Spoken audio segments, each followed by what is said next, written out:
This guy is so strong that no one in this world can even imagine it. People think he's just some naive, low-level nobody, but he defeats a dragon with his bare fists because he forgot his sword. He takes down monsters just by flicking pebbles at them, and his sword alone is so heavy that high-level hunters can't even budge it. Yet he lifts it easily, with some extra weight added in the form of a hunter hanging onto it. So why is he so strong? Well, because of a system error, he was stuck in hell for 22 years, surrounded by infinitely leveling monsters, and he survived it. Ryu Hanbin, a young man, finds himself fighting a beast in a deserted terrain of a word called Thelha Rathana Latna. He has no recollection of how he got there. The only thing he is conscious about is his survival. In a confrontation with a beast dog, he uses a rock, thinking it would kill the beast. However, the beast again stands on its ground and continues to dominate the one-sided fight. When he is about to be pushed off the cliff, the system displays the information on the Hell Dog, revealing it as the lowest level monster in Thelha Latna. It possesses strength similar to an unequipped adult human male. The system also indicates that the player may level up by slaying the Hell Dog or the powerful monsters in general. He is confused, wondering when everything started going downhill. He even questions if he's trapped in a fantasy video game. Before we proceed further, let's have a throwback. Hanbin used to wake up every day at noon. He had just been discharged from his mandatory military service 3 months ago and felt that he had enough reasons to lay back and relax a bit. He had believed that after he finished his military service, he would be able to fit right into the society. However, the last 3 months for him were nothing but a black haze. Nothing changed about him, even in the 2 years he served in the military. On an ordinary day, while lazing around like usual, he suddenly gets summoned into a void. He hears the voice of more than one entity echoing across the void. While he is questioning his existence, the voices are chit-chatting about the Chosen Ones, implying that the few people standing before them are the Chosen Ones among the 7 billion humans. Abruptly, one voice calls for transmitting the guidelines to all the players, but the second voice is against that idea, remarking that the idea appears to be too artificial. He wonders what the voices are talking about, and if not God, who are they a person? The first voice responds to the second voice, commenting that it serves enough motivation and assistance in judging their situation, since that's something already tested with the previously chosen ones. The second voice then initiates the guidelines transmission. However, the second voice claims to have made a mistake in transmitting the guidelines to Hanbin, and they apparently don't care, because the error occurred around a single chosen one. After this, the chosen one number 398 was dimensionally transported to the world of Thelha Latna. After some time, Hanbin is shown to be ruthlessly striking the dead Hell Dog. He has gained 13 experience killing a level 1 monster. Still, he is shaken to the core, remembering that he was discharged 3 months ago. He wonders what would happen to him and his parents. He is just upset that he never got to date a girl. The chosen one could have been anyone. Countless people evade military service. Why they weren't chosen? He receives an alert from the system, notifying him that he has a less than 5% chance of surviving in the Thelha Latna with his current stats. The system gives him an alternate option, which is to end his life. He is enraged at the entities who sent him there. Seeing the alternate option, he wonders if he will be sent back home after dying. He tries to stay calm and accepts the truth that they wouldn't have sent him to this world if they had planned on returning the chosen ones home. He is also aware that whether he likes it or not, it's the end if he dies. After grieving for a moment, he regains his will and fighting spirit and gets his strength boosted. The system prompts him to choose a skill class, which he sees as an obligatory choice since fighting with his fists has never been an option for him. He notices the warrior class, which allows the user to fight with various martial arts routines, but since this isn't a game, he chooses to select the long-distance combat class. He chooses to be a magician, but his selection is rejected due to the lack of capability for the chosen class. Frustrated, he then goes for magic swordsmanship and priest respectively, but his selection is rejected both times. Despite not wanting to choose warrior class, he ultimately ends up selecting it. He tries to stay optimistic and aims to find a way to fight from a distance, as he chooses a spear from the weapon selection window. However, due to some errors, the system malfunctions and selects the longsword as his beginner's weapon. Out of pure annoyance, he thinks of not acting according to what those entities want, but what he wants more is not to die. This is how his unending hellish life of leveling up began. He tries to swing the blade but isn't able to swing it because he's too weak, and also the blade is longsword. It's been 7 days since he came to Thelha Latna. Since his arrival, he has asked the guideline countless times how can he return home, but each time it has remained silent, and he doesn't know if it is because the system is bugged. In any case, he is fighting to survive. The monsters he fights are always Hell Dogs. If there's one thing he has learned since coming to this world, is that the Hell Dogs also level up. He is noticing that these monsters have become wary of him. Despite trying to stay alive, he is getting dragged by the enemies. These monsters are getting used to fighting him, just as he is getting used to fighting them. He tries to launch an unpredictable attack, but the Hell Dog he is fighting reads him like a book and dodges his attack. The Hell Dog then attempts to jump at him, but he strikes it mid-air, fully neutralizing it. He gained 22 experience as a reward, which adds up to his overall experience, 282. He killed the Hell Dog using the skill stab, which he got after becoming level 2. Hanbin finds the guidelines pretty helpful, as when he browses through it, his knowledge expands and he learns more about this world, such as the benefits of Hell Dog's meat and blood, which contains fats and essential amino acids and contains moisture, carbohydrates, fibers, and essential minerals respectively. But unlike their violent nature, their teeth and claws quickly become dull and cannot be used soon after. Ultimately, he concludes that this world is artificially created, and there must be a reason why he was brought here. He remembers that there were 7 billion candidates, and wonders where the other chosen ones were sent. Just as he is thinking about the other chosen ones, the guideline informs him that he can leave the current area, the Rock Mountains, once he reaches level 5 and meets up with the other chosen ones. The Rock Mountains is the start zone, where the death rate is lower, and gaining experience is quite efficient. Low-level monsters roam in the area, and the monsters appearing in the safe zones are stat-matched. The guidelines command him to meet up with the other chosen ones, and once he reaches level 20, he will be able to complete the Thelha-Latna map and travel to the Latna continent. All the information the system disclosed was too much for his brain to process. He recalls everything the guidelines revealed. After this, he asks the guidelines about what he has to do there, but the system fails to respond due to an error. He had already realized that the monsters also leveled up, though what he was concerned more about was if he could go back home. He knows for sure that he can't trust his guidelines and needs to leave the Rock Mountains to learn about this world. After that, he went around looking for Hell Dogs and also started hunting. Since the Hell Dogs get stronger as he does, it doesn't get easier for him to defeat them. After he gained another 22 experience, his total experience accumulated enough that he reached the required experience and leveled up. He also obtained the side slash skill. He continued to face the ever-growing Hell Dogs. A level 3 Hell Dog possesses strength similar to an unequipped novice warrior. He underwent the cycle of fighting, getting injured, killing the Hell Dogs, eating and sleeping, and by the 27th day, he had killed countless Hell Dogs and had learned 3 skills: stab, side slash, and vertical slash. His body has begun to see the effects of the stats that he has gained as well. Even the two-handed longsword, which was difficult to lift at first, could be easily swung. In this world, one can see the results of their hard work. Just after making that statement, he receives a shocking message from the guideline, revealing he has regressed to level 1. He decides to not be bothered by this message and assumes that it must be bugged, only to realize that this message is real. Surprisingly, his stats are intact. At first, he tried to look at things optimistically, reassuring himself that because he was in the safe zone, the Hell Dogs would also be level 1. He believed he could get more stats more easily. However, he was wrong. The Hell Dogs kept getting stronger despite their levels. He continued to put his life on the line with each fight. He believed it would work the next time. He was sure he would get it and kept on going. He kept killing the Hell Dogs that continued to grow stronger and kept checking his experience. By this time, he already has lived in a hell-like place for the past 7 years, running through levels 1 to 4 in an endless cycle. Chosen ones don't age, and due to their extraordinary healing ability, they will be healed of all their injuries in a single day. Returning to level 1 doesn't decrease his stats, but he couldn't learn a new skill since he couldn't get past level 4. The only skills he had were stab, side slash, and vertical slash. The Hell Dogs got stronger as his stats continued to increase. The system places the strong monsters to help the chosen one get stronger. But to him, it appears that the monsters are just there to be killed, though the same can be said about him. The voices have completed the guideline transmission to the chosen ones that they had started earlier. These voices label the ongoing mission as Jaren Latna's 5th operation. One voice reveals it has gotten used to it because it's their 5th time commencing the mission already. They think that even if it is another world, players would normally take at most about a year to clear. They are expecting some useful players around this time. While inspecting, the entity suddenly comes across a broken world and discovers that Hanbin is logged into it. Subconscious,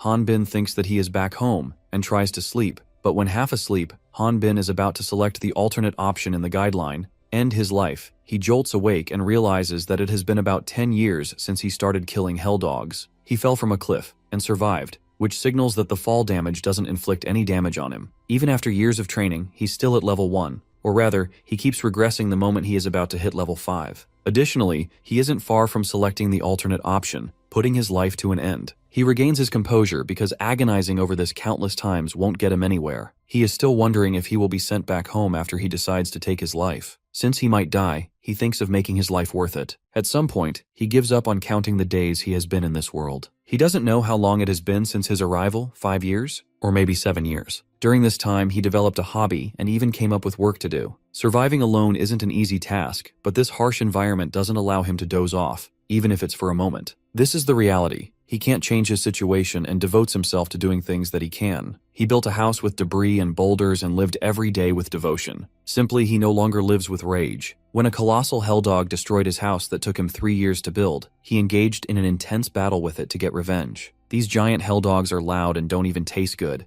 but by constantly hunting them, he has learned the best strategy to defeat them. Once it starts, these helldogs begin with a huge attack, and it's impossible to dodge their breath skill since the area of attack is large. So he just braces his body and blocks it with his strength. Surprised to see its enemy unfazed, the Helldog would then rapidly cast thunderbolts, light, and fire magic. Since getting hit by these is painful, he would block them by carving up huge walls of earth and then using the final cut. However, he wasn't extremely prolific with the blade, nor did he have any other skills since his level won't increase. After using the 3 skills thousands of times, he has combined them into one skill called Cross Impact. It's not a real skill, but there isn't a monster that can withstand the impact of the hit. The entity that made an error when transmitting the guidelines to the candidates is stunned to learn that Hanbin has been stuck inside Thel Halatna for 22 years, while the other generations are operating in different locations of Latna. That entity is stressed, because it can't come up with an excuse if its superiors find out. It also can't kill him, but after contemplating for a while, it comes up with a way to deal with him. Elsewhere, Hanbin is munching on the Helldog. He has always felt a breeze whenever he leveled up to level 4. He desires something tasty and also human interaction. Another thing he wonders about is his lifespan. Despite everything, he is optimistic that there will be a day when he will get out. Unexpectedly, the entity starts punching the Thel Halatna world. Even though there could be some problems, the entity wants to erase his records and the world from existence. The entity is destroying the world mostly because it believes Hanbin is level 4 and will die soon. It doesn't have any background progress records. Meanwhile, Hanbin, spectating the entity destroying his world, receives a notification about the completion of Thel Halatna. Soon, the system commences the transport of chosen ones to the designated level. Elsewhere, a dragon appears to be bothered by the arrival of otherworldly demons. All this time, what Hanbin saw naturally became the norm. A red sky where the sun never rises or sets, with clusters of dead tree branches on the ground and being stranded on a rock-filled mountain of hell. He can't believe his eyes. He is in Southa Forest in the Greyloot Kingdom, northern Latna continent. The man doesn't know what's going on, but knows that it's not home, though it's better than those god-forsaken mountains. He finds it weird that he suddenly became level 5 when he got there, and has got the communication skill. He remembers that to come to the Latna continent, he needed to be level 20, and wonders if the system is still bugged. Moreover, he sees a new guideline window giving him one final mission: kill one of the 6 goddesses of Latna. If he succeeds, he will receive several rewards, such as eternal youth and immortality, be sent back to Earth with stats intact, and get your 3 wishes fulfilled. Another window reveals a few factors to consider when participating in this mission, and also warns him to keep his identity hidden from the people of this world. The first thing he needs to do is register at the Hunters Guild in the corporate city of Onpris. The dragon arrives, cursing him as a filthy otherworldly demon for trespassing. He tries to get into a fighting stance, but realizes that his sword is way back on the other side of the river's shore. Since running back and grabbing the sword is risky, he opts to charge barehanded. When the punch lands on the dragon's body, it surprisingly soars through the air. Then a brief epilogue about the dragon is set forth. It is the dragon itself describing its experiences with otherworldly humans. Long ago, a magnificent dragon soared through the skies, serving the dragon knights of the Exrad kingdom. That dragon mount's name was Efer and was the great pride of the knights. However, a great ordeal came upon her. It came in the form of the kingdom's prince who whined about wanting to ride her. However, mounting a dragon was not a simple feat, and in the end, the prince accidentally fell from the dragon and died. Because of that, Efer's poor knight was executed, and she herself escaped the kingdom through the help of the other kind knights. The lonely dragon, who now lived in the forest, didn't even have time to mourn, because the forest was where many otherworldly humans would frequently appear. However, despite receiving training, she was kind enough to never kill her opponents. It was then that countless otherworldly hunters gathered together to hunt her. She thought to herself that letting the otherworldly humans live was a bad idea. She had no choice but to hunt the otherworldly humans. She clears the misunderstanding, telling him she's not a dragon but a wyvern. Dragons have 4 legs and their wings are located on their shoulders, while wyverns have wings on their forelegs. She accepts defeat and requests he let her go. He demands that she explain how she knew he was from another world. She says that she can't tell just by looking, but their bodies disappear when they die. Besides, Latnians hardly ever enter this forest. He wonders if she thinks of him as an otherworldly person. If she can't suspect anything from his appearance, that means no one would be able to find out his identity, judging by his appearance alone. He asks her if this forest is Sathi Forest of the Greylut Kingdom. He has she explain that the Greyloot Forest was destroyed long ago. It's now called the Exrad Kingdom. He realizes that his guidelines haven't been updated and is frustrated thinking about what reason could be behind it. She begs for mercy, asking him to forgive her. He believes that she could have laid low instead of attacking him and rejects her pleas. She calls him an otherworldly demon and admits to having attacked him because of it. He rages at her. Scared, she reveals that the goddess was the one who called the otherworldly humans demons. He is a little intrigued by this information. He demands she tell him everything in detail. She reveals otherworldly humans in Latna started to appear 40 years ago. She abruptly breaks off mid-story and again demands he let her go home, as she has to rub some medications. He gets furious and threatens to hit her again. The threats enable her to continue. She explains that at first, the otherworldly humans and Latnians got along, but that period didn't last long,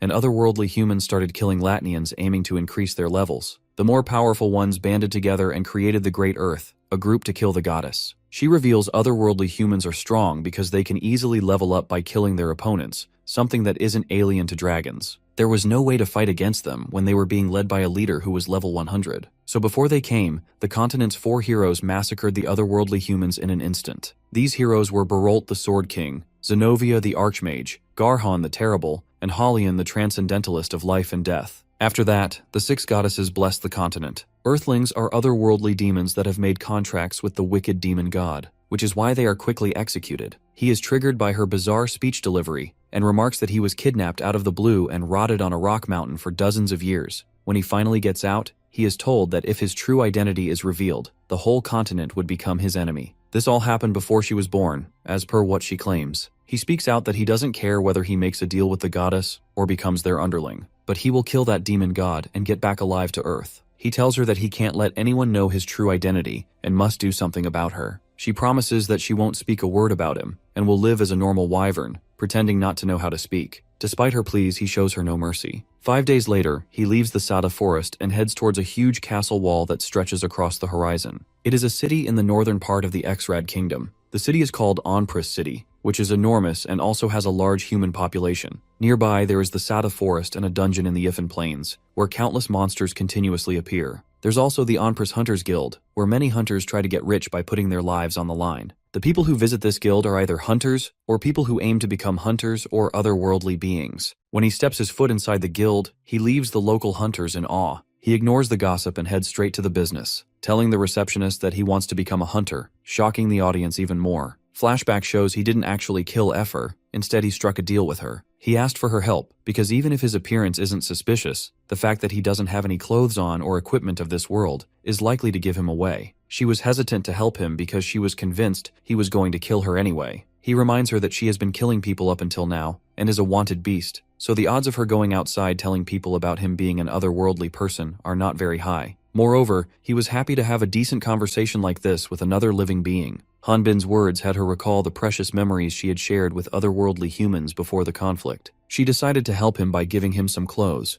though they were a little too tight for him. She warned him to not take off his clothes anywhere. When asked about goddesses, she tells him that goddesses rarely meet people, not even the Latnians. To meet the goddesses, one either has to be one of the 4 heroes, or have done a great service to meet with them and receive their blessing. It would be safe to say that the only way to receive blessings is to become a hunter who hunts dungeon monsters that were created by the demon god Ormflaus. Through hand gestures, he tried to point at the guideline and told her that the guideline also mentioned he needed to be a hunter to contact the goddess. Efer wasn't able to see the guideline, which made him realize that he was the only one who could see guidelines. He explained that guidelines are a guidance system for otherworldly humans like him. Additionally, included the fact that his guideline system is broken, leaving her confused. At the present, he recalls the wyvern explaining that a hunter has a more free lifestyle, and it isn't that suspicious for them to have a high level. This is why he needs to be extra careful, since many others like him would have gone through this same method. She taught him to not act like a foreigner. He is overwhelmed by nervousness and anxiety. He can't seem to relax his body. The receptionist fetches some details, and then registers him to the Onpris Hunters Guild. He is glad that he didn't follow the guidelines when registering as a hunter, as it suggested he should say he came from the backwoods in the west. Flashback shows that before leaving for Onpris, she told him to say he came North Campbell, because how can a person who isn't even a hunter travel across the kingdom? Assuming he is transferring from another guild to the Onpris, the receptionist girl questions him. The receptionist is stunned when she learns he is just registering. She's not the only one surprised he isn't already a hunter, given his massive physique. Noticing the people becoming wary of him, he wonders if he made a mistake. When the receptionist asks him to place his hand on the measuring stone, he is thinking if he should prepare to fight. Since the local hunters haven't attacked him yet, he presumes that the hunters still aren't sure that he is an otherworlder. The receptionist informs him that depending on his abilities, they can create proper verification. According to the rules of the guild, all he needs to do is place his palm on the measuring stone. He is suspicious that the measuring stone might be the receptionist's antics. He is worried that if he gets caught, he won't be able to meet the goddesses. However, he thinks that running away is the same as revealing his secret, though destroying this place may be easy to do. He places his hand on the measuring stone, hoping it would work out well, and surprisingly, it does turn out well. The receptionist reveals that his stats are at heroic levels. Here is the plot twist. He was dreaming about having heroic level stats. In reality, the measuring stone reveals him as the level 5 swordsman, which makes the whole place burst out laughing. The receptionist apologizes for her behavior and clarifies that most people who come from the backwoods to register are otherworldly humans. If his level was higher, then they without a doubt would have mistaken him for one. The local hunters reveal that the otherworlders start at level 20 and say that they want to become a hunter even though they are already at a high rank. The receptionist asks for 300x registration fees, which is about 3 million Korean won. Luckily, he borrowed 400x from Effer and told her that he would pay it back, not knowing how much it was worth. The local hunters laugh at him seeing his hand tremble.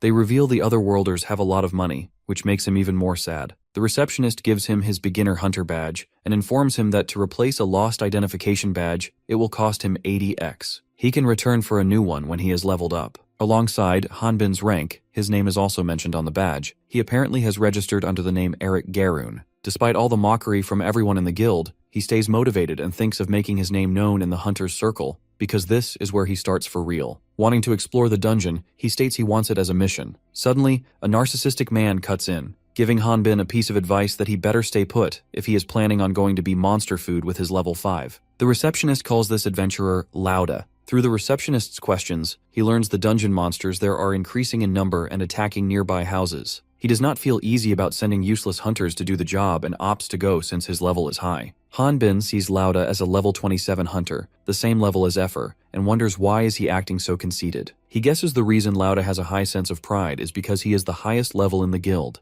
but he feels like not getting himself involved with him at all. The receptionist mentions that Lauda's party has room for one more person, and since completing missions solely is practically impossible, she recommends doing miscellaneous work while learning the ins and outs of his party would be much better. He is disgusted thinking that he has to join a party with the obnoxious hunter in it. The full of himself hunter reveals that he already has recruited a newbie in his hunter's party, so he also declines the receptionist's request without a second thought. The newbie introduces himself as Atis, a level 25 mage. However, the guidelines show him she is at a higher level, a level 37 magician. He decides to ignore it, thinking that he must have his circumstances for hiding his real level. When Atis side-eyes him, he quickly averts his eyes off. Just when he is about to accept that he won't be accepted into Loud's party, the prideful hunter remarks that if it's a special request from Saguri, the receptionist, to take care of a level 5 insect, then he shall. He finds Lauda's comments slightly irritating, but he keeps his cool. The prideful magician steps over his boundaries by ridiculing him and then attempts to snatch the sword that is attached to his back, though he isn't even able to budge it. Hanbin finally reacts by equipping his sword in his hand. As he is confronting Laude, someone is watching him. Hanbin is effortlessly carrying the weight of Laude as he is holding on to his sword. The person who was watching Hanbin approaches him and tells him that he will be able to take care of level 10s with his physique. Laude calls that person by the name Berkman and tells him to not butt in. The man pays no attention to his comments and continues to speak with Hanbin. While pointing at his longsword, which is wrecking the guild because of its massive size, Berkman warns him that if he continues to wreck the guild, he will have to fight everyone there, though this is his friendly warning. Fearing that he will get kicked out if he gets into the fight, he quickly clears the misunderstanding of not wanting to fight anyone. Laude is intimidated seeing him carelessly swinging his sword. He lets him know that no one will take a level 5 like him in their parties. Inside, Hanbin admits he can't do anything because of his low level, and he also has used most of his money just to register. However, Berkman divulges leveling up with his body will be easy. He was looking for someone with a toned body like Hanbin's, and now that he has found a perfect candidate, he invites him to his party. The man appears to be a level 25 human, who believes Hanbin is a low level solely because he lacks experience. Otherwise, he would be a high-level hunter. Being an otherworlder, his growth rate is high, which means he won't be able to stay in the man's party for long. Onpra City was developed because of the dungeon and monsters. Business and trade revolve around these monster hunters, and the city creates products with the monster materials that the hunters bring back. There are two main areas where hunts take place in Onpros: the Eifin Plains dungeon and the entrance area of the Satha Forest. There are small villages near the forest, but since monsters rarely venture away from trees, subjugation quests are rarely given. However, there have been a great number of monsters attacking the vicinity of the forest lately. This is why many hunters have joined the subjugation quest. Soon after, the Berkman and his party are fighting Devolk, a high-level monster that habitats the Sada forest. Devolk have slow movements, but their grips are strong enough to crush a rock, and they utilize their weight to create decisive attacks. Berkman Ropal, the strongest tank in Onpress, demonstrates incredible strength fighting Devolk. When a Devolk uses a pincer attack, he blocks its attack, which extinguishes Devolk's mobility, allowing his teammate, level 21 spearman Amber Bonnet to strike. After saving Berkman from the Devolk, she ridicules him for being pushed back by a Devolk, remarking that he should retire. Amber panics when she notices a grave wound on his arm that came from the Devolk's attack earlier. He calms her down since this is nothing to be concerned about. He acting all cool makes her blush. As they are sharing a tender moment, his younger sister and party's healer, Erwin, arrives and heals him. Suddenly, a Devolk comes behind her, but before it can harm her, Hubert Krutaus, a supporter operating from the rear, saves her with a special attack called Fire Hammer. Berkman's party is the #1 party when it comes to a well-balanced, coordinated team. They don't solely focus on offense and can be labeled as the most reliable party in Onpress. Unfortunately, Hanbin has been lowered to the role of porter. While everyone is fighting, he is just spectating. He has been left out of the main fight since his level is low, but Berkman's party is generous enough to split the profits equally with him. When he is peacefully waiting for the main fight to conclude, Lord Devolk, level 25 monster, appears and spots him. However, he gets rid of Lord Devolk in an instant with a stone bullet. He gets a little upset when the system doesn't give him any experience because the monster's level is too low. He thinks of asking the party to let him hunt stronger monsters next time. He is informed that the party has finished hunting and it's time for gathering. After this, he watches Berkman and his party extracting organs from Devolk that can be sold for a hefty price. Erwin collects a magic stone worth 15x from one of the Devolk and proudly shows it to her older brother. Hanbin is fascinated by the sight of watching his party gathering magic stones. He thinks that he could have vomited for sure if he had seen this scene before getting transported to this world, but now that he has carved up so many hell dogs, it's nothing new for him. He organizes the extracted goods at lightning-fast speed, shocking Berkman's entire party. When asked how is he so good at organizing stuff, he explains that he has been doing this for 20 years, revealing himself as a 24-year-old. The strongest tank and others are shocked to learn that Hanbin has been doing labor ever since he was a 4-year-old. Perplexed, they question him about his parents, and learn that he was kidnapped 20 years ago and doesn't remember what they look like. Berkman calls him a part of his family now. The party then consoles him, making him realize that these people are nice. He reveals that he is thankful to Berkman for allowing such a low-level hunter like him to join his party. The tank drops a bombshell by claiming that level doesn't actually matter, even though he's been stuck at level 25 for the past 5 years. He is confused by his statement because Berkman already is a level 25 hunter. Erwin speaks about how there aren't any high-level monsters on the surface, and the dungeon is the place where one would find high-level monsters. Amber adds that they don't need to hunt stronger monsters, since they will never go to places like dungeons. Completely stunned, Hanbin heads off to sword practice, while Erwin is left feeling miserable, haunted by the realization that everyone believed he was an otherworlder. Hubert goes after him because he is worried about sending him alone. Berkman approves of that idea, as one doesn't know when a monster could appear nearby. Hubert tries to look for him in the forest but doesn't find him. Meanwhile, he is wandering around desperately looking for monsters that could give him experience, as every monster he passes by is low level. He recalls being enlightened that there aren't many strong monsters in Say the Forest by the Wyvern. Now that he has explored the Say the Forest, he is convinced. To him, it makes sense that monsters with similar levels as Effer didn't give him enough experience. As he plans on leaving, he hears a strange howling sound, which doesn't sound like a regular monster. He rushes toward that direction, hoping if he gets to hunt the monster, then he has a chance of leveling up. After making a flamboyant entry, he prepares for the fight, but finds an unknown person with orange hair stripped naked in the forest. Hanbin soon realizes that this person is Atis, the mage from Lauda's party. He wonders why is he naked in the Sada forest. He then marvels at the fact that he hasn't found the monster that was making those sounds yet, even though the sound came from this direction. He apologizes and then attempts to leave, but is stopped by Atis, who calls him suspicious because this isn't the place where level 5 like him should be. Hanbin reveals how he heard a loud sound while passing through and thought that would be a big monster. He attempts to evade by bringing his party but is stopped again, as Atis demands he answers truthfully. He inquires Hanbin if he saw the monster, and then threatens him with his magic to tell the details. Hanbin gets slightly bit serious and grabs his magic wand. Furious, he questions Atis on why is he doing this, and what's his and Lauda's deal. He also thinks the prideful hunter's party member is looking down on him.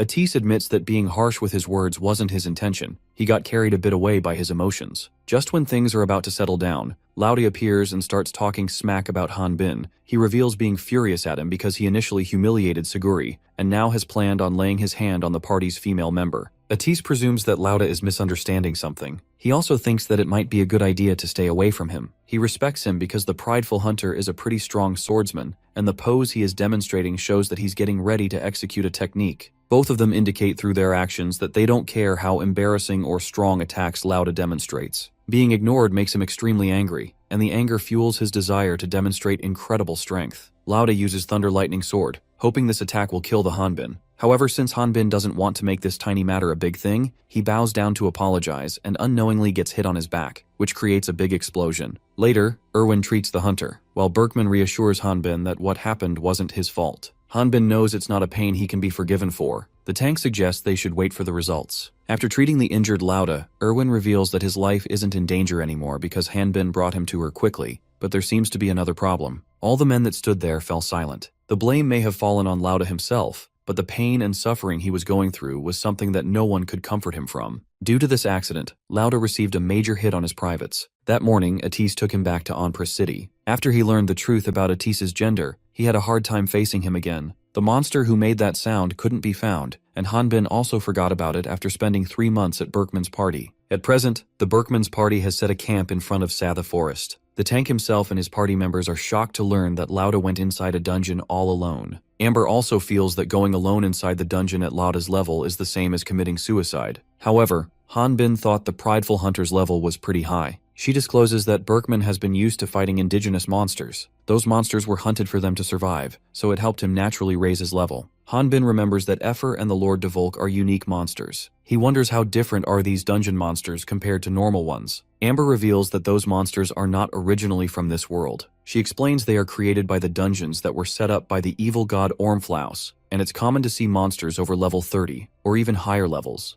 Hanbin believes that if they certainly are level 30 or above, then it might help him to level up. He decides to go to the dungeon, even if he has to go in secret. Berkman reveals that monsters aren't the only problem. Many other worlders also go hunting there secretly. Hanbin remembers that screening for dungeon entry is rigorous, so he thinks of forgetting about going there. He has Berkman reveal that Laude may be hoping to find a healing artifact. The tank further explains that the sources that are placed within those dungeons are artifacts. They come in various shapes and all have different abilities. According to rumors, one of those artifacts can heal any type of wound, and Laude is most likely looking for that artifact. Hanbin perceives dungeons and artifacts like a pot of gold at the end of a rainbow. He thinks that it's his only option. Berkman turns off the lights, as there have been many monsters creeping out of Sath Forest as of late. He hopes it isn't a bad omen. When he falls asleep, Hanbin sneaks out and proceeds inside the dense Sada Forest. He finds the forest very spooky, calling it a suitable place for a huge monster to appear. He also thinks of saying hello to Efer as she lives nearby, but ends up bumping into a unique monster. The monster he has bumped into is a level 31 Tatiro that can nullify attacks from a sword with its body, which is entirely encased in a carapace, though it's weak to magic. Tatiros usually dwell in the dungeons. He knows that these monsters are a bad match for him to face.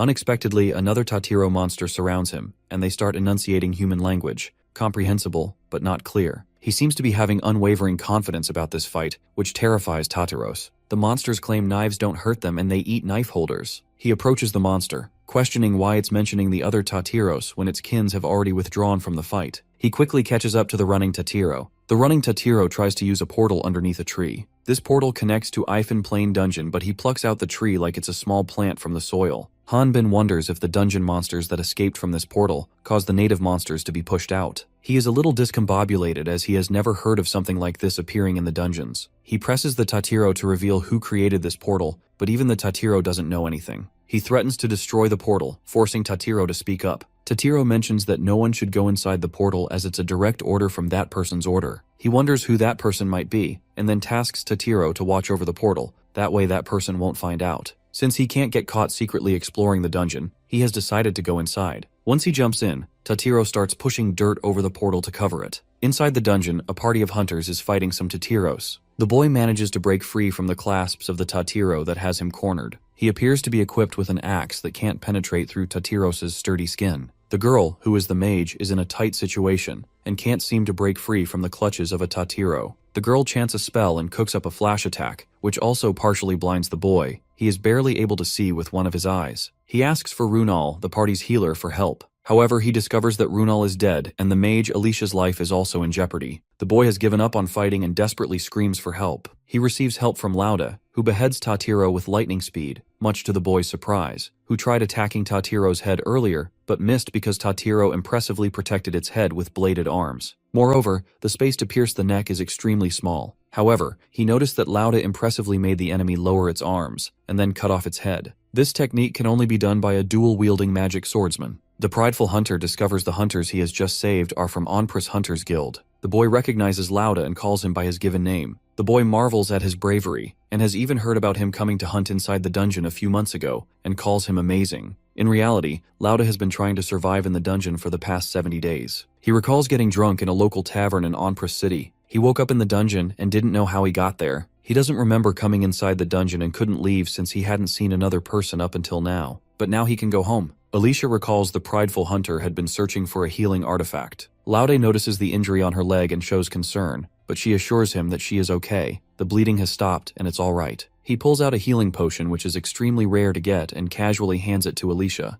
Alicia briefly wonders if he's trying to flirt with her, but he quickly shuts it down, firmly stating he'd never do something like that. He explains he gave her the high potion simply because it wouldn't work on his own injury. His motivation behind giving her the potion was healing her wounds because, in her current condition, it would be difficult to leave. Alicia will repay this debt after leaving this dungeon. Lauda instructs everyone that they should be heading back. Alicia wonders if they're turning back after making it this far just because of her. She introduces herself as a hunter so he won't look down on her, while he is more focused on getting out of the dungeon. In actuality, he is suffering from irritable bowel syndrome. He can't hold on much longer. Abruptly, the entire dungeon starts to shake, surprising the hunters. The boy assumes it was an earthquake. However, Alicia explains that dungeons are a part of a different dimension, so earthquakes don't happen here. Laude orders the hunters to use the side path quickly. He braces for a battle, even while being unaware of the enemy lurking behind the unexpected tremors. He doesn't want to show weakness in front of a woman, even if he dies. When they hear the sound of multiple monsters closing in, Alicia is left in disbelief, questioning how Lauda could take on so many at once. The prideful hunter insists they should hurry and leave. The boy lifts Alicia into his arms and takes off running toward the exit. Alicia wants to help Lauda, but the boy feels that they are going to be a burden to him, and they can't let his last efforts be in vain. Meanwhile, Lauda is sweating, as he didn't expect the boy to also leave. He tries to stay fired up because he leveled up while hunting in the dungeon. He feels that he should be able to handle a few Tatiros. However, when a great deal of Tatiro charges toward him, he starts running for his life. The Tatiros pass by Lauda without harming him. He hears the Tatiros chanting words like run and danger and wonders what is happening. On the opposite side of the dungeon, Han Bin is toying with Tatiros. He had high expectations since it was a dungeon, but he isn't getting any experience. Plus, he can't even swing his sword properly, as he is afraid it might make the cave collapse. Him adjusting his strength when he was in Berkman's party was too tiring. Terrified of his strength, Tatiros help each other escape, but the remaining few sacrifice themselves for their allies. After annihilating Tatiros, he finds an artifact, a fireball bracelet magic source. He is delighted but wonders why there isn't any boss guarding crazy items like these, unaware that he already had killed the level 40 Tyro King. He is aware that if he takes the artifact, then the nearby monsters will disappear. If they don't disappear, he won't be able to level up. He feels uneasy thinking about taking the artifact for various trivial reasons. Among those many reasons is the quality of the artifact. It appears to be a mid-source artifact. The guidelines show him that the wearer of the bracelet can throw fireball magic by yelling fireball. It also says the bracelet has 30 uses left. Han Bin without a second thought takes the bracelet, thinking it's every man's dream. After this, he tries to test the fireball and looks around the dungeon to ascertain that no one is there. How do monsters keep respawning in the dungeon? The answer to that was discovered by hunters who previously explored them. Shockingly, dungeon monsters don't breed. Instead, they are manufactured in a special zone, and that special zone is the place where the magic rests. Han Bin has no idea why magic sources are in the shape of items, but hunters call these items artifacts as they are condensed with magical powers. His attempt to use the fireball attack fails. The system tells him that the user must be level 31 to use it. Unlike regular tools, artifacts have a level requirement to use. However, if that player can get that far, then they should not have any problems using it. He calls it trash as it didn't help him. He can't even sell it, as it would be suspicious if a level 5 tried to sell it.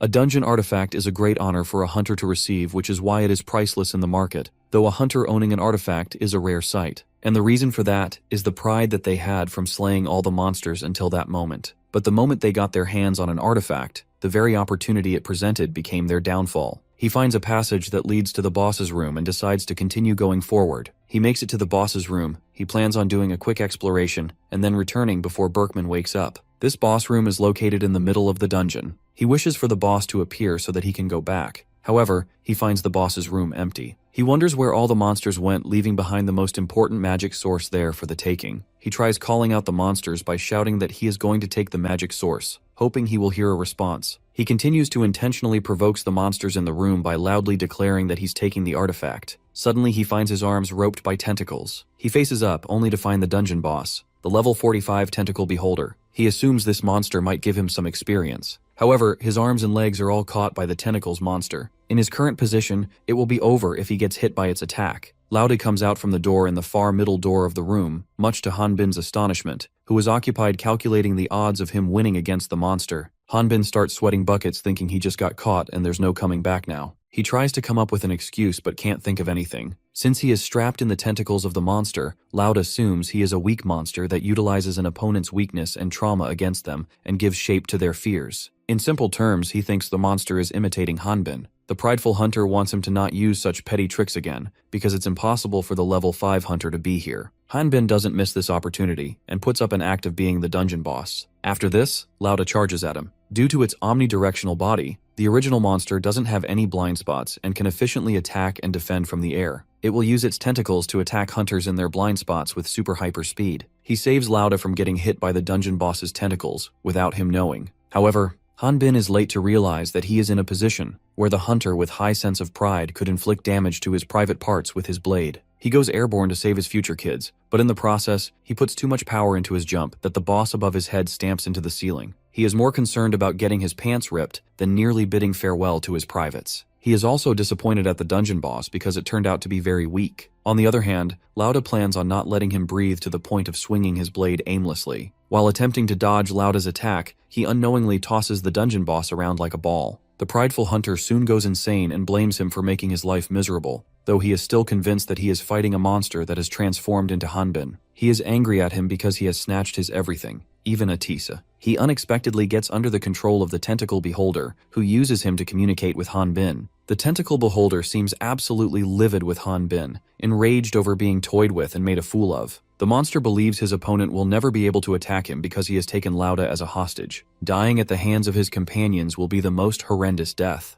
Hanbin offers to give him Lauda, and in return demands experience. Tentacle Beholder changes his mind. He initially planned on using Lauda as the dungeon's fertilizer, but decides to make him a mid-boss. He declares to consume him alive after massacring all the humans, and the first course will be him. Among dungeon bosses, the Tentacles Beholder is one of the most problematic bosses to deal with. It may not have any destructive attacks, but its extremely high intelligence can penetrate a human's psyche. Therefore, if a human is captured, they will become a parasitic host, obtaining extraordinary powers. Tentacles Beholder tries to get into Hanbin's head by remarking no matter how strong he is only a human. And even if he pretends that it doesn't matter, he will never be able to cut down his companion. The monster suddenly starts to lose control of Lauda. It wonders if the manipulation is incomplete and notices him lowering his sword. Tentacles Beholder soon realizes that it has been defeated by someone who is claiming to be level 45 and is exasperated. Meanwhile, Hanbin is wondering if he will receive a pop-up message from the guidelines about the monster being too weak. He wishes to meet some other monsters outside in the Sathi forest. The monster feels that his opponent isn't a human,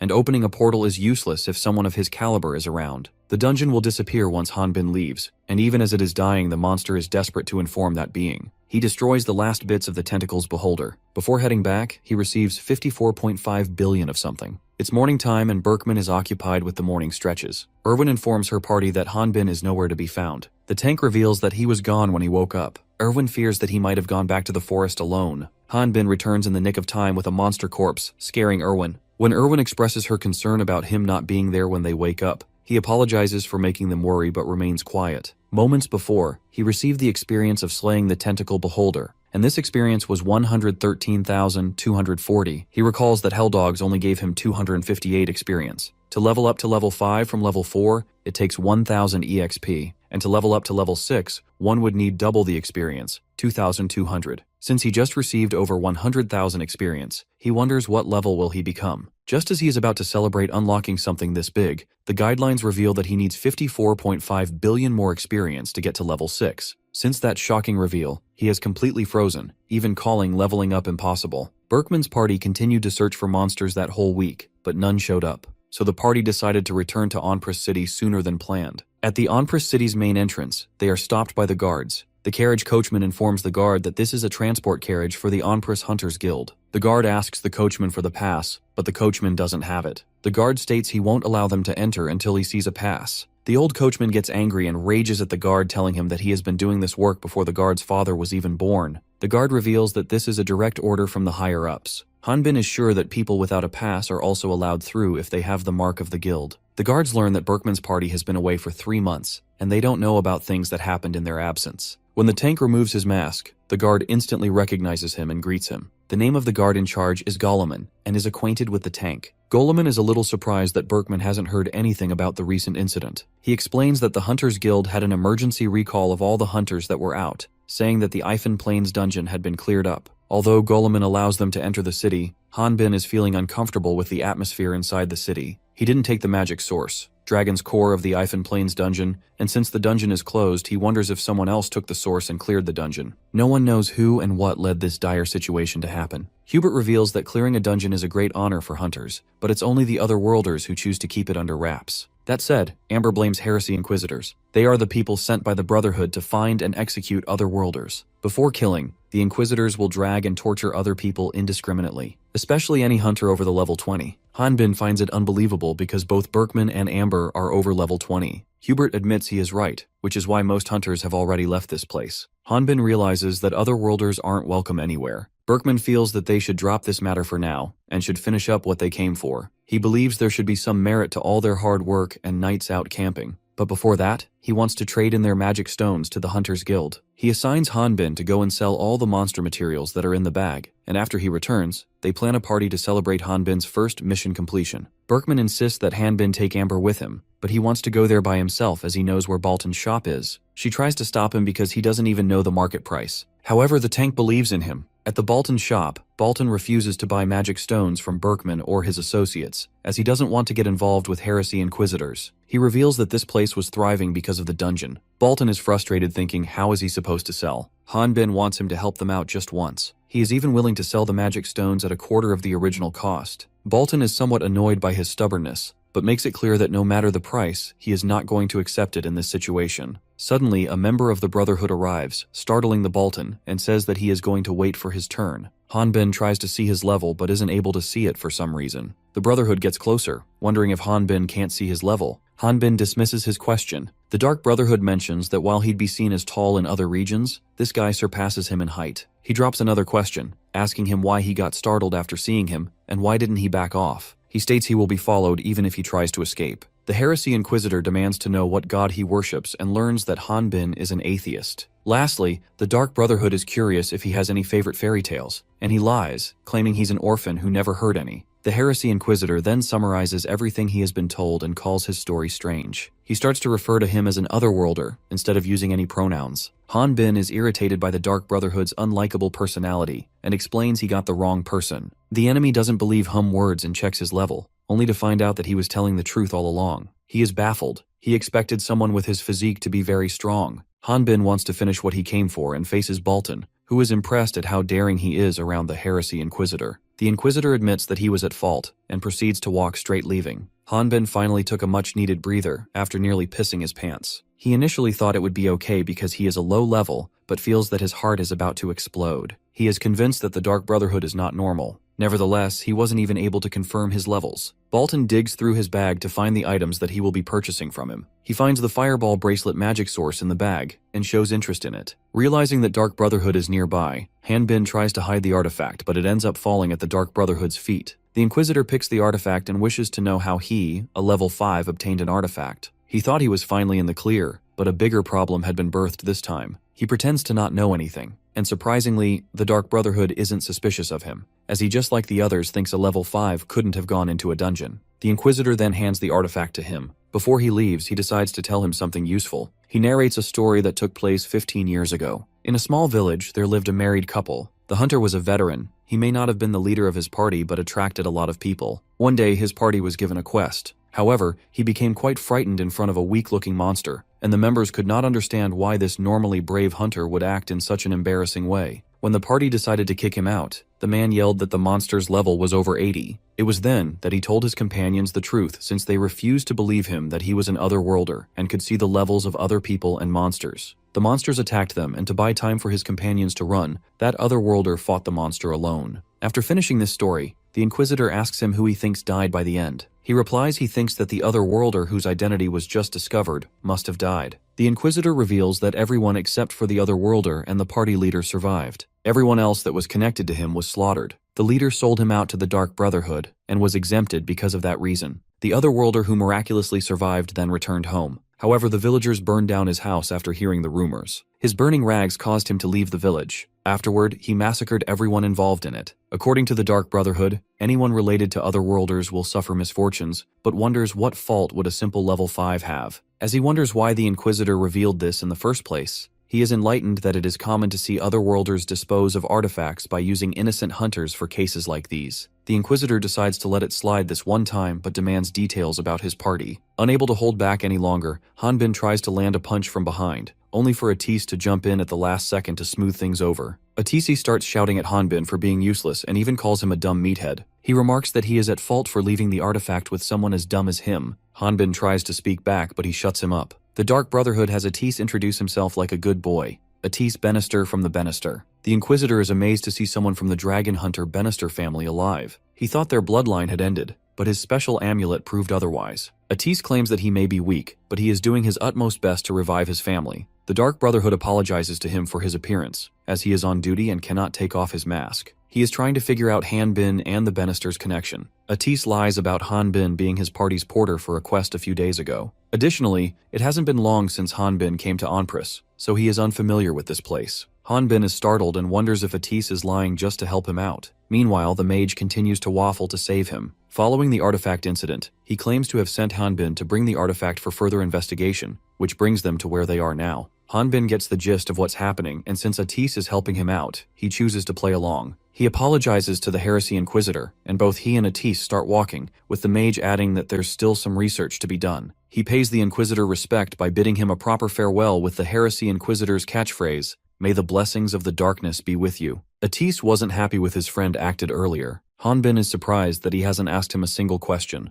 not even back when they first met in the forest. He wonders what Atis would have done if he turned out to be a strange person. Just before they are gone, the Dark Brotherhood baits them both by asking what kind of ability the artifact has. Expectedly, they both enunciate a different ability and realize that they have messed up big time. The enemy closes the distance between them promptly and orders them to follow his lead. We go back to the first day after Hanbin joined Berkman's party. He is fighting different species of monsters varying in levels, but are overall weaker. He is not satisfied fighting only puny monsters after struggling to get past Rock Mountain. He is taking out his frustration on the monsters and feels that even the Hell Dogs are better than them. He is desperate to level up and appears to be going insane. Abruptly, he hears Berkman calling him, and when he snaps back to reality, he finds himself in the company of his old friend. The tank reassures him that this may be his first time joining a party, but there's nothing to worry about. He offers Hanbin a special dish prepared by Amber as a welcome gift, though he can't guarantee the taste, which makes her angry. She advises him that once he steps out onto the field, he should think of it as a war. Even though Berkman has accepted him, she hasn't. She also states that they don't need a brat that will complain about the food. He wonders if the tank's party members messed with his food, but is confident that it wouldn't be worse than Hell Dog's meat. Upon reflection, he realizes that it has been a few decades since he had something other than the Hell Dog. Hanging out with his new party was a feeling of not being alone. Back to the present, the Dark Brotherhood is prepared to take Hanbin and Atis with him.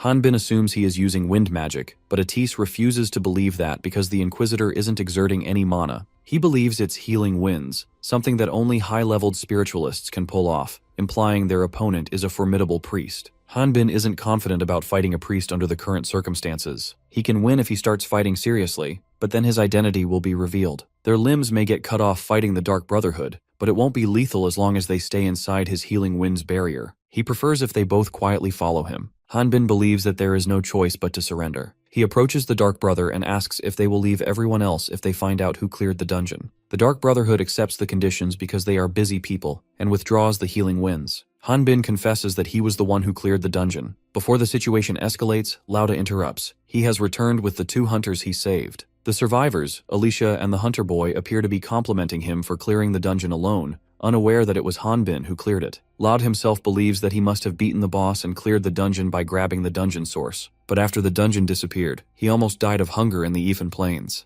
That was when the surviving hunters from that dungeon found him on their way back to Onprus. They all are thankful to each other. As the prideful hunter is daydreaming, the troops of Heresy Inquisitors capture him and decide to lock him up. Hanbin and Atise are surprised at how he was the one to clear the dungeon. Hanbin thought he would turn into a complete monster. A member of the Heresy Inquisitors apologizes to them for the Dark Brotherhood's behavior. When Atise inquires about what would happen to Lauda, the Inquisitor keeps the location undisclosed, but mentions his friend will be imprisoned and investigated thoroughly. They will verify his testimony, and if there are no problems, he will be released. While Hanbin prefers Laude to rot in the cell, the mage is glad that the prideful hunter will be free soon, though he doesn't genuinely hate him, because things turned out okay thanks to his intervention. The Dark Brother decides to compensate for not letting him sell his magic stone and writes a check in the name of Benister, assuming Hanbin is a country bumpkin who doesn't have a bank. Before handing him the check, he asks for Hanbin's signature. Hanbin recalls his mother's advice to not sign something carelessly. When he shows signs of nervousness, the Dark Brotherhood assures him that they don't use underhanded tricks, though no promises can be made about the Order of Light. He hands him something to look at once the signing is done, and then leaves. He goes blank for a moment and turns to Atise for a favor. At the Onprus Hunters Guild, the receptionist Siguri apologizes to Berkman because his party didn't get the notice. Moreover, the Guildmaster of Onprus has run away, and Siguri appears to be taking the blame for his share too. Being a kind man, the tank reassures her that it's not her fault that the Guildmaster ran away, and understands that everyone must have been busy. He finds it amazing that she is still protecting this place. Meanwhile, Amber, who has just returned after selling all her magic stones, brings up that the guild's entire fund only has 5 coins left. She explains that the guildmaster ran off with all the money, and knew that Berkman's party wouldn't sit still, which is why he never bothered notifying them. She's devastated, but he, in contrast, is savoring the beer he received from the guild. She shouts at him for drinking at a time like this. She thinks their future as hunters is finished since the guild is destroyed, and is worried about how they'll make money moving forward. He brings up how 20 years ago he stubbornly proclaimed to protect the village, back when Onprus didn't even have a guild or dungeon. She recalls the moment and mentions having saved him more than 100 times. Entering his romantic mode, he insists that it doesn't matter if there's a guild or not, because since the day he met her, his heart has never changed. She mentions that this is the reason she's still single, but upon realizing her words, she starts stuttering and tries to think of a way to explain herself. In the heat of the moment, he makes a romantic move, but Hubert interrupts and nearly gets injured by Amber's coin attack. She seems angry for some reason, and suggests they continue their talk after the party. Quite scared, Berkman agrees to follow her lead. While they relish their moment of peace and free will, someone approaches through the guild's main entrance. Atise appears from the door carrying Hanbin's bag. He asks for help before collapsing. Later, when he wakes up, he gives Hanbin his flowers for carrying such a heavy bag. Berkman is surprised to see him carrying Hanbin's bag, wondering where the actual man rushed off to. Irwin reveals that the material inside is not there. Even Atise doesn't know where he is. The only thing he knows is he is doing this as a favor to him. Amber checks out the bag and finds some money inside it. The money appears to be in 10 bags of 1000x. Berkman has many questions, but even if he sold everything, the money Eric's friend has delivered exceeds the market price. Atise gives the tank Hanbin's hunter badge, signifying that he has retired.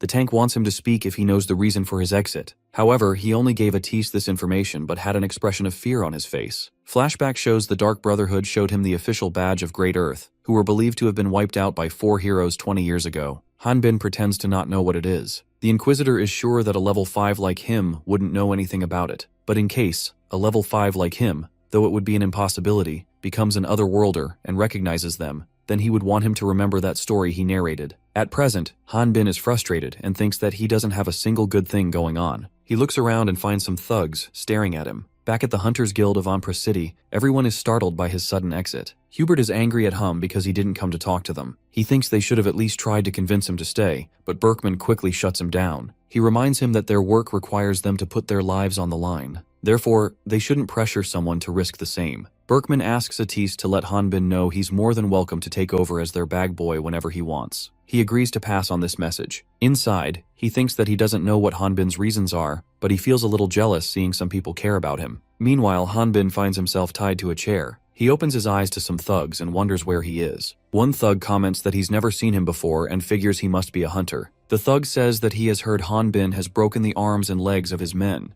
Moreover, he slept in their territory and ruined their stuff. The culprit apologizes for the damage done to his men, but points out that it was their arms and legs that broke when they hit him, not the other way around. And since he didn't have anywhere to sleep, he just slept in an abandoned house that he found. The other thugs are surprised over how can a person's body be as strong as a wall. They are convinced Hanbin is using some kind of magic. He reveals he doesn't use magic, encouraging thugs to even test magic on him. If the thug boss is not tempted to hit him just like the thugs behind, does that make him a chicken? When they refuse to admit to saying something this outrageous, he calls them liars. Enraged, one of the thugs punches him in the face. However, this doesn't end well for the thug, as his hand gets broken. Since he has ignited the flame by fighting the thug's boss, he wonders how will he be able to break out of there. The thugs are playing a guessing game and trying to guess his profession. Hanbin feels that it would be easy to break out of here, but nothing good will come from causing a bigger mess. The chairman of the thugs arrives and learns that only a single hunter has been caught, and unlike other thugs, he isn't scared and even calls him a dog, pissing him off to the core. Surprisingly, he seems to be aware that he is from Rock Mountain, probably because of his bad temper. He orders his man to let him go because if he wanted to, he would have cooked them easily. Hanbin is quite astonished. The chairman agrees to reveal how he knows about Rock Mountain only if he works for him. 6 months after the dungeon disappeared, in the residential area in the eastern castle wall of Onpris City, the bandits are forcefully collecting the possessions of a resident. Whether it's kitchenware or furniture, they have collected everything that appears to be valuable. The owner of one of those houses, a woman, pleads they do not take their property. The bandits claim they have told the man of the house that they will be dealing with everything. The man of the house, the woman's husband, comes rushing and jumps at the bandits. However, the man in charge of the bandits asks him to not make a fuss and commands his men to bring the hammer. The man of the house, equipped with some good armor, is stunned to see a huge man carrying a giant hammer. To protect his house, the man points his sword at Hanbin. The man attempts to stab him in the chest, but the sword fails to penetrate his skin. He first moves him out of the way and then crushes his house with a single hit. After this, the family is introduced to one of the projects that the Onpraus Builders Association is pushing forward. The bald man from the thugs shows them around their new house, as not only they are preparing city walls, but they are demolishing old houses and giving families stronger and newer ones too. The new houses are built with the same materials that the nobles use to build their castles and have strengthened with golem magic, so they are quite sturdy. Furthermore, they have finished it with a special slime extract coating to prevent monsters and enemies from climbing up the building. This whole information, from their house getting demolished to being given a new one, has left them poker-faced. The bald man then addresses the conditions of living in the house. They're allowed to live there, as long as they agree to let soldiers occupy their homes during emergencies when civilians have been evacuated. Additionally, the man of the house may be able to receive a monthly payment for helping to maintain the castle wall. The bald man has explained this all before to the man of the house,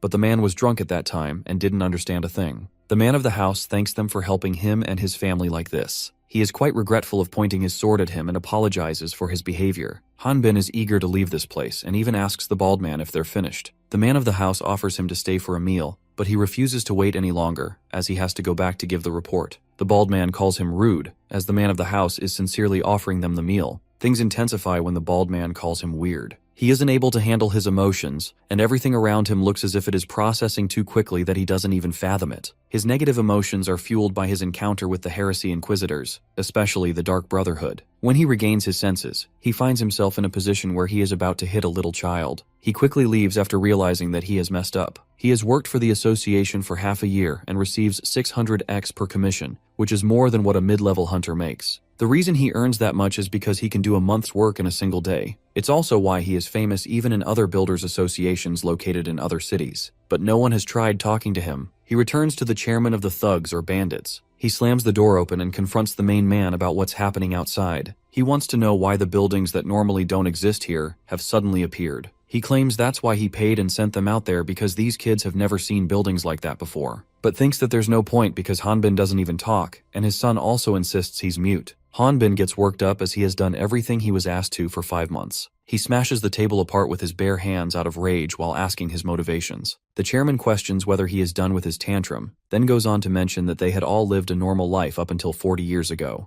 The second time, he emphasizes the words us and otherworlder, indicating that both the humans of this world and otherworlders had lived peaceful life for some time. Hanbin had a hunch that the man he served already knew. The chairman wonders if Hanbin knows why he can't get a good night's sleep, why he has to eat in hiding, and why he can't talk to anyone. Hanbin feels that maybe it's because he is an otherworlder. The chairman thinks that is not the main reason. This is because he can't live like other people. People only have seen otherworlders work as hunters. It's been 40 years since the first otherworlders appeared. There are actually more people who work in other jobs compared to how many hunters are there. but in return, some quite several otherworld technologies and cultures are integrated. If he doesn't fight and live a normal life, no one will think anything of it. The chairman gives him a piece of advice to not get involved with hunters after finishing this task, if he wants to live like a normal person. This task is a hunter's commission exclusively requested for Han Bin. He believes that he has no reason to accept this, and he won't even be of any help. The chairman points in the direction of the door, revealing that one begs to differ and requests it must be Han Bin. He turns his head back and finds Atis. Surprised to see his old friend, he is guessing how he found him with all his body covered.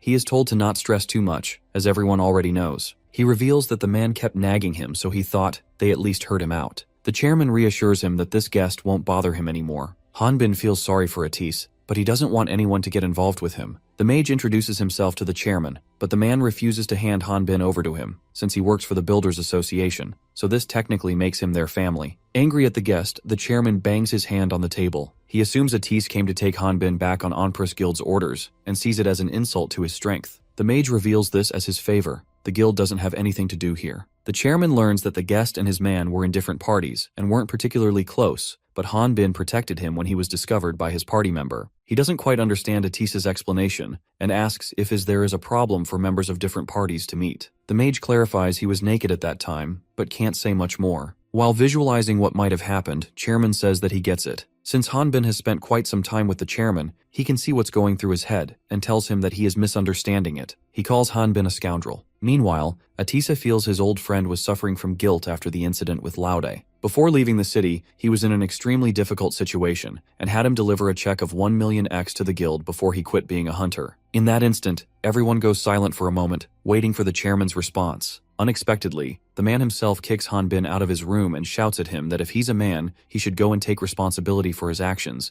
and shouldn't even think about coming back without finishing his job. Atis is relieved that he permitted Han Bin to help him. Han Bin shouts at him as he doesn't give the proper details of the incident. The mage is sure that the situation with Heresy Inquisitors is a bit touchy. Han Bin believes he's in an even worse situation now. He argues that it's already been 5 months since he quit being a hunter. Atisi reminds him of his quest, to explore and collect samples from Satha Forest, and so it won't be dangerous. He promises to protect him if things do go south. Additionally, he prefers him to not to speak formally. Sometime later in the Satha Forest, both of them are walking toward their destination. Han Bin is pondering why it has to be him. Why didn't Atis choose someone else? He remembers the chairman told him that nothing would appear suspicious as long as he acted normal. He finds a small species of low-level monster that inhabits Satha Forest called Kellogg. He tries to play with it but ends up getting bitten. Atis, on the other hand, ruthlessly uses his fireball magic to exterminate Kellogg. He comes running to him and gives him some potion in case poison starts to take over his body. Moreover, he wipes his arm, where he is bitten. However, since Han Bin's skin is too thick to be penetrated, the monster wasn't able to leave any poison in his body. Atise shows him a sample of some portion, wanting him to inform her when he finds something similar. Han Bin wonders if his friend has blue blood. Asking someone if they have blue blood is like asking the person if they are not human, or don't have any emotions such as sympathy. After this, they continued their exploration. However, Atis burned everything that was in the way they were passing through. This forest has quite a large number of dangerous monsters. Han Bin wishes to forbid him from using fire magic. Atis wants him to not worry because if he stops his magic, then the fire will die out. Han Bin insists it's banned. Later, the mage reveals Lauda's party was the first party that he joined. It was a bit awkward for him to be with Lauda, so he ended up going solo, and he also didn't have much experience working with people. It was his first time camping out too. Han Bin asks him why he joined the Hunters Guild. He thought it would be fun to collect and research materials by himself. Rich people and mages can level up just by doing magical research, so they don't need to go out in the field. While laughing, Han Bin asks him, how can a dragon hunt dragons at home? He reveals he doesn't have anything to do with his family business. Besides, dragons are nearly extinct. Han Bin wonders why there aren't any dragons around anymore. Atis isn't certain why, but he's starting to get the feeling that his teammate has a thing for dragons. He believes he can level up if he gets to encounter one, and lies to Atis that there are no dragons where he is from. They are rare monsters, which makes them difficult to see. The mage describes the dragons as a fearsome monster that flies in the sky with wingspans as wide as castle walls. They can burn up Earth with their limitless mana. But the real reason why one must fear them is that their levels increase with each enemy they defeat, like an otherworlder. They are an intelligent species of monsters that can verbally communicate with others. Dragons may be secretly surviving by hiding out and living solitary lives. Based on his personal experience, Han Bin remarks that no matter how lonely the dragons are, living while being safe may be better. He brings Ephor into the conversation, saying that he knows a wyvern that also speaks, but chooses to live in secrecy. Atise starts laughing hysterically, thinking Han Bin is joking. He asks him if he has thought about being a hunter again. Hanbin wonders how is he going to show his face to the party's leader and tank, as it would be shameful. The mage reveals he is making his own party and wants Hanbin to join him, who wonders why him because he could run away again. Atis admits he doesn't know the exact reason Hanbin left Berkman's party, but reassures him that he shouldn't worry about him finding out his secrets. He appears to be uncomfortable by Atis's comments and points out that the mage also has secrets, leaving him puzzled. Hanbin is suspicious because how can a mage use magic without casting any spells? The mage wants both of them to keep their secrets a secret, which doesn't convince Hanbin, as he feels that Atis might betray him first. The tension in the atmosphere increases when both prepare to fight. The Sword King attempts to take out his sword, while the mage has already charged his wand and is about to launch an attack. Atise shoots a mana bullet that skims past Hanbin's face and hits a beast standing behind him. Hanbin, who believed he would get hit by the mana bullet, is stunned. The mage explains that he shot a mana bullet down the beast's throat and ignited his lungs. It will likely die of suffocation. Hanbin is enlightened that the monster could have alerted others if it had made a noise. He is convinced that Atis is on another level compared to the mage from Berkman's party. He is genuinely surprised at how quickly he was able to make a decision. He had thought that the mage was a delicate young master who had stayed home and researched. Atise thinks it would be nice if he could persuade Hanbin to join his party, but now's not the time for that. He instructs Hanbin to open the monster's stomach while he goes to check on the net. He opens up to Hanbin about how the monsters that normally don't approach humans have come out on the open areas and have attacked them. It doesn't seem strange to Hanbin after all. His friend burned everything. He then looks at the monster Atis dropped earlier and learns that it's a level 21 monster named Kobold, and they normally appear inside the dungeons. Atisi snaps at him for not properly listening and orders him to cut Kobold's stomach open. When the sun falls, they stealthily arrive at the nearby village and find themselves a place to peek at the kobolds without getting caught. They find 2 kobolds in the tower and the majority of them in the village, but it's too dark for them to see clearly. It is revealed that they found a human finger in Kobold's stomach, which may have been from the village they are in. This indicates kobolds have started eating humans too. When Hanbin asks him if a new dungeon has appeared, the mage reveals that it is not true, because if the new dungeon were to appear, the Empress would have noticed the changes in the topography. Hanbin wonders if a new dungeon hasn't appeared, then why would there be dungeon monsters here? He suggests they go back and report this to the Hunter Guild now that they have scouted the place. Atis spots someone near the village with the help of a monocular. He finds a person who appears to be bound and suspended by a rope. He attempts to run to rescue him, but Hanbin stops him, suspecting the man could be already dead. One of the 2 kobolds in the tower gets hit by a mana arrow. His kobold companion tries his hardest to remove the arrow from the skin, but ends up setting it off by mistake. Hanbin demands an explanation of what he used. Atis explains his weapon is a device that shoots magic stones that are inscribed with magic spells. The mage abruptly starts running in the kobold's direction and commands his friend to stay put while he takes care of the rest. Hanbin checks the hanging man's status, and by all appearances, he's already dead. The village is glowing bright because of the flames, and based on its conditions, Atis thinks the kobolds have occupied this village for about half a year, and that one person may be the only survivor. Some kobolds, hiding inside the buildings, surprise attack the mage. Atis had heard that kobolds are an intelligent species of monster, but he never thought they would be smart enough to attack under concealment. He uses the fireball to burn the whole building, exterminating the monsters. However, he adds a little extra mana to his magic wand and ends up wearing it out. In this critical moment, a kobold jumps at Atis with a spear. The mage casts a mana bullet which edges past Kobold's ear, but he throws the wand at his face to distract him. He takes out a new wand from his pocket and blasts the entire surrounding area. Hanbin arrives and comments that the fire he cast in the forest was nothing. Atisi now knows that his friend was right. The man he rushed to rescue is dead. Hanbin believes this isn't Kobold's doing. His friend further adds that this wasn't done by any monster. The man was frozen to death. Hanbin reveals he has never experienced cold weather despite living here for a year. Atis clarifies that this wasn't the only strange thing. The man was a level 27 hunter from Onpraus.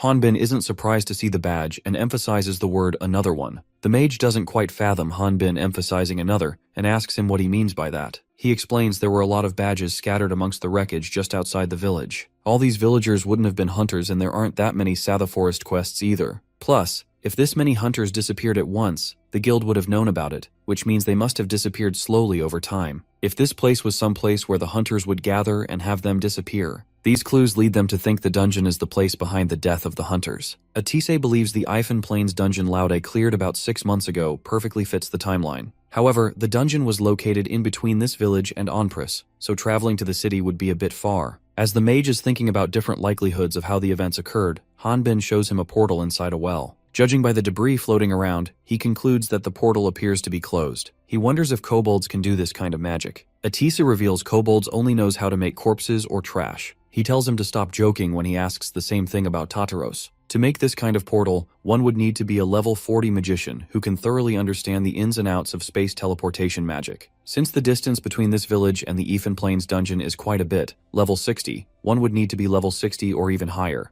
Hanbin finds it creepy and says what would they do if the person who created the portal turned out to be an enemy. He makes that comment after spotting a lich approaching them. The lich is a monster that emerges when a magician turns themselves into an undead. He can regenerate his physical abilities. He comes closer to the hunters with some snarky remarks. When he doesn't find any wounds or scars on the hunters, he realizes these people are strong and must have been entertained by his kids. The lich assesses the damage by looking at the traces of mana being burned and points at Atis, deeming him responsible for the damage. Surprisingly, he isn't able to see Hanbin. Hanbin feels that something is wrong with the skeleton. Atis assumes it would have lost all 5 of its senses after becoming an undead. Instead, it would be able to sense the mana energy around the area, which means he would only be able to feel Atis's presence, not Hanbin's because he isn't a mage. The mage orders Hanbin to escape. However, he isn't prepared to leave his friend behind. Out of nowhere, he gets hit by some kind of flying ice bullet. The lich surprisingly talks in plural, calling both hunters rude for not answering his questions, and then an eye appears in his orbit, finally allowing him to see the Hanbin. Meanwhile, the level 5 hunter reveals he was just grazed by the lich's surprise attack. He tells Atis to concentrate on the enemy. After getting hit by the skeleton, he is convinced that at his current level, his mage friend won't be able to defeat it. What's a married couple? It's something the skeleton asked his married co-worker when he was alive. His married co-worker told him that married couples take the same path, looking in the same direction. He was impressed by what he heard, so he brought James and Catalia together as husband and wife, probably his co-workers. He was aware that he may have been rejected by Catalia before she and James dated. Amidst his speech, Atis casts a magic attack, which he effortlessly stops with his ice magic. The lich is irritated, as they aren't even listening to him. Hanbin is confused, wondering where Atasi is aiming for. Atis explains that lich's magic is guiding his mana and changing its trajectory.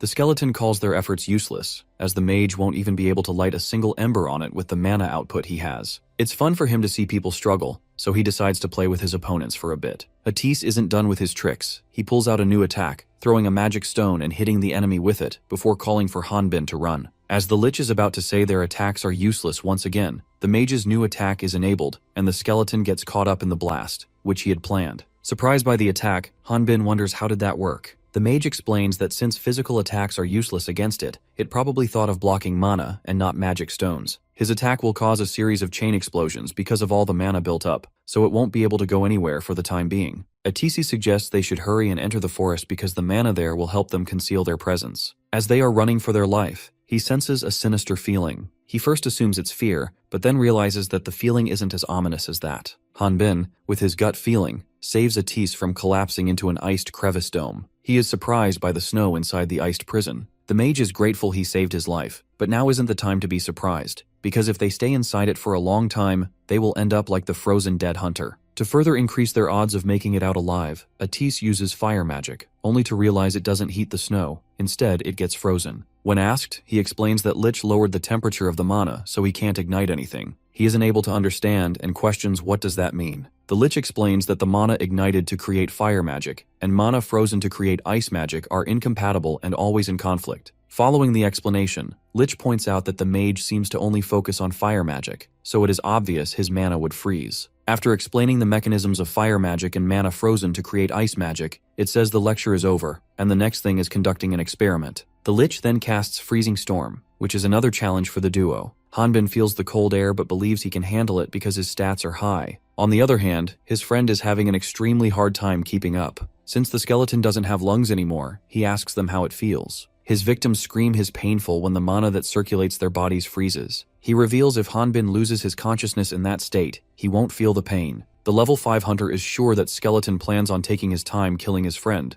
and he can start to fight once Atis loses consciousness. This is the only way he can live like a normal person since he doesn't want the mage to discover his strength. The mage appears to be in a critical condition. He apologizes to Hanbin for being selfish, and then unexpectedly uses his magic on himself. For a split second, he cries out of intolerable pain as the energy circulates his whole body. Hanbin doesn't understand what is he doing, wondering why he used magic on himself. Meanwhile, the Lich starts laughing because of how interesting these things are to him. He is impressed at Atis but wonders how long will he be able to last with just that. Knowing this is their last chance, the mage wants Hanbin to pay attention. He wants him to run towards a hole as soon as he summons it. Thinking Atis is devising a plan where he would be an inevitable sacrifice, he demands an explanation. The magician interrupts and insists that he make a promise, which he reluctantly agrees to under pressure. The Lich is curious about what the mage is cooking up next. Atis wants him to guess, and then instantly throws several of his wands in the air, which causes an explosion. The skeleton avoids the damage by quickly getting out of range. After this, he attempts to understand the magician's chain explosion that was created using the magic stones on the wand. The skeleton believes the magic wand explosions are too weak to cause a hole in the ice wall, and wonders was Atis's attack a suicide bombing. Though he hopes it's not something dull, it activates magic perception to scan the area. The mage's magic stone has turned into dust and is now causing too much noise.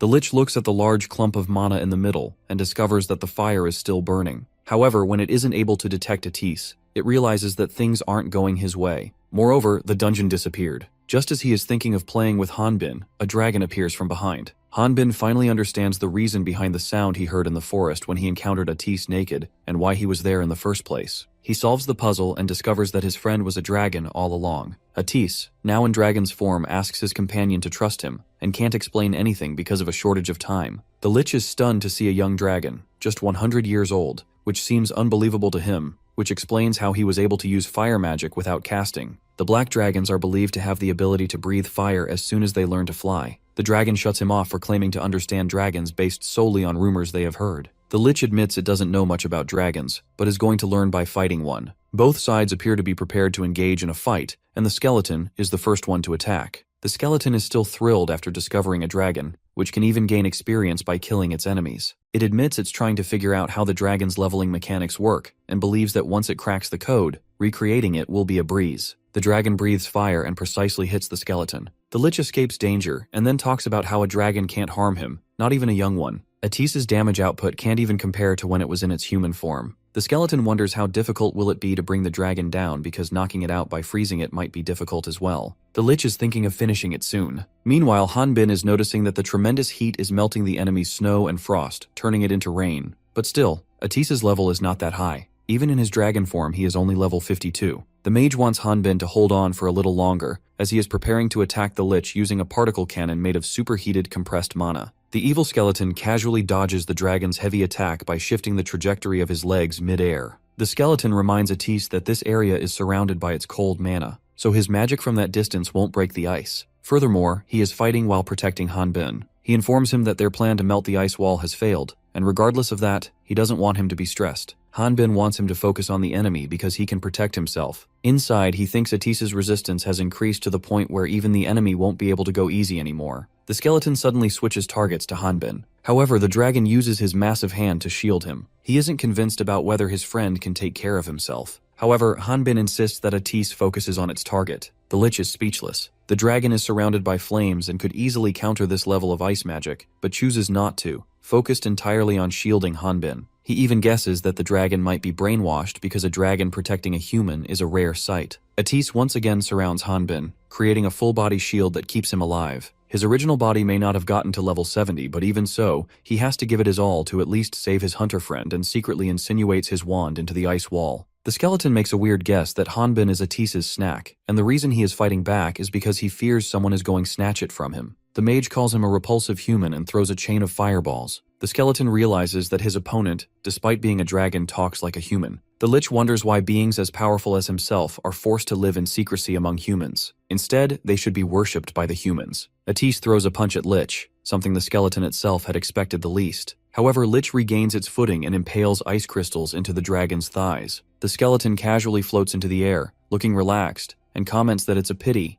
if only the dragon's levels were a bit higher. Atis asks Hanbin if he's afraid of him. After all, he is a dragon. While having a smirk on his face, the Sword King says that he once saw a monster much larger than him. His friend would be cute compared to them. Atis giggles and reminds him that he claimed there were no dragons in his hometown. He shows interest in his story, but can't hear more about it since their time is up. He demands an answer on whether Hanbin will keep the promise that he made to him. Before Hanbin can speak a word, the ice wall explodes from the inside. Atis commands him to run before the ice wall is reconstructed. Hanbin isn't ready to abandon his friend, but the mage says that he has to stop the Lich and reminds him that they made a promise that he would leave. He is convinced that Atis will fight to the death if he doesn't escape. He decides to leave and quickly returns with a plan. The Lich is astonished by the dragon's good act. He speaks up about how the magic he prepared would go to waste if Hanbin left. At that moment, wide-ranged ice magic begins showering over him from the sky. He makes it even worse by using Blade Squall, which triggers the movement in ice magic, and they start descending. Hanbin wonders where it all went wrong. Was it when he thought he could block it? When he hid the fact that the man in the well was dead? When he didn't stop him, knowing the Lich's level? Was it all because he wanted a normal level 5 life? Atis once again shields him with his massive body and takes all the hits.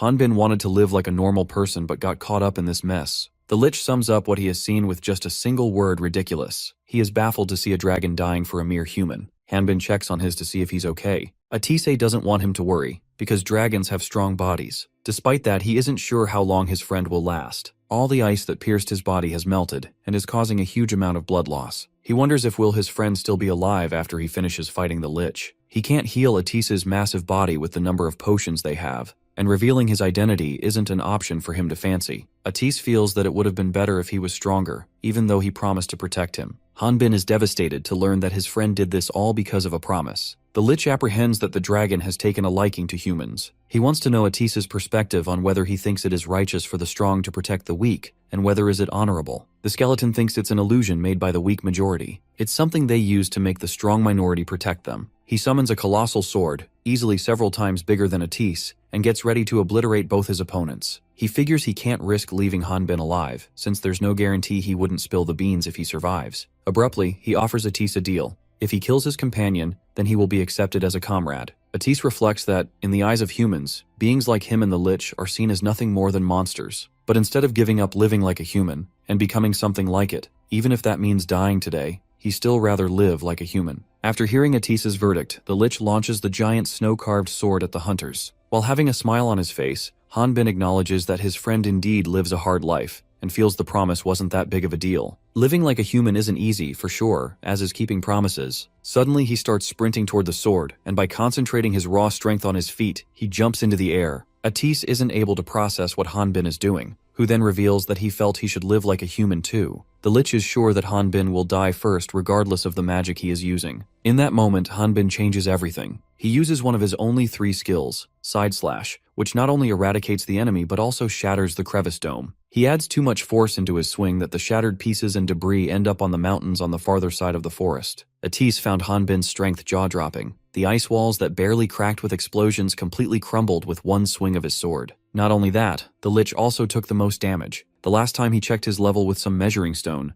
Hanbin was a low-level hunter. Hanbin brushes off the past, calling it a long story, but still asks Atise not to be angry with him. Meanwhile, the mage felt that he used some magic that could trick the measuring stone. As they are having a banter, the skeleton revives its body and enables the Gehenna's entanglement, an ability that allows it to summon tentacles and manipulate them to capture its opponents. The Lich never intended to use this skill, but now is forced to. These tentacles get stronger by absorbing the energies of their victims, and they will never let go of them until they die, even if the victim is the master who summoned them. The skeleton thinks it's a shame that he now has to be satisfied with their corpses. Hanbin is shocked that the Lich is standing on its feet again, even though he did his best to destroy his entire body. Atise explains that their enemy's entire body is composed of mana, so it can't be destroyed with physical attacks. The skeleton threatens them to reveal how Hanbin disguised himself as a level 5. Hanbin proves his opponent wrong by powering up so hard that even his shirt gets destroyed due to the overwhelming energy surge. The skeleton couldn't believe what it was witnessing.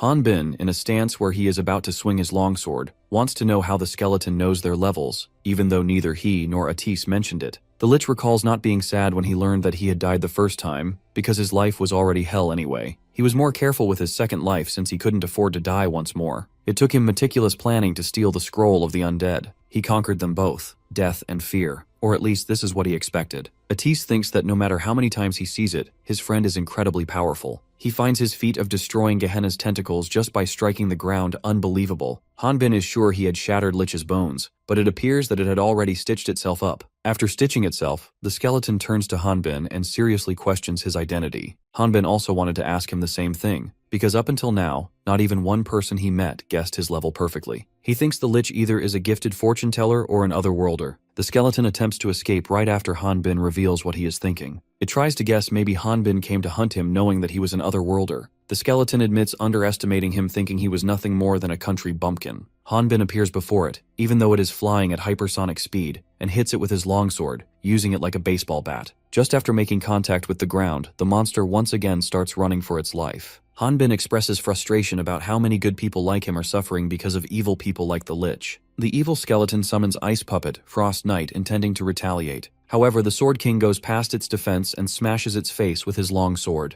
Meanwhile, Atis, spectating their fight from the distance, thinks his friend's power level doesn't compare to a normal human, though he feels that something is off. He speculates that Hanbin is most likely an aura user because a sword of that capability can't be equipped by a normal human. Back to Hanbin and the Lich's battle, the Sword King wonders just how much his enemy can regenerate. The skeleton thinks his opponent isn't using aura because he is planning to turn him over to the Inquisitor for the bounty money. He offers him triple the reward money to let him leave. Hanbin proceeds to throw a stone shotgun before questioning what is it babbling about. The stone shotgun puts countless holes in the Lich's body. Hanbin finds the enemy's regenerative abilities annoying. Atis from a distance shouts that Hanbin should use his aura and explains that the skeleton's body is composed of mana, so if he severs its mana connection with his aura, then he can neutralize it. Hanbin asserts that he knows he is supposed to use energy skills like mana, aura, prana, or force, and these skills can be used up as the swordsmen are leveling up. However, the thing is he can't use any of them because he is level 5. The mage explains that aura is often described as the life energy from an image in one's mind. A moment passes before Atis and the Lich fully process what the man just said. Their faces go utterly blank as the realization sinks in.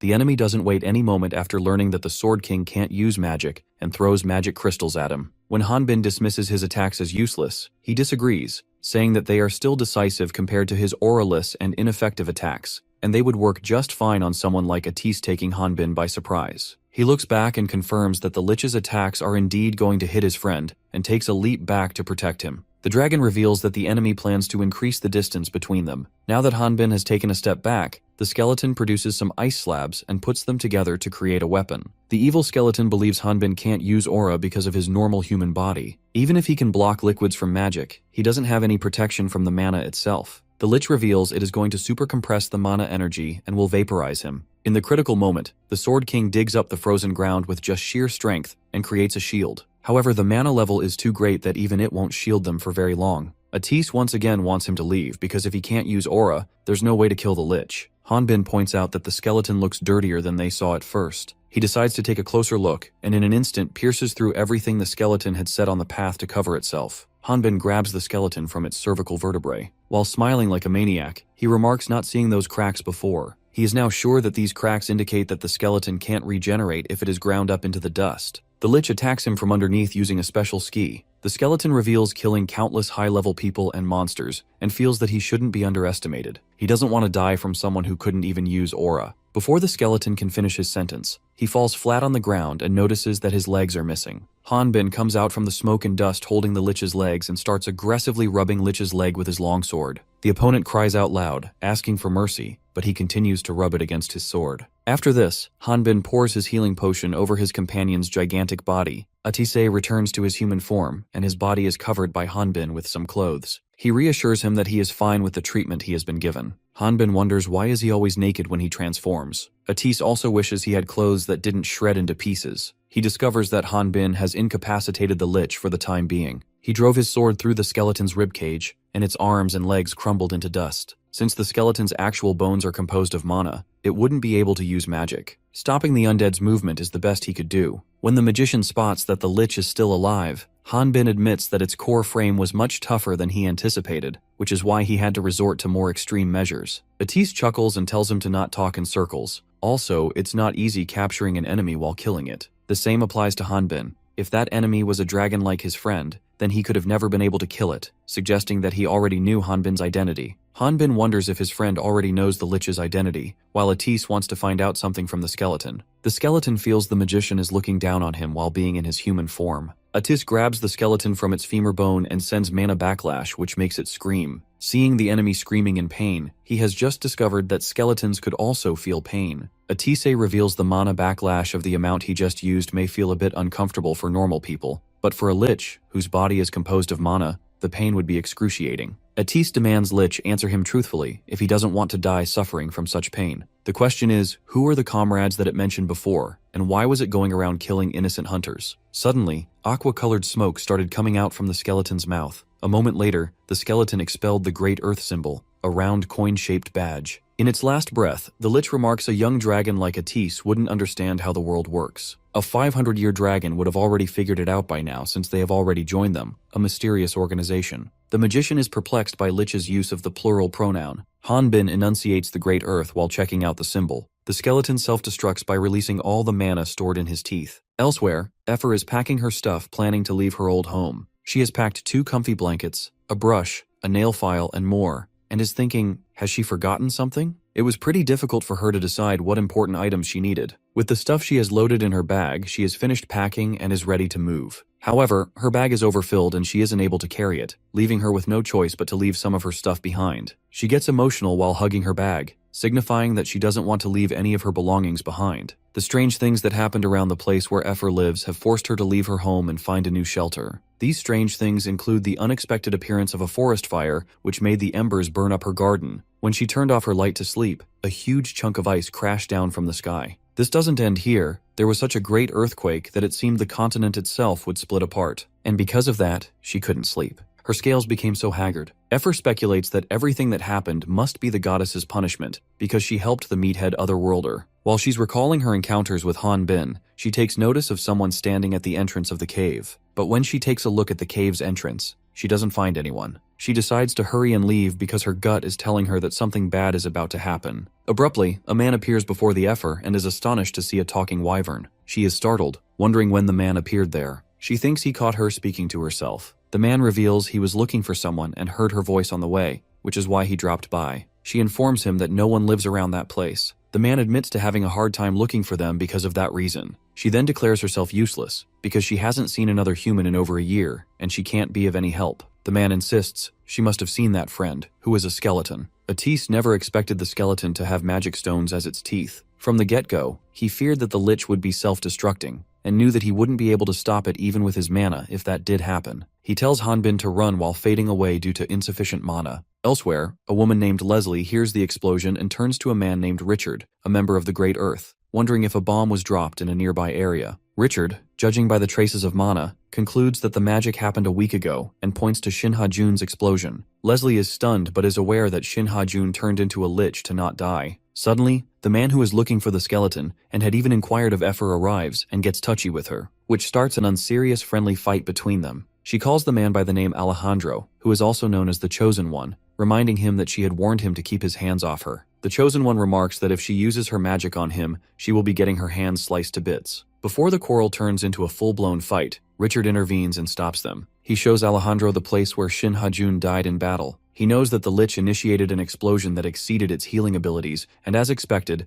not a trace of the enemy was found. He brings this up as a reason for Alejandro to maintain a shred of respect. The Chosen One thinks it's weird that the skeleton self-destructed. Leslie also agrees because it's unbelievable that there is someone who could push a level 72 opponent to self-destruct. Alejandro clarifies that he's not questioning that, but rather why the skeleton exploded in that spot, which isn't too far from them. He mentions that on his way to meet them, he saw an area that more likely appeared to be the actual battlefield, about 2 kilometers away. Richard guesses that Ha-jun might have been dragged away from the battlefield as he was self-destructing, but he ponders why he doesn't feel any other energy besides Ha-jun's. He is thinking how in the world Ha-jun's opponents could have managed that. Meanwhile, Hanbin informs Atis that he kicked the Lich's skull. He shares that he was just going to kick it away for the time being, but it ended up exploding, though he insists that he didn't kick him hard enough for him to explode. The magician concludes that the skeleton self-destructed. He is wondering if he would get any experience from a level 70 Lich that destroyed itself. Hanbin explains how he brought Atis back to the village since he had fallen unconscious. He reveals he jumped over the town's outer wall to reach here, even though it was against the law. He justifies it by asking rhetorically how he was supposed to enter through the town gate while carrying a naked guy. Then he admits that he didn't know where Atis's house was, so he went to the old man's office in the Builder Association, but got kicked out. The magician calls him a criminal for being crazy. Hanbin continues his story, saying that after being chased by the guards, he ran into a bunch of smugglers. In short, he has been very busy. His humorous tale gets Atis thinking that maybe he is more of a spectacle than the Lich. He gives credit to the chairman of the bandits who helped him wake up within a day and adds that it all turned out well in the end. Atis remarks that he never dreamed there could be a guy as strong as this other worlder, and expresses that he doesn't know how to thank him. He isn't sure about what would have happened to him if he had gotten captured by that other worlder, referring to the Lich. Realizing that his earlier words might have come off as offensive, Atis nervously clarifies that he meant Hanbin is different from the others, trying to clear up the misunderstanding. Hanbin isn't offended and assures him that he knows his friend didn't mean anything bad. He adds that in the world he lived in, there were plenty of murderers. Still, with Ormflaus's mission of infiltrating the Latna continent and killing the goddesses, Hanbin states that he would rather live the life of a normal folk adapting to this world than become a crazy killer. Atis then inquires whether Hanbin is saying that the majority of otherworlders are normal humans. The Sword King acknowledges that they were, at least in the beginning, but in reality, a lot of them became killers. He adds that if there's one thing that differentiates him from the otherworlders, it's that he had a defective guideline implanted in him. The mage already seems to know what a guideline is. Hanbin states that being able to see levels is one of those powers, and believes there is also a hidden ability that the user isn't aware of. Atis repeats what his big friend said to confirm whether there's something that might induce otherworlders to commit murder or follow the demon god's commands in due time. Hanbin reflects that the reason he is being shown as level 5 is likely the result of his faulty guidelines. He admits he doesn't know how severe that defect is, and he isn't sure whether he will suddenly go crazy and become a killer, but that's why he believes Atis won't gain anything good from getting involved with him. He shares that he saved a lot of money, and with no reason to stay in the village, he is leaving. He bids his friend farewell. Atis clenches the blanket tightly, his fingers digging into the fabric as frustration simmers within him. He then introduces himself as Atisa Emphatir Ragnar Akka, a descendant of dragons created by the great goddess of shadow, Kivriel. He elaborates that among all species of dragons, the fire dragons are known to fulfill their duties. With a smile on his face, he comments that a fire dragon never forgets the debts they owe. He affectionately calls Hanbin a military veteran. After a while, the chairman sees Hanbin off as he gets ready to leave. He provides him with a cart that will take him to his destination, and a map to help him find the way. Furthermore, he informs him that he should be able to pass through the city's gate if he shows them the Builder Association's documents. He is going to send Hanbin his new identity through a broker. The chairman wants him to leave the goods at the drop-off spot and simply sell the cart. When he questions what he should do with the money he gets from selling the cart, the chairman tells him to keep it and remarks that it's worth sending him away, considering how troublesome he is. Before Hanbin leaves, the boss demands a promise from him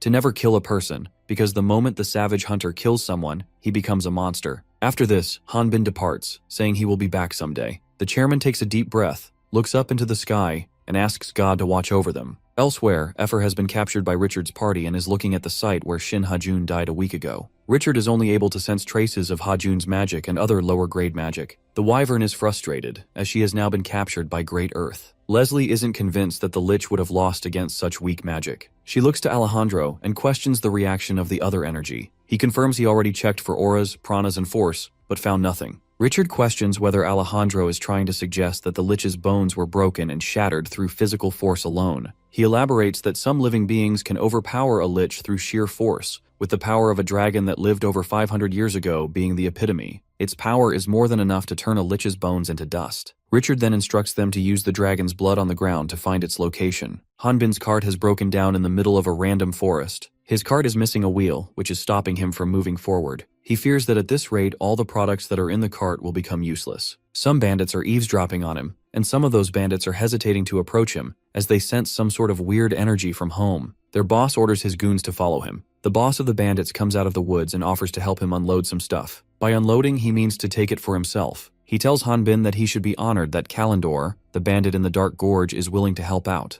The otherworldly Sword King completely ignores him, and without anyone's help repairs his cart. Soon after, Hanbin has the bandit riding his cart, something which even Kalendor himself never expected. The bandit appears to be complying, likely because he received a beating from Hanbin. Before bumping into the bandits, Hanbin couldn't seem to find the path no matter how much he looked at the map, and since there wasn't anyone around, he got worried. However, he felt relieved after Kalendor appeared. The bandit was baited. It was a trap. When Hanbin butchers his name, he tries to correct it, but soon regrets it because the man gets offended. Soon after they arrive at Hayton City, and Kalendor tells him to check the city out from the cart. Hanbin's first impression is positive. He is awed at how it's so much bigger than Onpras. Kalendor then takes on the job of tour guide and introduces him to the city as they are entering. He points at the huge gorge and tells him that it's the most famous and the largest dungeon in the north, the Crater Valley Dungeon. Hanbin thinks it's dangerous to build a city right smack in the middle, but Kalendor reveals the entrance is at the base of the gorge, so it's rare to see monsters climb up to the top. though it's true that as a hunter, staying closer to the dungeon is more convenient when commuting.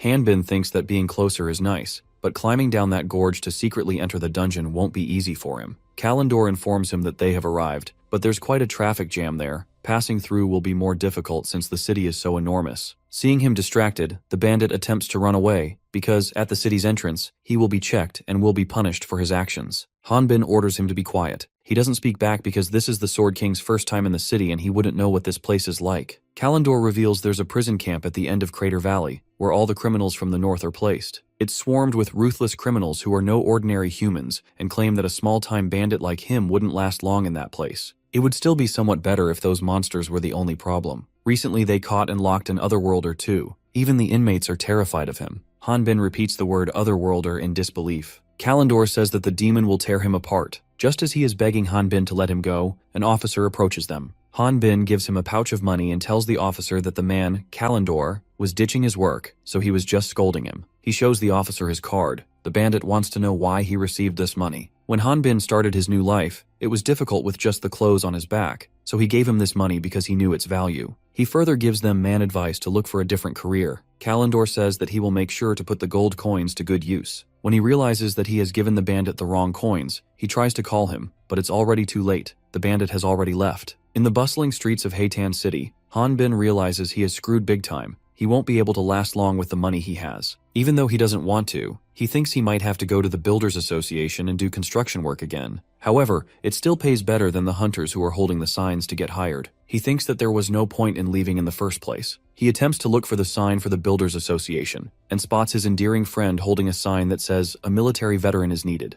Hanbin quickly grabs him and makes a run for it. After he has calmed down, they have tea at some random place, most likely a cafe. Atisi says that there aren't many nice locations in this city, and feels like all their worries seem unimportant when sitting and drinking tea like this. When he asks Hanbin the reason for his late arrival, the Sword King snaps at him, saying that's something he should be asking, and proceeds to ask him what is he doing here, and how he arrived 2 days before him. Hanbin reveals the reason he was late was because he was lost. Atis reminds him about what the Builders Association chairman said before he left. He recalls being told to keep his identity as a dragon a secret. He also remembers that the chairman told him that he will be sending him a new identity through a broker. Moreover, he was told to meet the broker there, but this slipped away from his mind. After calming down, he tells Atis he is grateful and wants to recruit him to his party. But getting involved with him won't lead to anything good. Atisi says that he wasted money buying this house they are chilling in. Hanbin asks him who will be the leader. He argues how can he become the leader when they have him. Hanbin says how can he become a leader, he's just a level 5. He says that if in any case he becomes famous because of that, then there's no way he would get the chance to meet the goddess. Atis believes he's right. The first ones to knock on their doors would be Heresy Inquisitors. Hanbin's goal was to hide his identity and keep pushing to level up, but most monsters don't even cut it. The mage knows how frustrating that would be. He asks Atis if he has any water at his home. The mage tells him that it's in the back of the fridge, and he can drink that. He is so surprised to see fridges in this world that his eyeballs practically pop out of his head. The magician wonders if all other worlders view this world with disdain. He gave up on hope after being stuck at the Rock Mountains. Now, he is excited to have all the water and drinks inside it as he wants. When he tries to open the fridge's door, the guidelines tell him that his level is insufficient. To look into a fridge, the user must be level 10. He starts freaking out, screaming, "Why is there a level requirement for just opening a fridge?" Atis, while trying to save his fridge from getting demolished by the madman, remarks a fridge is a magical tool, so it's obvious one has to meet the requirements. Hanbin doesn't understand why it is obvious, because there was nothing like levels in his world. When he curses at magical tools and artifacts, the dragon reveals that they are both tools that are the foundations for dungeons created by Ormflaus, the demon god. Atis, lost in thought for a second, says he just thought of a way where Hanbin wouldn't have any problems becoming known despite his low level. The big man is confused, but Atis explains that what he's suggesting is much simpler than that. He reveals he wants to get rid of the name Hanbin first. At the Heighten Hunters Guild, Atis and Hanbin are getting themselves registered. The receptionist handling Atis's registration announces that the magic stone has confirmed he is level 37, and as a result, his hunter's registration has been completed. The other receptionist, stuck handling Hanbin, isn't too thrilled about dealing with someone she doesn't find attractive. The receptionist calls him by the new name, Felad Bene, and asks him if he could wear something on top, Seeing his emotional-less face, she gets intimidated and apologizes. She quickly brings out the measuring stone and checks his level. The local hunters are gossiping about him, as they haven't seen someone like him. Meanwhile, Atisa suggests the Hayton Hunters Guild receptionist shouldn't use magic stones to measure Hanbin's level. The receptionist who registered Atise claims it's necessary. Falad Bene crushes the measuring stone with his hands while saying he would never let evil magic coming from an evil stone touch his pure body. Everyone is baffled seeing him crushing a measuring stone with just one hand, but they are more stunned because he just called the measuring stone evil. The local hunters assume he is someone they have heard about in the rumors, someone who calls measuring stones evil and has incredible strength. Amid the assumptions, Atise is wearing a grin on his face. With great deference, the receptionist inquires if Hanbin belongs to the legendary warring race, the Valterra, while Atise formally introduces him. Before the events of their applying to become hunters, Hanbin lounges on the rooftop of Atise's house, tanning by his side, and planning how they are going to trick the entire city by making them think Hanbin is the great warrior of the Valterra race, the Falad Bene. He has the mage clarify that the Valterra warriors are proud of their radiant gold-toned physiques. With a puzzled expression, he questions whether the Valterra are truly a warrior race, since to him, they seem more like a bunch of flashy show-offs hiding behind a fancy title. Atise continues with his explanation, describing Valterra tribes as a unique tribe that resides in the barren mountains in the Far East. People's understanding of what they look like is fascinating. They are visualized as pretty jacked and keep-fit fanatics. According to people's understanding, Cheol-su is an 8-year-old with an inhumane physique and incredible brutish strength. His mother is also an unimaginably strong warrior, and so is his 84-year-old grandfather, who rides a level 40 pet called Calicu Taos as transportation. Finally, there's Cheol-su's 3-year-old sister and her level 27 pet Spotty. Hanbin doesn't believe what the hell has he been told, and questions where is Cheol-su's father. Atise replies the brave warrior father, Falad Bene, steps forth towards the Latina continent for the sake of his family. Perplexed, he wonders why is he the dad.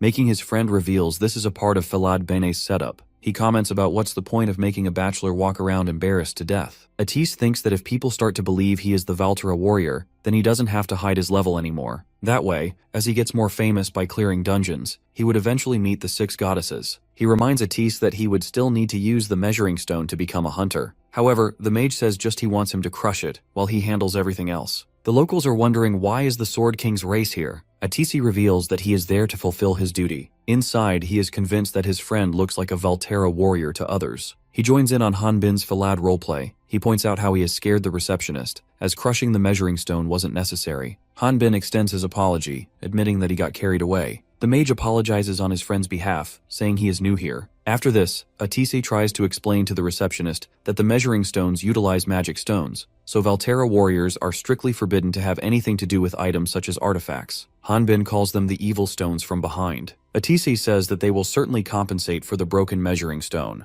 The receptionist informs him they will be unable to act as a party without registering as a hunter. He isn't worried because his friend will be registered as his bodyguard. Inside, he thinks if he had a good excuse like that, then what's the point of him pretending to be a Valterra warrior? But realizes that since he is Valterra, he was able to avoid getting his level measured. Hanbin is also fine being Atise's bodyguard because registering as a bodyguard isn't easy and annoying to do. The receptionist asks for the proof documents proving the Valterian as his bodyguard. The magician makes an excuse of forgetting those documents at home and finesses his way by charming the girl. Charmed by the man in disguise's visuals, the receptionist gets energized and registers him right away. The other receptionist even asks him out, suggesting they grab a drink together at a nearby bar sometime. When Atise says alcohol is a bit too much for him, the former receptionist suggests he should have some coffee with her. Hanbin, spectating from a distance, is annoyed at how he is the only one that has to be popular. However, he tells himself that it is all thanks to Atise. He can go around without worrying, so he shouldn't be jealous. Moreover, he thinks he should have known his body wouldn't attract any girls. Suddenly, a bunch of dudes surround him, inviting him to join their parties temporarily. Some hunters are feeling his muscles, and others are inviting him to their parties, offering up to 70% of their total profit. Overwhelmed, he shouts stop. Somewhere close the Hayton city, Richard's party is staying at a pit-like place that is giving eerie vibes. The acting party leader and Alejandro are talking about dungeon drifters. Richard tells Alejandro that he has caught a good number of Latinians. The Chosen One isn't happy with how his fellow Great Earth member phrased it. He replies he only brought in wandering drifters. Alejandro thinks that from the perspective of a territory ruler,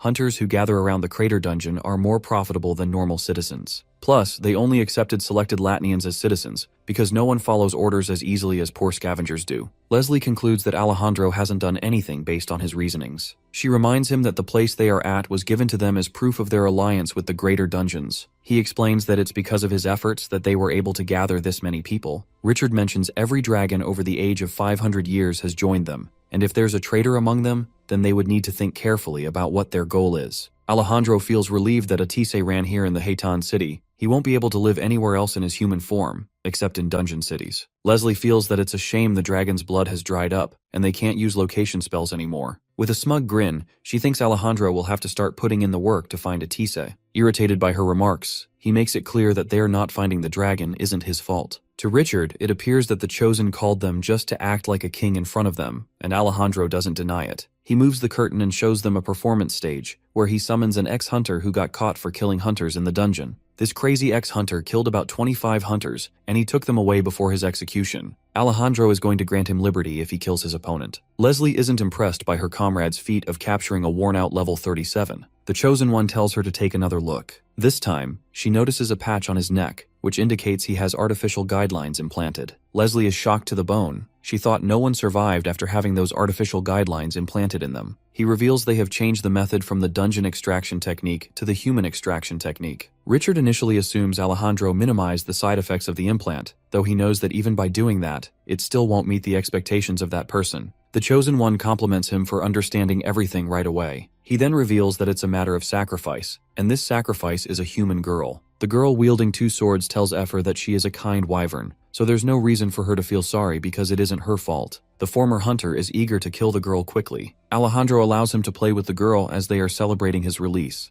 The game now begins. The former reveals he was anxious at first, but the more he used the guideline, the more he began to like it. He believes the girl, his opponent, should be able to see that his level is higher than hers, and wants her to beg for her life. She knows that doing something like that would be useless, and isn't scared to fight. Meanwhile, Effer is scared but is self-aware that being a scaredy cat like this won't make her situation better. After all, she was the Ace Knight Wyvern that protected the kingdom. To rescue the girl, she decides to look for an opening when other worlders aren't paying attention, and then escape from here. She takes off the grazing muzzle and cautiously peeks out of the room. She finds the girl using sublime movement. It appears like she's dancing in the air. The former hunter isn't impressed at all. He wants to intensify their fight even more. She replies that if that's the case, then he shouldn't have taken some time with his appearance. The former hunter is bewildered, as the girl cuts his hair with her sword, and he couldn't even notice. Leslie wonders if the girl also has an artificial guideline. Alejandro remarks that it doesn't make sense that she's at such a high level at her age without even having an artificial guideline. She feels that even a level 5 difference won't matter much if she's of that caliber. She wonders why Alejandro wanted to show off that guy, who only looks good enough to use as an experience. He asks her to take a closer look. The former hunter's rage reaches a new level that he completely ignores Alejandro's order to stop.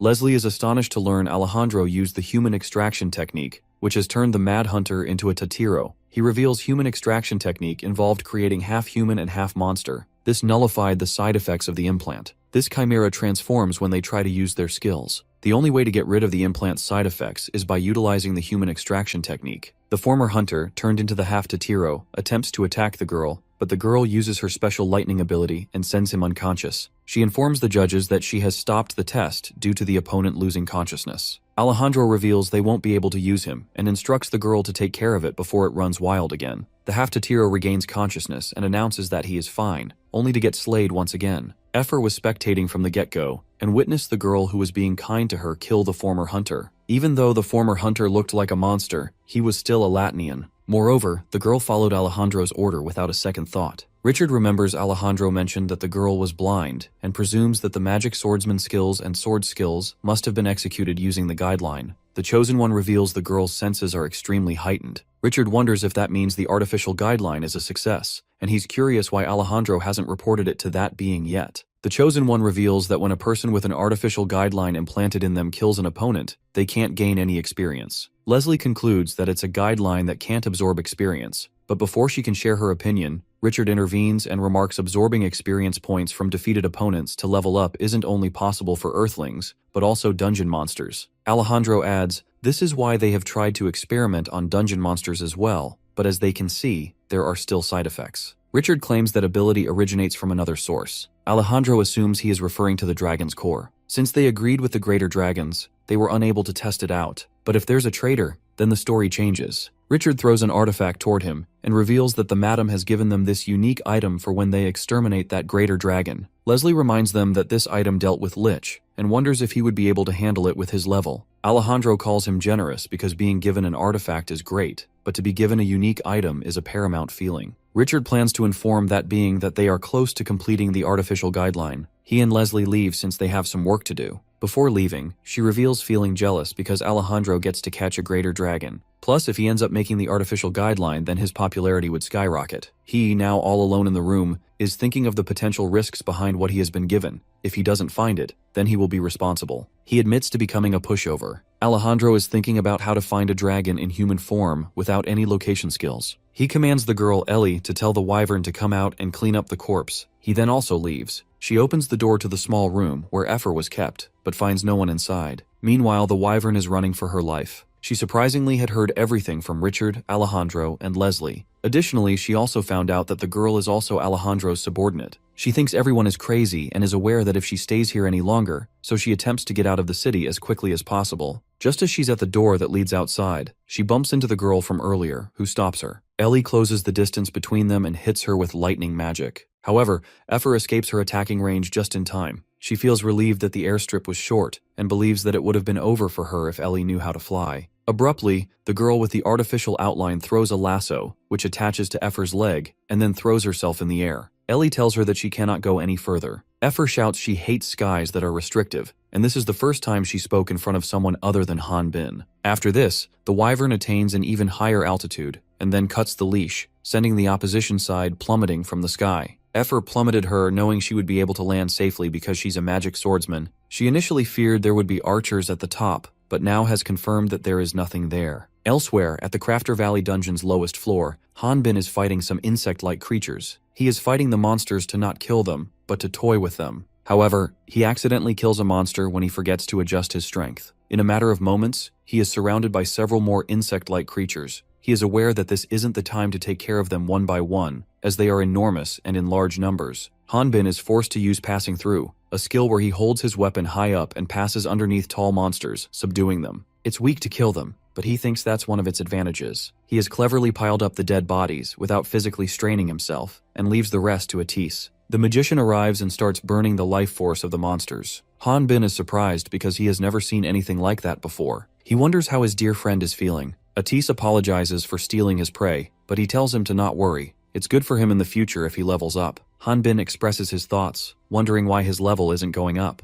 The mage points out there's no way his level would increase that easily. When Han Bin questions him about the basis of this conclusion, Atis describes how levels reflect a being's overall ability to control the flow of its life force. It makes sense that leveling that up would be like replacing one's skeletal structure. Han Bin thinks he knows that, but dragons can gain experience whenever they kill opponents. Atis corrects the notion. Dragons don't absorb experience. They take in an enemy's life force and absorb that into their dragon's core. However, this force can be extremely unstable and in a way has a life of its own. Therefore, to level up, dragons like him need to deal with that unstable life force. If they absorb more than they can handle, they will die because of the explosive nature of life. Han Bin wonders if Atis mentioned having a limit to what he can take in. Atis agrees he is right and adds even water can kill if it is taken too much. He feels excited thinking about how he finally will be able to level up after 15 years. Han Bin casually asks him his age. Atis drops the bomb. He is turning 150 years old this year, making him scream old Gramps. He casually remarks that 150 years old is considered to be an adolescent because dragons can live past 1,000 years. Astonished by it, Han Bin wonders what level an old dragon can get up to. The mage admits he isn't sure. There's no way to confirm a dragon's level. Still, he's convinced they both are in a similar predicament. Han Bin guesses it's because they also don't have anything to hunt that will increase their levels. The dragon agrees. There aren't a lot of opponents high enough to hunt, plus it's riskier.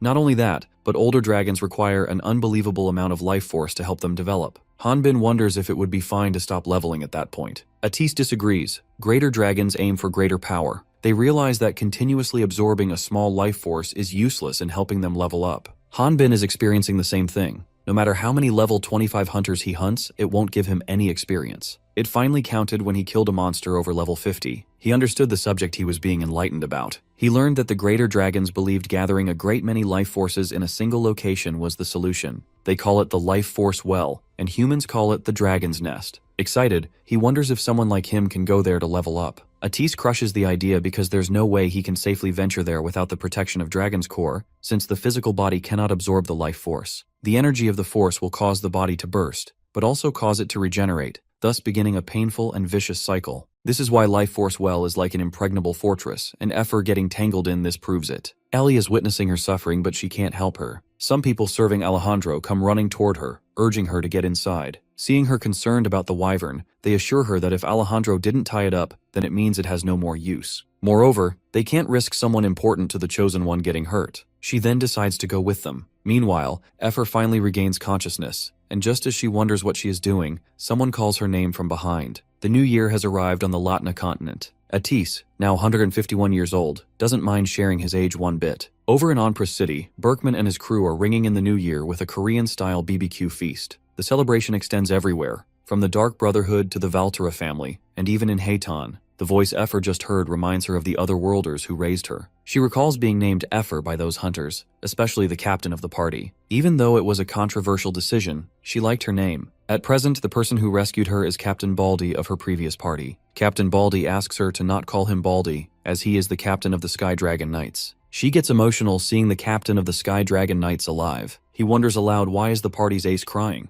She dismisses his question with a silly answer and then asks him about the location of the other hunters. Captain reveals it's not the members' time to come out yet. The crime of not being able to protect the prince, and the punishment for that crime was executing the entire Sky Dragon Knight squadron, including its captain. She suddenly finds a muzzle strapped over her face. Bewildered, she blurts out to no one in particular that the captain is innocent. The captain tells her that she's a smart kid and has a lot of knowledge, but she's also suspicious of others. The captain gives her a piece of advice to trust people sometimes, because if some dust particles get into her eyes, someone besides her needs to wipe those tears away, even if it's just metaphorically. She starts falling from the sky, but at the right moment, Ellie steps in and saves her. She rushes to check on Effer and is relieved when she finds out she is awake. The friendly wyvern received a mass amount of life force which caused her force to be in a state of chaos. But for now, she suggests they should heal her outer injuries. Ellie asks a worker to bring a potion on it, but Alejandro himself arrives, refusing to let her use the potion on Effer, thinking they would just waste it. He reveals he was halfway out but returned when he saw a flash in the sky.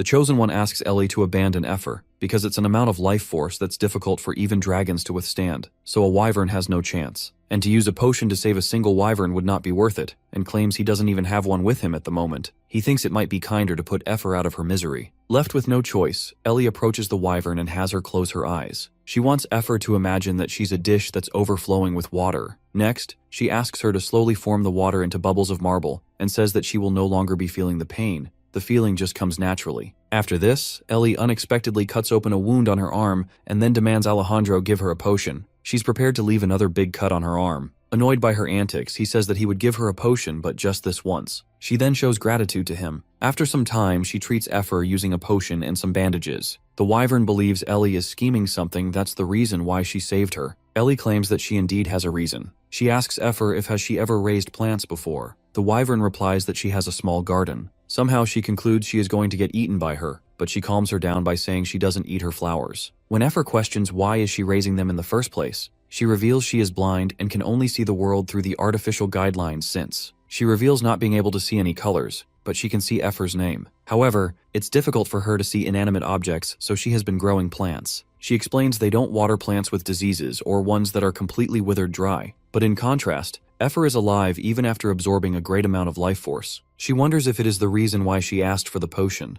Ellie clarifies that most people, including those with the guidelines, may believe that the wyvern was just lucky, but she feels the life force circulating inside Effer's body. Ellie suspects Effer has a dragon core, and when she tells this to her, the wyvern disagrees, claiming to be an ordinary wyvern. She suspects it because wyvern is a type of dragon species. Moreover, Effer is a very intelligent wyvern. She instinctively created a dragon core during the process of receiving the life force. At first, this was puzzling her, but she eventually realized that Alejandro had been looking for a dragon core, which further bolstered her assumptions. Ellie explains a dragon's core is the final item needed for the artificial guideline that's been implanted in her to be complete. However, she hid that from Alejandro and has brought Effer here. She wonders if the wyvern thinks of her as a devoted subordinate, even though she has betrayed him. Effer thinks that if Ellie says it like that, then it does seem like she is quite devoted to him. She also thinks she could be pretending. She is lucky that she's alive, so it would be impossible for her to say that she planned for all this. Effer is sure that she won't be able to figure out Ellie's goal if she keeps making guesses.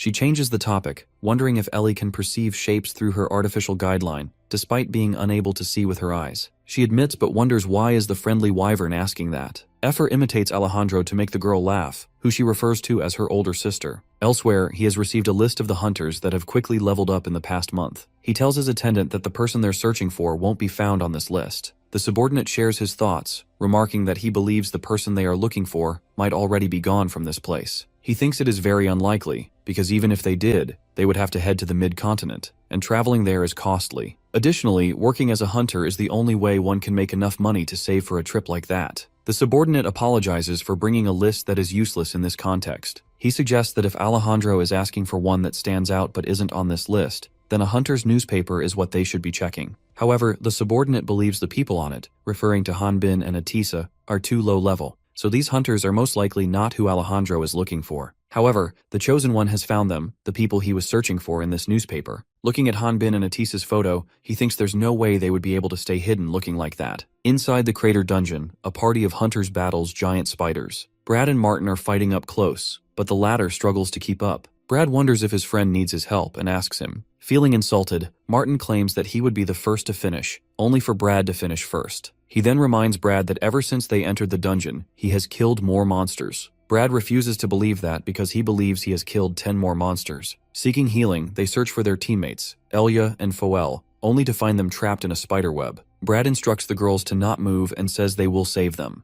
Abruptly, the monster launches a distanced attack at him, which edges past him. The hunters are up against the monsters called Tarantual Knights, usually found in the depths of Crater Dungeon. Martin thinks it would be impossible for them to beat these monsters without buffs. Just before things could worsen, Atis arrives and uses his special skill, freezing, to freeze the monsters. Since he still hasn't exposed himself, the hunters are wondering why the room got cold all of a sudden. Brad guesses maybe the monsters did it, but his friend is sure this was not monster magic. Brad notices the monsters have frozen and appear to be dead. Atis cuts in remarking the monsters aren't dead, they have just lost consciousness. He and Hanbin then reveal themselves to the hunters. Brad and Martin instantly recognize them. The mage makes it known that interfering in their hunt wasn't their plan, but now that they have arrived, they will take care of the monsters, leaving the two hunters to rescue the spiritualists. Afterward, Hanbin, Atis, and the rest of the hunters leave for the dungeon exit. Martin expresses gratitude to their saviors and admits feeling relieved to have them both around. The mage is also grateful to them because they are showing them the way. Martin brings up the topic of hearing rumors about Atis being a fire mage, but now that they have witnessed a different kind of magic, ice magic, he guesses fire magic isn't the only thing Atis excels at. Atis comments that after facing a powerful ice mage, he did a lot of research in ice magic. The maidens, Elja and Foel, are fawning over our dragon. They introduce themselves as the party's spiritualists. Martin wonders aloud if Hanbin, or more accurately,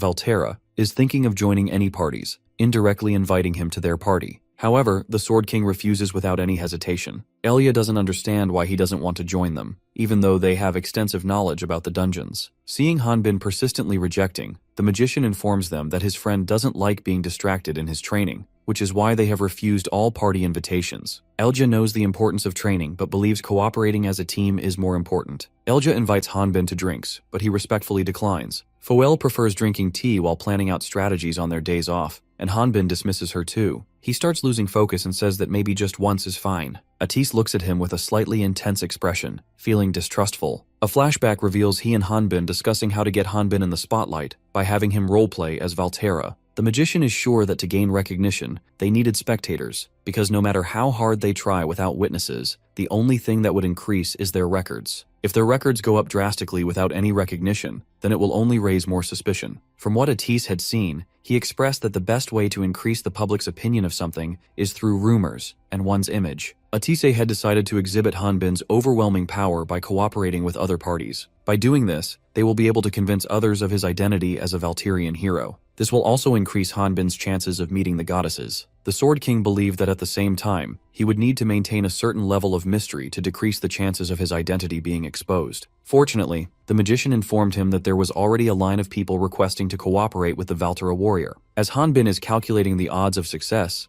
Atis plans to make him the most famous hunter in the city. At present, he admits everything his dragon friend said came true, but there's one thing that didn't come true, and it's his popularity with girls. The girls want to hang out with Atisa, thinking Valterra will train on his own, but the dragon declines because he is busy with his magic research. Brad has a strong opinion that the job of a hunter is one where they sacrifice their free time to fight monsters in a never-ending battle. The girls clock that he is a bit jealous, and inform him that a jealous man isn't popular with ladies. Overwhelmed by jealousy and negative feelings, Brad calls Atis unqualified as a hunter. Hanbin confronts him on his friend's behalf. The jealous hunter assumes the Valkyrian is threatening him now that he has criticized his master. He knows that everyone is looking at Valkyria, but he doesn't care. Hanbin dismisses his presence and opens the door behind him, which leads to mid-dungeon's magic source. Martin's initial reaction to the mid-dungeon magic source is rather surprising, as he had never thought it was going to be this close. Atisa has him explain that the Crater Dungeon most likely won't disappear even if they clear the dungeon source, as Crater Dungeon is a group of dungeons all located within Crater Valley. Moreover, there are more besides the one they are currently in, which is why clearing this magic source won't clear the Crater Dungeon. Hanbin is relieved because it's too early to leave the city. Brad, standing beside him, spots an artifact in the middle of the room and is captivated by how visually stunning it appears. However, Martin reminds him that if there's an artifact, then there's going to be a boss protecting it. He responds by saying he is well aware. Soon the dungeon boss, a giant spider, reveals itself. Martin reveals the monster is the type to spit poison from the distance, and suggests they should attack its legs together. Brad is told to protect the ladies with Atis until they give him a signal. However, he doesn't like staying put and decides to rush things and starts running toward the monster, while remarking he will never let another group take his prize. Since someone has to protect the spiritualists, Martin gets Hanbin to stay behind with Atis to protect the ladies, while he and his comrade take the offense. Unlike Brad, the Sword King listens to Martin and decides to follow his orders. Meanwhile, Atisi senses that something is off, but Hanbin is just going to observe for now. Brad is planning to use the blitz tactics they have discussed before. However, Martin is against that idea and is irritated by how impatient his friend is. Brad then proceeds to make this a game, stating that whoever kills the monster first wins. Martin thinks now is not the time to be saying such idiotic things. Meanwhile, Foel and Elia are exploiting their spiritual energy to cast a protective wall and anoint blades, respectively. They are shielding their party mates from the spider's venomous attack with their special magic. Atis is surprised at how outstanding spiritualists these girls are, as they perfectly placed the wall at the spot and on time, and were incredible with supportive buffs. Their support is making a big difference as they have made the monster unable to use long-range attacks. The two hunters in front think of targeting its leg before going for the head. Seeing them putting up a spectacular performance, Atis knows these hunters can't hold a candle to his earthling friend, but they do seem like seasoned veterans. Hanbin is aware of them being veteran hunters but feels that the boss is a bit weak. The spiritualist girls are happy now that they as a party have cleared the dungeon. Brad mentions that this is their first time completing a dungeon. He stretches his arm toward Martin for a fist bump, and then asks if he's up for heading to the 4th district, since that's their ticket to becoming top-ranked hunters. In the blink of an eye, the strategist of the party, Martin, suddenly vanishes into the thin air, taking Brad and others out by surprise. Brad lifts his head and finds a giant level 50 spider, the Tarantual Queen, which is about the size of the entire platform they are standing on and is, in fact, the real boss. The death rate in dungeons is actually not as high as hunters think. That's because hunters take commission according to the level of monsters they are required to subjugate. However, since hunters don't have any means of measuring a monster's level, surviving hunters would return and report every detail after facing them. Therefore, the more monsters are discovered, the more information that's available. In other words, this method is useless for unique creatures. This is why most hunters are killed by dungeon bosses. Brad is devastated after losing Martin. No one ever said anything like that in the Crater Dungeon. The Tarantual Queen attempts to use a beam attack to neutralize Brad, but Atis jumps in at the right moment to save him. Brad is stunned to see the magician, who despite being on the same level as him, is protecting him with his magic. Atis explains that he once had to deal with reflective magic, which sums up why he can withstand the monster's beamed attack. He reveals he doesn't have any more wands left. Shocked, the jealous hunter wonders just what kind of mage would sacrifice their magic wand. Moreover, the monster they are facing doesn't only deploy magic attacks. The Tarantual Queen takes a swing, aimed at Atis and Brad. The latter hunter courageously steps forward, hoping he will absorb the impact of the hit and save him. Before things could go wrong, Hanbin jumps in and blocks the Tarantual Queen's attack. Atis learns that he has evacuated the spiritualists and they should be exiting the dungeon by now. Brad suggests that Hanbin and Atisa should make a run for it since the Tarantula Queen's massive body would slow her down. He looks back and finds Hanbin talking with the mage about how it's a bit risky to climb onto its back. Atis assumes that the queen's outer carcass will be thick, and unless someone has Hanbin's level of sword skills, stabbing through it would be a serious challenge. However, the Sword King thinks he won't be able to pierce through the monster with just one blow. Brad finally speaks up, asking them what the hell are they talking about. He suggests they should hurry to report this to the guild, because if they die here, other hunters who come here without knowing will end up dying. Atise is already aware of it, which is why they need to kill it so it's no longer a threat to others. Brad is sweating excessively because of the eerie atmosphere he is in. He is speechless to see Hanbin and Atise calm, despite them being in a tough situation. He concludes they don't have much experience and tries to tell them that the monster they are facing isn't an average dungeon boss.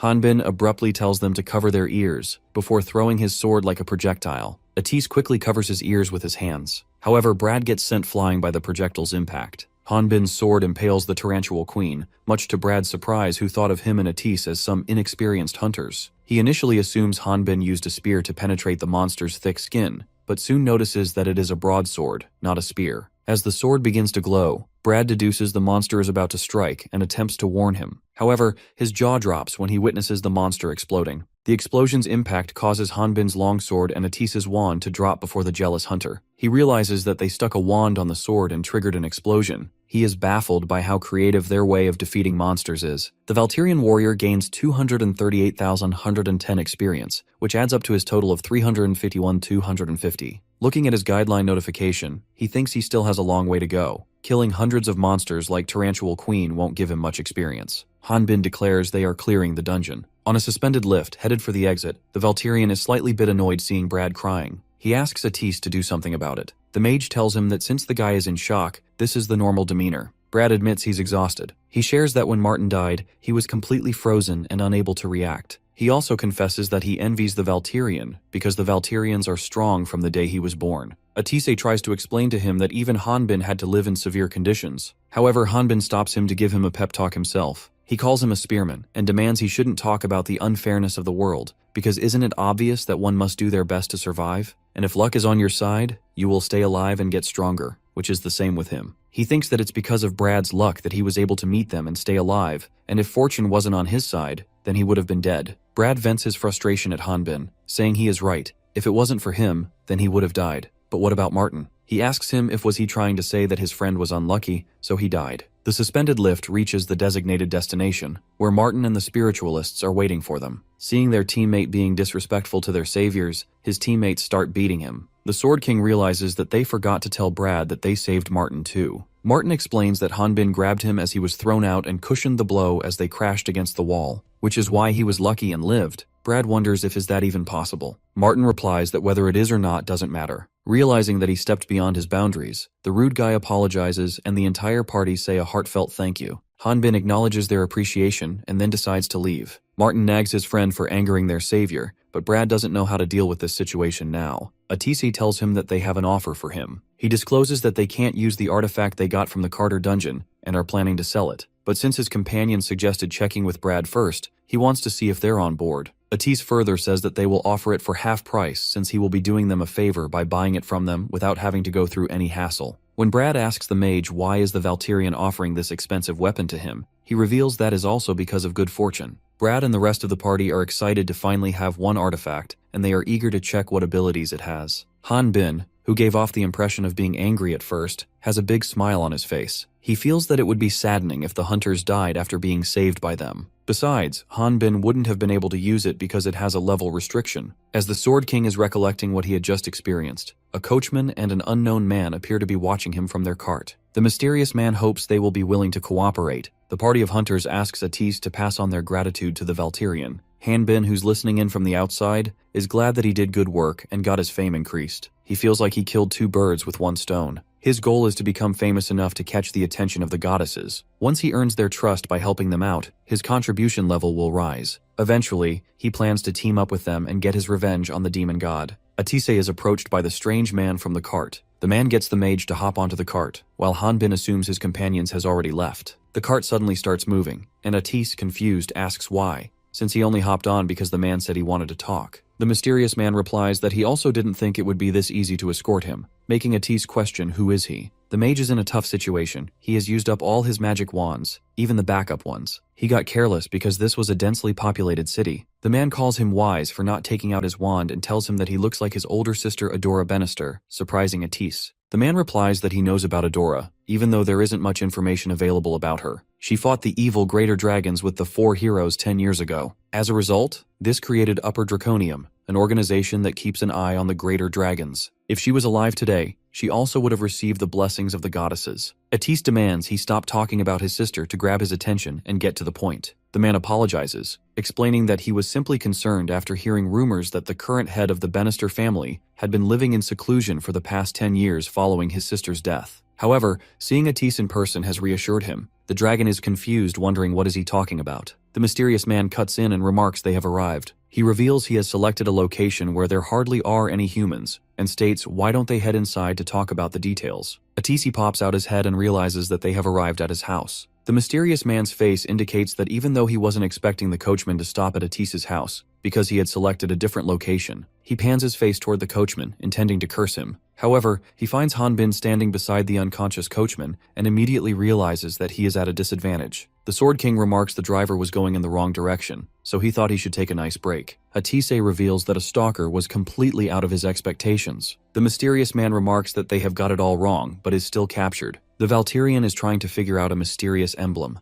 the mysterious man's possession. Atise can feel subtle holy energy coming from it, which belongs to Altia, the goddess of light. He concludes that the emblem is the genuine thing. Hanbin and him realize that the man before them is a priest from the Order of Light. The mysterious man introduces himself as Emil Otto, a high priest who worships Altia, the goddess of light, and he is level 45. Atise apologizes and remarks getting kidnapped is something that never crossed his mind. Emil clears up the misunderstanding, saying he wasn't trying to kidnap them and only intended to secretly talk to the magician. He understands why Atise took such measures but cannot forgive his savage friend for restoring to violence before hearing his explanation. He insists Valterian warriors say something, and in response, Hanbin uses a special skill to pretend that he is a foreigner and speaks in the Valterian language, but still fails to convince Emil. Atise is quite baffled that the Order is looking for him rather than the powerful Valtera. He asks Emil if he came looking for him in secret, and wonders, does that mean this is some kind of confidential mission? Emil praises him for being sharp. Inside, he is thinking that with most of the greater dragons gone now, he is looking down on this young, inexperienced head of the dragon hunter's family. However, he admits that this may be his mistake, seeing as how Atise can take leadership over the savage Valtera. He can't believe the mage is just 17 years old in his human form. Emil makes it clear that he is going to trust Atise and formally asks for his cooperation with the Order of Light. He asks him to be attentive to the information that he will now reveal as they are classified as top secret. Emil informs them that he is currently investigating a man named Alejandro in the refugee villages surrounding Crater Valley. He shows them the suspicious man's picture, but both hunters don't recognize him. Atise wonders if the man in the picture is running a criminal organization and using the refugee villages as his base.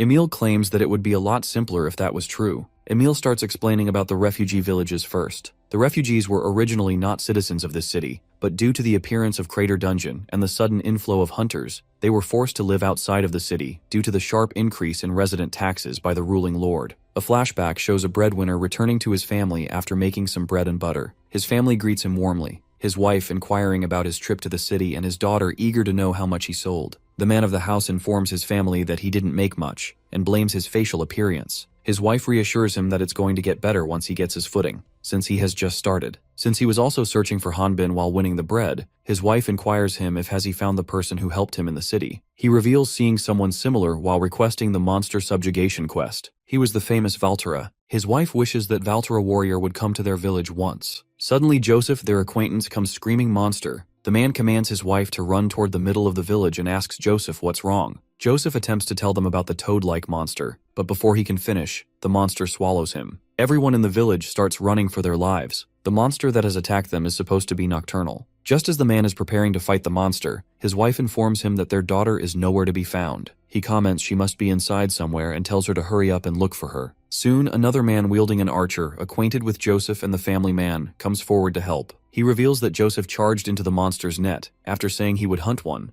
The family man already instructed Joseph to wait because he was going to report the monster to Guild, but Joseph didn't wait and got annihilated. Based on the monster's size and strength, the archer deduces that no one would accept their quest for a small reward. Moreover, this isn't the first time they have made a request, and is sure there is no backup. Suddenly, the family man's child appears at their house's entrance, shocking the family man. The father, a normal human who isn't a hunter, can train all they want but still only be below level 10. These monsters that hunters kill so easily are what normal people fear far more than earthquakes and storms. Elsewhere, Emil claims that the Order cannot interfere with the management of territories, so they must resort to asking hunters for cooperation in helping out those in need. In exchange, they will increase the level of their contribution so that it would increase their chances of meeting the goddesses. Atisi wants to cooperate and can start right away. However, the Sword King intervenes and bluntly rejects Emil's proposal. Hanbin wants Emil to stop making his words sound as if they have a sense of justice. He remarks if what he just said is true, then there would be no reason for him to come and find a dragon hunter. Emil tells the Valtirian that he is correct, and reveals the goal of this mission is the base of Alejandro the Dragon's Nest. Atis gets all worked up, calling it impossible, and wants them destroyed. And even if one still existed, this isn't a matter to be handled by hunters, but by the Order or the Brotherhood themselves. Emil says that their order wishes to go into a full investigation right away. However, they can't find a single fault with Alejandro, and the actions that he's been seen doing are not criminal in nature. On the contrary, the refugees actually call him a hero. Another flashback shows the family man's little daughter was rescued by Ellie and Effer. Ellie, the magic swordsman, informs family man that they came from the dragon's nest and were sent by Alejandro. The story takes an even further step back in time to reveal an earlier event. Ellie was tasked to assist the refugee town with Effer. Alejandro calls it a small effort on his part for the powerless refugees. He wants the magic swordsman and Hendy, a member of the refugee support team, to hunt the monsters prowling around town, and also leaves the rest to Hendy. Hendy reassures him that he will carry out his duties, and even thanks him for giving him such a big opportunity. However, Ellie is not very happy with Alejandro's decision to send a refugee team to support her and Effer. She wonders what is he planning. He asks Hendy to monitor the wyvern's activity, as she previously attempted to run away. He involves Ellie in the conversation, who says she's been continuously warning her. She believes that if she lets go of Effer, the Chosen will have the support team take responsibility. Alejandro reveals that up until now they have been moving secretly for the sake of justice, but if many refugees wish to migrate here, it could change most things. After the hearing of Dragon's Nest, they will be accepted to come in through evaluation, leaving Ellie confused. She wonders what was the point of minimizing the number of residents there while strictly keeping this place a secret. She once again wonders why he's suddenly so determined to tell the world about the dragon's nest. End of the flashback. Ellie is about to be crushed by the monster that has attacked the refugees. Effer repays the favor by side-tackling the monster. However, during the process, she ended up getting the magic swordman covered in filth. Resting near a riverbank, she is drying out Ellie's hair. The magic swordsman wants her to stop because she's projecting too much wind. The wyvern compliments her for having beautiful hair. She replies she is thankful for the sentiment, but there may be many monsters left, suggesting they can't be careless and have to keep their guard up. Following her comment of being wary of the monsters, she wonders if Ellie is planning on completely exterminating the wild monsters, because she believes doing this much will reveal their location to monsters. Effer claims to have lived life like a wild monster. She wonders aloud if are there any times when Effer uses her sword without the guideline.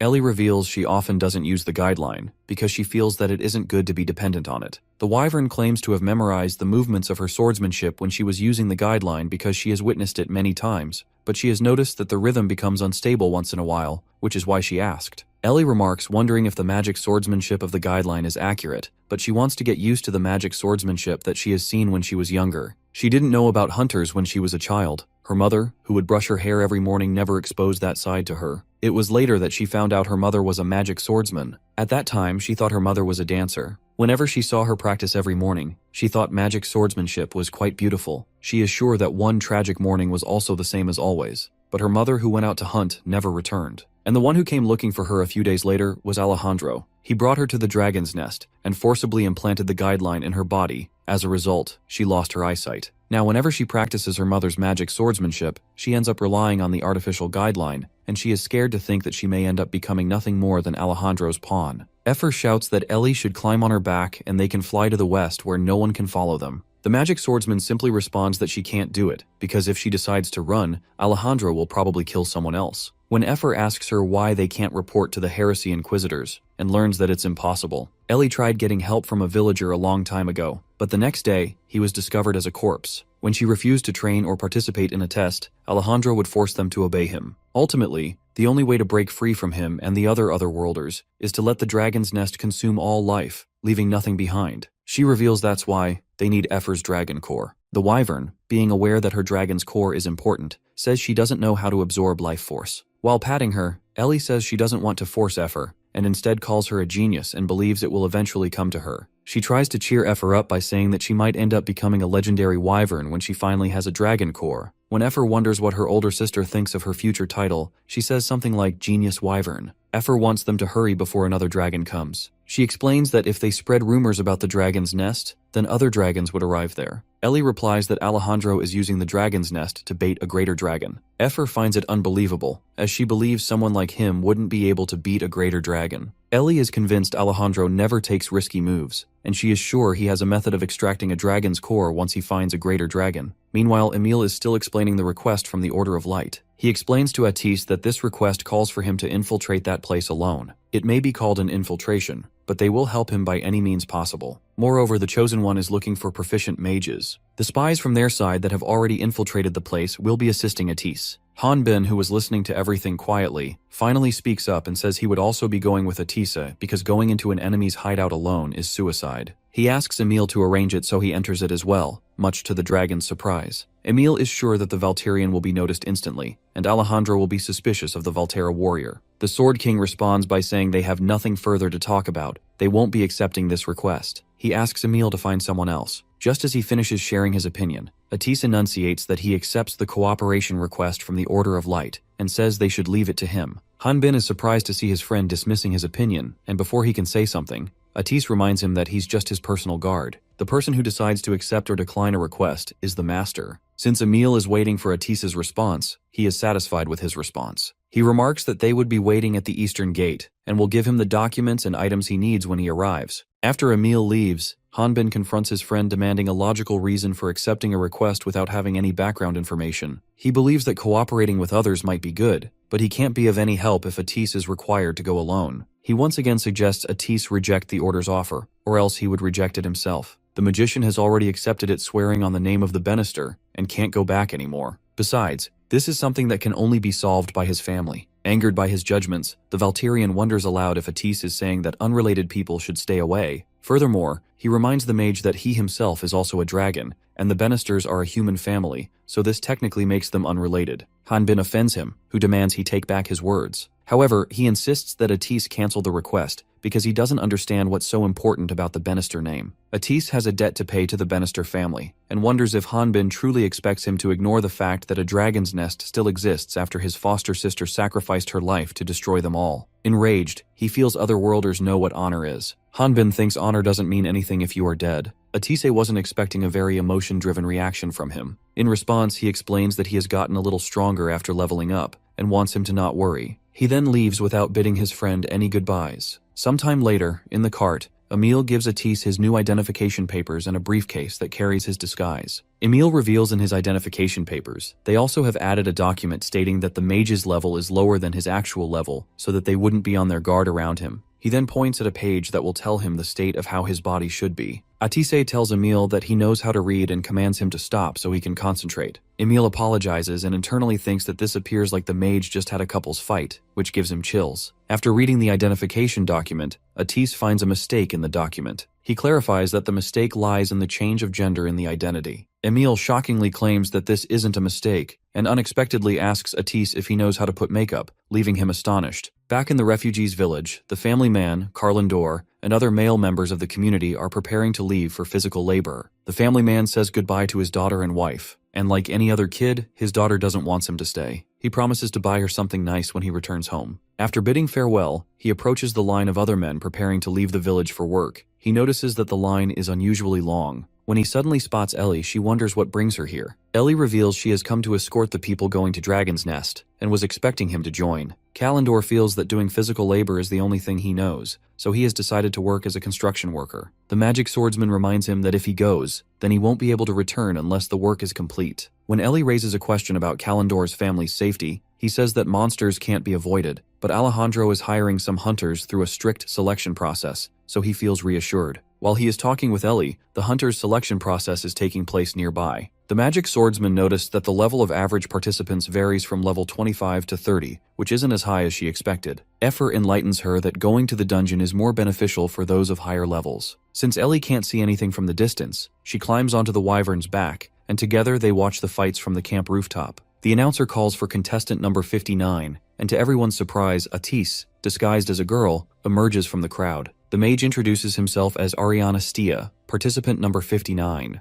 A flashback shows Emil waiting outside the carriage for Atis to change his appearance into a girl's. Emil urges him to hurry and change, but he snaps back that Emil's the one who suddenly made him cross-dress in the first place. Emil offers to help him, but he has already changed. After changing, he wants Emil to explain the reason for the Order of Light to make such a decision. And what about the other 5 religious groups? Emil reveals the other orders. Water, fire, wind, and earthly stay out of affairs that don't involve them. Besides, the heresy inquisitors who end up burning everything to the ground if the Order of Light asks them for help. Atis emerges from the carriage in a girl's attire, leaving Emil speechless. To take the magician's disguise to the next level, Emil gives him his glasses. As Atis wonders how is Emil going to see without his glasses, Emil remarks that he has seen everything, signaling that he was charmed by our beautiful magician's majestic appearance. Atis's first mission is to find out whether the dragon's nest is the real thing, so the first goal is to pass the selection round. To achieve that, he was told that he needed to use the documents that they had prepared for him. These documents are a new identity. At present, Hendy wants to check Atis's identification papers. Inside, he feels nervous, even though he is used to hiding his identity. Some hunters try to flirt with him, and one mentions that he also failed the selection. He then offers to escort Atis on the way out. Another hunter points out that there are many dangerous individuals who take on jobs outside the Hunters Guild. Looking down on Atis, assuming he's an inexperienced girl, they tell him that he can die while taking the mission. The mage recalls the last moments he shared with his one and only true friend,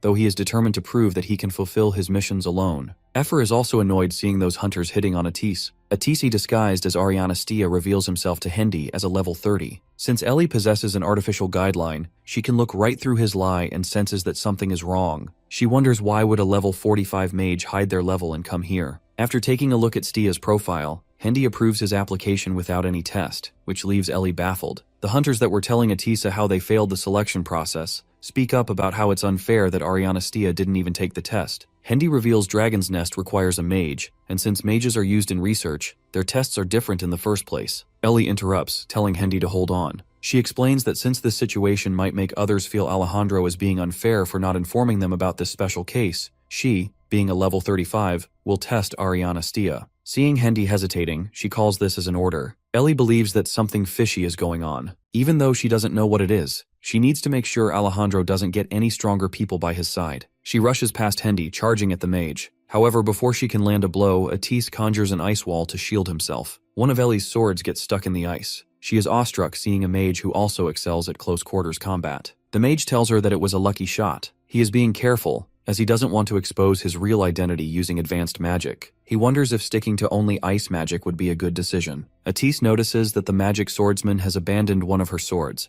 but he is confident that a magic swordsman won't be able to do anything with just one sword. Just before they are about to close the distance between them, a tall and obese man intervenes and smashes the ground with a giant mace. His attack's impact sends people in the range flying. After wreaking havoc, he demands to know if he will qualify after killing Atis and taking his place. The refugees recognize him as the Freak Eater, the Polypork. They have heard rumors that he was recently discharged from Crater Asylum. He officially introduces himself to the people around him, revealing he is level 45. He reveals that human meat didn't taste good in Crater Asylum, so escaped to look for tasty things to eat. Polypork looks down and notices that his giant mace has been separated from the handle, and spots Atis holding a wand lit with fire magic prepared for the battle. The mage wants his test to be postponed. Ellie once again wonders aloud if the magician's shot also lucky. Atis states that the monster was using a bad weapon that relied on weight alone, and it was indeed a lucky shot. Polypork has lost interest in the lump of meat he had prepared to eat, and casually swings it, hoping to kill Atis and Ellie. Suddenly, the huge meat lump slips away from Polypork's hands and hits a nearby cart. It is then revealed that Hendy kicked Polypork. Polypork wonders how the judge is still alive. Hendy announces that they would not be accepting any more applicants for the day. Polypork assumes he has passed the trial. Hendy, giving off unsettling and maniac energy, comments that he seemingly forgot to inform him beforehand. But how can a person pass if they are dead? Hendy delivers a single, devastating punch to his stomach, instantly killing him. Or at least that's what he presumes. After killing Polypork, he creates a new record of accidental deaths and adds his name to it. Hendy wasn't impressed by Polypork's strength. Atise is convinced that Polypork isn't weak. He is sure of it because of the brutish strength Polypork displayed when he ambushed. He senses energy as red as blood from Hendy and realizes that Hendy is an aura user. After this, Hendy suggests they should depart for Dragon's Nest. Hanbin recalls his memories of training to awaken his aura, with Atise by his side. Aura is red color energy that is emitted when one trains their body and life force to the extreme. Once a person obtains the ability to create aura, their strength will transcend that of normal. While trying to awaken the aura stored in his body, he feels something burning, and before long he screams, feeling something hot. He looks back and discovers that Atis is casting fire magic, unintentionally aiming his wand directly at Hanbin. The Valkyrian snaps at him and points out that he may have high defense, but it still burns. The dragon apologizes and reveals he was practicing some new magic spells. Hanbin spots a scroll in Atis's hands, which the mage always wanted to buy, and it is expensive enough to buy a house. Atis claims the price is worth it because this provides knowledge of mana and how to control it more efficiently. The level requirement to utilize the magic scroll is 45, and there are magic spells written on it for mages to learn. Once the otherworldly Sword King has calmed down, he remarks that Atis is lucky because he is a mage, and wonders if knows any secret tomes that can help him learn how to create aura. Atis reveals nothing like that exists. He explains whether it be aura, mana, or life force, they are all in a fixed state in the first place, and those 4 energies are what help to distinguish a person's special trait. They will then learn skills and become a certain job class according to those traits. Life force is something everyone is born with, and manipulating the 4 energies may be learned. However, unlike the other energies, aura must be learned through vigorous training, and it's been said that even one who's trained for over 40 years isn't guaranteed to acquire it. Since being able to use aura varies on individual brilliance, people aren't suspicious that Hanbin isn't able to use it despite how strong he is. The Valkyrian wonders if someone will start to suspect him if he doesn't use aura for a long time. Atis nods, claiming this will most likely happen. He adds that high-level dungeons require one of the 4 energies, so not using aura would seem suspicious. Hanbin feels his friend is saying that there are countless monsters like the Lich lurking in dungeons. The mage is sure that they will most likely encounter problems that would be impossible to solve with physical force alone. The Sword King holds his broken guideline responsible because if it worked properly, it would be easy for him to use aura. He wonders if he will ever be able to learn it without the guideline's help. Atise reassures him that if by any chance they face any enemy that the Valkyrian can't handle, then they will somehow get through it with his magic. He admits that he still has a long way to go, but he will work hard to raise his level. Shaking off the memories, Hanbin refocuses on the situation at hand. He is feeling desperation due to Atise's stubbornness. However, when he looks back, he realizes that the mage lived up until now hiding his identity as a dragon, and is now sure that he will be alright with his disguise. Moreover, he feels that no one else would have a level as high as Atise. Elsewhere, Hendy announces Stia as the last successful applicant. As he is about to welcome him, Atise ignores him and runs past him to check on Polypork. After confirming that Polypork is alive, Atise snaps at Hendy, asking why Polypork deserves death. Atise remarks understanding that Polypork may have caused a scene during the test, but demands an explanation on why is Hendy reporting it as an accident when Polypork is still alive. Hendy wasn't expecting Polypork to be alive. He remarks Polypork's subcutaneous fat is thicker than he had expected, but is confident that Polypork would soon die of natural cause. Atise gets Ellie to help him save Polypork. He instructs her to wide open Polypork's mouth so that he can feed him the potion. He thinks they can't leave Polypork like this, and suggests they should place him in the bag carriage and take him to Dragon's Nest. Hendy watches them with a blank face. Soon, the refugees, hunters, and the rest arrive at the Dragon's Nest. Effer, who is carrying Polypork, comments that she is tired. Ellie apologizes for making her carry him from the refugee village. The wyvern reveals she did it as a favor for the person who saved her older sister's life. Meanwhile, Atise's first impression of the Dragon's Nest was far beyond his expectations. He was expecting Dragon's Nest to be a naturally formed place, but that wasn't it at all. The pipes and devices show that it was built by human hands. Not only that, a real dragon's nest would be filled with life force, but he can't feel anything from this artificial dragon's nest. He wonders if they copied the ruins, and considers testing it to see if it works. Seeing Atise behaving oddly, Ellie sneaks up from behind to see what is he doing. Startled, he isn't able to give her a proper reply at first, but then reveals that he noticed there are a lot of pipes. She is thankful to him for saving her life, and then points out that he was just very reckless. He misunderstands her, thinking she is talking about Hendy, and proceeds to gossip about Hendy. Ellie clears up the misunderstanding, and then she has the mage look behind, where they spot Hendy operating as a judge. She reveals Hendy is only working as a judge for now. His real job is the head of security in Dragon's Nest.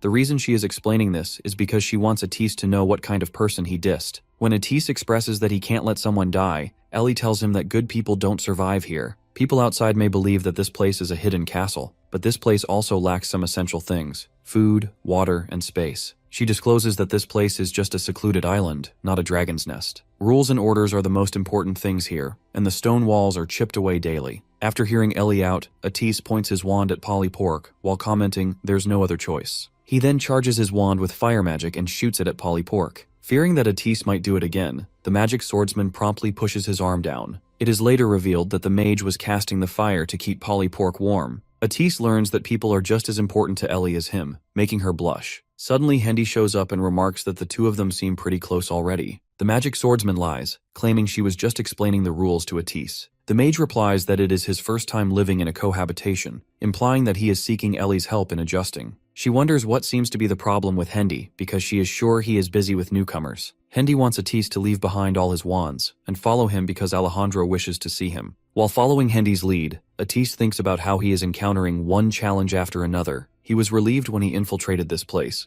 but to come face to face with the leader without a weapon was not what he thought would happen. Hendy is curious to hear Atis's take after seeing the real dragon's nest. Our dragon thinks it's great and magnificent just like the rumors say. Hendy reveals he meant to ask Atis if he thinks this was a real dragon's nest. Atis isn't quite able to fathom what is Hendy trying to imply, but before he can speak a word, Hendy reminds him that Priest Emil must have told him that there were other spies here as well. He is okay with Atis calling him Hendy. When the mage asks him for proof, he points at Emil's glasses. The mage demands Hendy explain why he made him leave his wand if they are both on the same side. Hendy explains Alejandro will also be without a weapon at the moment since he is working. He is a magic swordsman without his weapons. Since Hendy is an aura user, he wants Atis to not worry. Hendy then says that he is worried about how will the mage behave. Hendy wants to finish this as soon as possible and instructs him to avoid anything useless. He reminds him that they both are hiding their levels. He also fears Ellie, who may be quick to notice when she feels that something is off, which is why Hendy wants to deal with this as quickly as possible. Atise feels that Alejandro may also be deceiving them. Hendy responds by telling him he should do his best to obtain as much information from this interview as they can.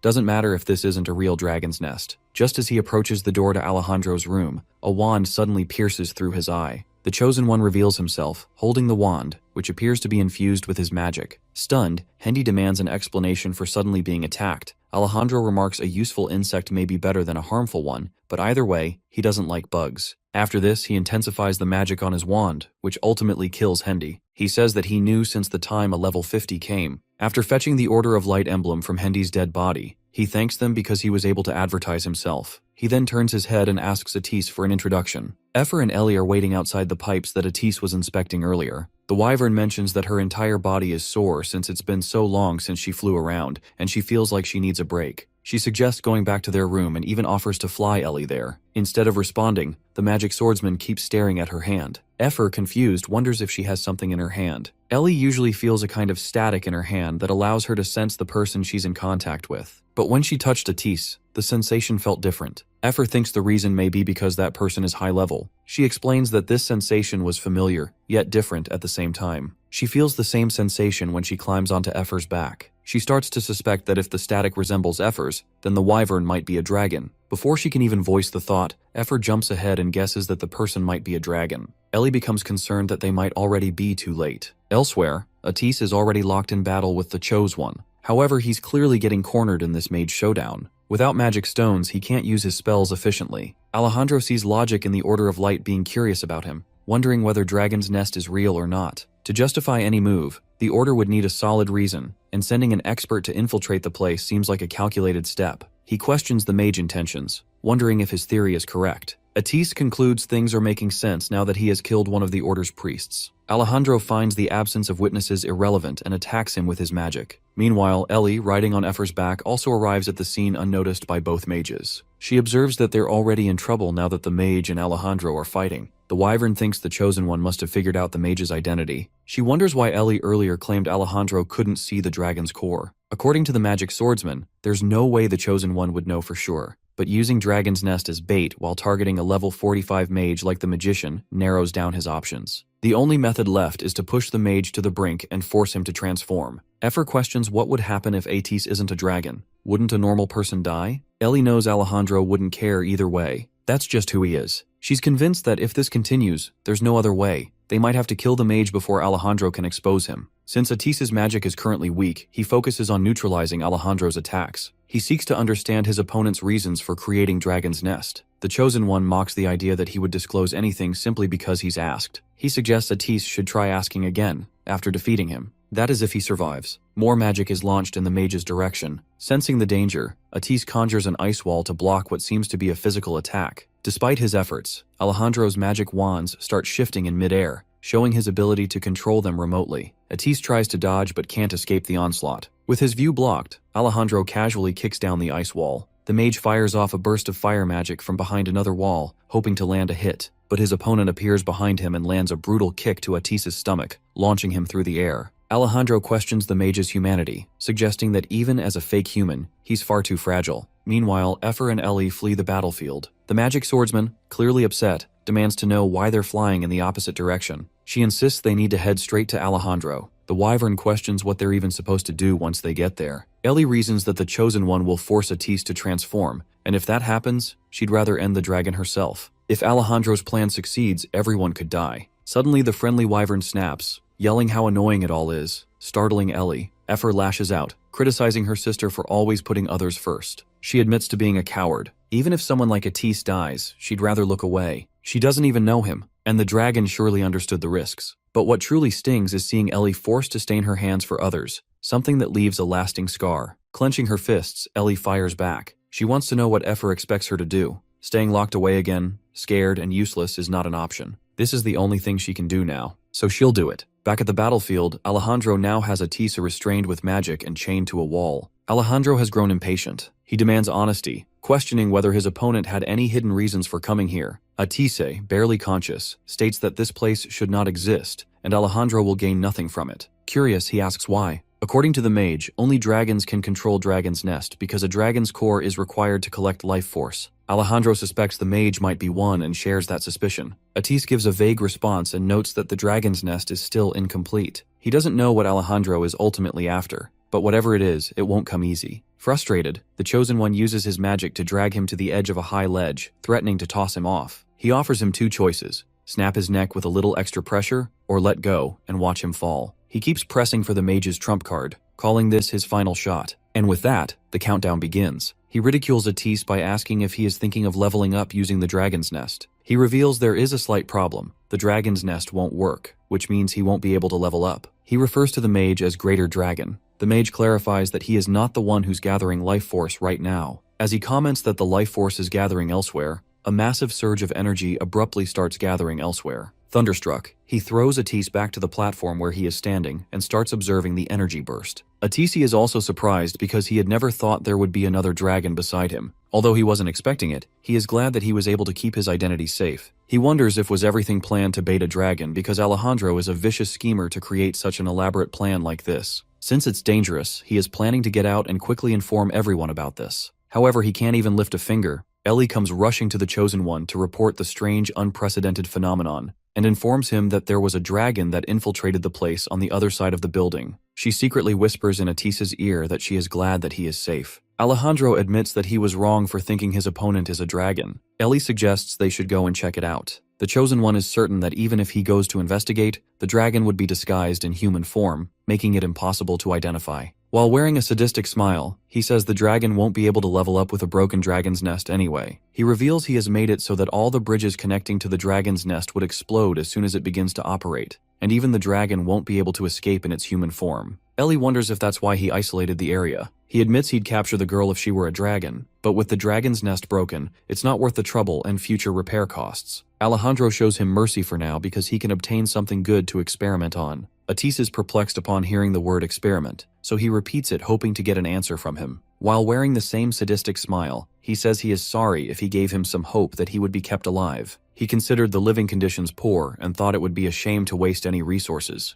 Out of the blue, Ellie remarks, "What a shame." Alejandro, slightly confused, asks her what is she talking about. She clarifies that she had no idea this dragon's nest was broken. She further explains that she felt a sense of disharmony ever since Atis arrived, so she thought maybe he would be the one to do it, and maybe even help fix this place. Alejandro guesses Ellie is suggesting he assign a job to a spy of Light of Order. He found the idea appealing. Since the mage couldn't escape anyway, they might as well put her to use. He leaves Atis to her and then leaves. Sometime later, Atis opens his eyes to find himself on the back of Ellie. She informs him that they would be working together for a while, so he could call her Ellie. She then demands Atis, or more accurately, Ariana Stia, to tell her his real name, because he has already been discovered. Atis finally tells her his real name and is okay with her calling him Atis. Sometime later, Ellie is giving him a piggyback ride, which he is embarrassed about. She reveals swordsmen use force energy, so it doesn't take much effort to lift heavy things. She assumes he is questioning such trivial questions because he is feeling uncomfortable. He is flustered, getting a piggybacked ride from a lady confusing her. He then decides to walk because he can't bear the embarrassment. Before she goes to her room, he thanks her for the help earlier. However, she tells him that he shouldn't be thanking her because she was thinking of killing him when she found out he was a dragon. He keeps up the act of not being a dragon and points out that Ellie saw the dragon somewhere else. She tells him to stop trying to feign ignorance. She further adds that he gathered a great amount of life force. She guesses that it wasn't by normal means, which means it was gathered through the dungeons. Before he can even raise a question, Ellie reveals she can feel the subtle flow of life force, and she was able to learn more while carrying him on the way here. He is thinking that he needs to figure out who's in charge before deciding to cooperate with her. She remarks there's no one here, and the walls are thick. His level is 35 and her level is 45, and because a magic swordsman requires a magic tool to use force, she is nothing but a regular human without one. She claims she doesn't have a sword or even a piece of metal, and believes that it would be easy for a wandless mage like him to kill her. But before she can elaborate, he tells her to get a hold of herself. While holding her arms, he inquires her if Alejandro is making her extract information. Dragon's Nest is something evil created by greedy greater dragons. He assumes she is being tricked by the Chosen One. Ellie attempts to explain herself,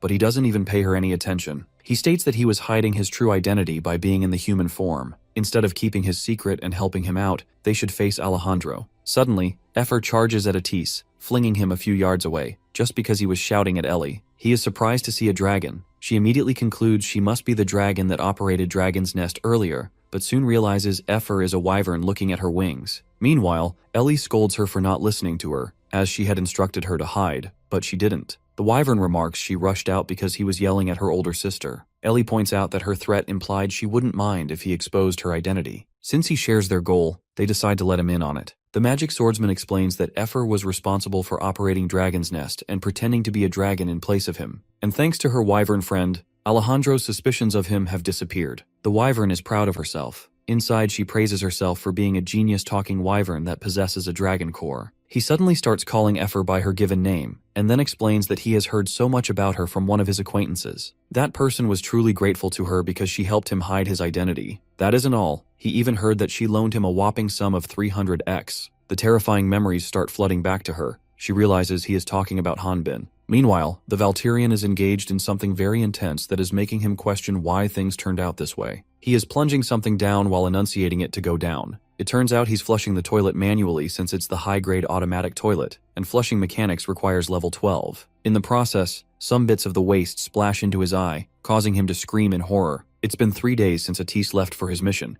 and since then their house has turned into a place of living hell. Nothing was going his way. The water spout wasn't working because it required someone of at least level 8. He even destroyed the fridge to get some clean water, because to use the fridge one has to be level 8. Hanbin was no different from a primitive man in that place. He couldn't even cook if he wanted to, because cooking burners were also restricted for those below level 8. Moreover, he didn't even have money to go to a restaurant, because a top-grade safe required level 33 to use, and without money, he wouldn't be able to buy anything. To make money, he went straight to the Hunters Guild to accept requests, but his application was denied because based on the Hunter Guild's rules, a personal guard cannot receive missions without the consent of their master. After rejecting his mission request, the receptionist tells him that she understands his situation, and she's looking to see if there are any jobs here for him, but their policy concerning guards is a bit strict, requiring extensive background checks and prior experience in security roles. Hanbin startles her by shaking the entire guild with his raw power and convinces her to assign him a mission. She reveals it will be a personal favor, and the reward won't be big. He claims it doesn't matter, he wants to make money. The receptionist wants this to be a secret between them and explains that this is something that happened a week ago. She reveals she bought some new clothes to wear for a party, but she couldn't find them. After shuffling through her whole room, she found something nasty, a golden luminous hair. He claims he can't do much with the criminal's hair. While pointing at Emil's picture, she remarks there's only one person who would barge into her room and steal her clothes, her older brother. He looks at Emil's photo and realizes that the receptionist's prime suspect is the priest from Order of Light, Emil. The receptionist explains Emil was jabbering about some sort of secret undercover mission, and in the process, he also touched her makeup. The receptionist wants him to track down Emil, get her clothes back, and burn him up. He agrees to do what he can do. He feels relieved thinking he was lucky to finally get a mission. He convinces her, but remains pessimistic, wondering where in the world Emil could be. If Emil is undercover, tracking him down would be nearly impossible. He realizes he needs some sort of lead to begin the search. Suddenly, the system asks him if he would like to initiate his tracking skill using genetic information. Hanbin stumbles upon a tracking skill he's had for ages, but never bothered to check until now, though he is thankful that his guideline is working, for now at least. He is eager to use it to find Atis, and now in the wilderness, he commands the guideline to start. and it starts activating tracking skills using genetic transformation. The guideline identifies the life force as prana and scans the area, detecting 312 sources. It then filters for similar traits and narrows it down to 24 individuals. Lastly, it searches for individuals with similar genetic features and finds one individual. After the tracking process is complete, the guideline fails to give him an exact location of Atis, revealing that the mage is on the move. The wooden stick he vertically placed on the ground, hoping it would point in the right direction, ultimately fell. After failing miserably, he considers giving up. Elsewhere, in some cave, a beastman appears to be brutally assaulting Emil, demanding Emil reveal what he received from the spy. Emil, with his bruised face, claims that he doesn't know anything. The beastman wants Emil to be honest because they have already found out about Hendy being a spy. He points out that Alejandro is aware of Emil's alliance with Hendy. Emil reveals that he now knows that the artificial guideline has a serious side effect. While tightly holding Emil's jaw, the beastman threatens to rip apart his mouth if he doesn't speak. A man with misaligned eyes arrives and commands the beastman to stop. The beastman moves away, while Emil is wondering who this person is. The mysterious man admits he's sad Emil doesn't recognize him, but realizes that it makes sense. He's been hidden away at Dragon's Nest, doing research all this time. He reveals he is the creator of the artificial guideline and similar magical tools. Emil snaps at him for committing blasphemy, changing the humans that were created by Altia, the goddess of light, into foul things, and then calling them products. The man becomes enraged upon hearing Emil label his actions as foul. He gets up really close to Emil and calls him uncivilized because of his statement,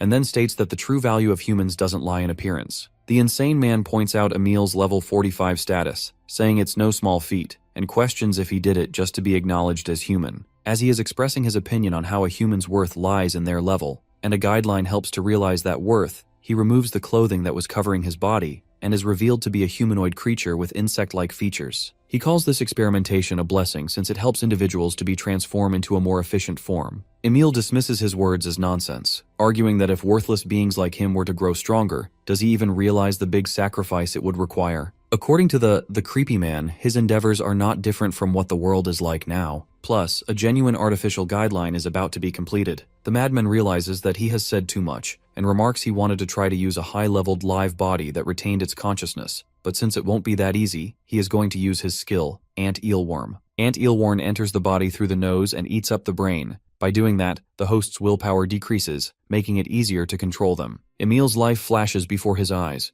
He wonders if this is the end, and wishes he could warn the Order of Light before he dies. Suddenly, a sword drilling the cave through the wall takes the madman out of surprise, as some of the debris hits him, making him unconscious. Emil witnesses Hanbin coming out of the wall and wonders what he is doing here. The other experiments, including the Beastman, are surprised to see a Valterian warrior. The Sword King informs Emil that he was tasked to bring him back. Emil, on the other hand, believes the Order of Light has sent the Valterian warrior to rescue him. Hanbin feels relieved that Emil isn't wearing his sister's clothes after all, which is what he'd expected before he got there. The Beastman abruptly charges at Hanbin, aiming to crush him in the contest of brutish strength. However, he isn't able to harm the Valterian warrior. Hanbin wonders what kind of creation is forcing a fight with him, and even the guideline doesn't help him. It shows the Beastman as level 56, and reveals the monster species as humans, but with 2 question marks in between the words. In the end, he concludes the Beastman is not a monster, but a human, because monsters wouldn't know what Valterra is. He's more worried about how to talk to the Beastman and the others to get information,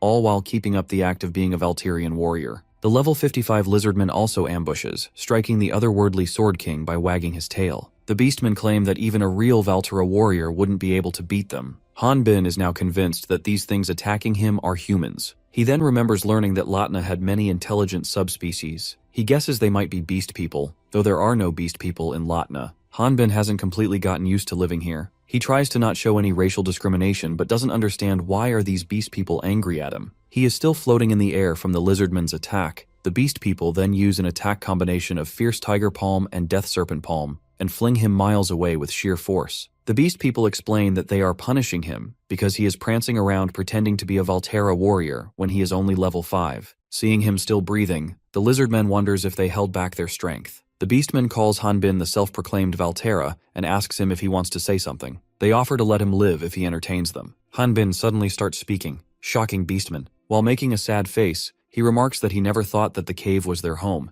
and he didn't mean to make a hole in it. He claims to understand their frustration since a stranger came and messed up their house. He then shares his memory of how a hell dog destroyed his house, feeling empathy for the beast people who are going through the same ordeal. He also admits he doesn't know what the yellow-haired man did wrong, but plans to take him back after repairing their house. Emil's jaw drops to see the Valterian warrior negotiate with the beast people. Seeing something so extraordinary, Emil learns that not all Valtera warriors are the same. Realizing Hanbin doesn't know the beast people's true identity, Emil suddenly shouts that they aren't human and urges him to take a closer look. As the Valterian warrior is trying to process what is Emil trying to say, one of the beastmen attempts to crush him with his mere strength. Emil's words continue to echo in Atis's mind, as he seemingly repeats the words Emil said. The beastmen claim that they don't know what Hanbin is, but it makes them want to eat him. Hanbin notices that the monster's level went up and the name changed because, to him, the monster now appears as a level 62 species. The lizard man jumps him from behind, before whispering in his ear that the forms aren't the only thing that changes in them.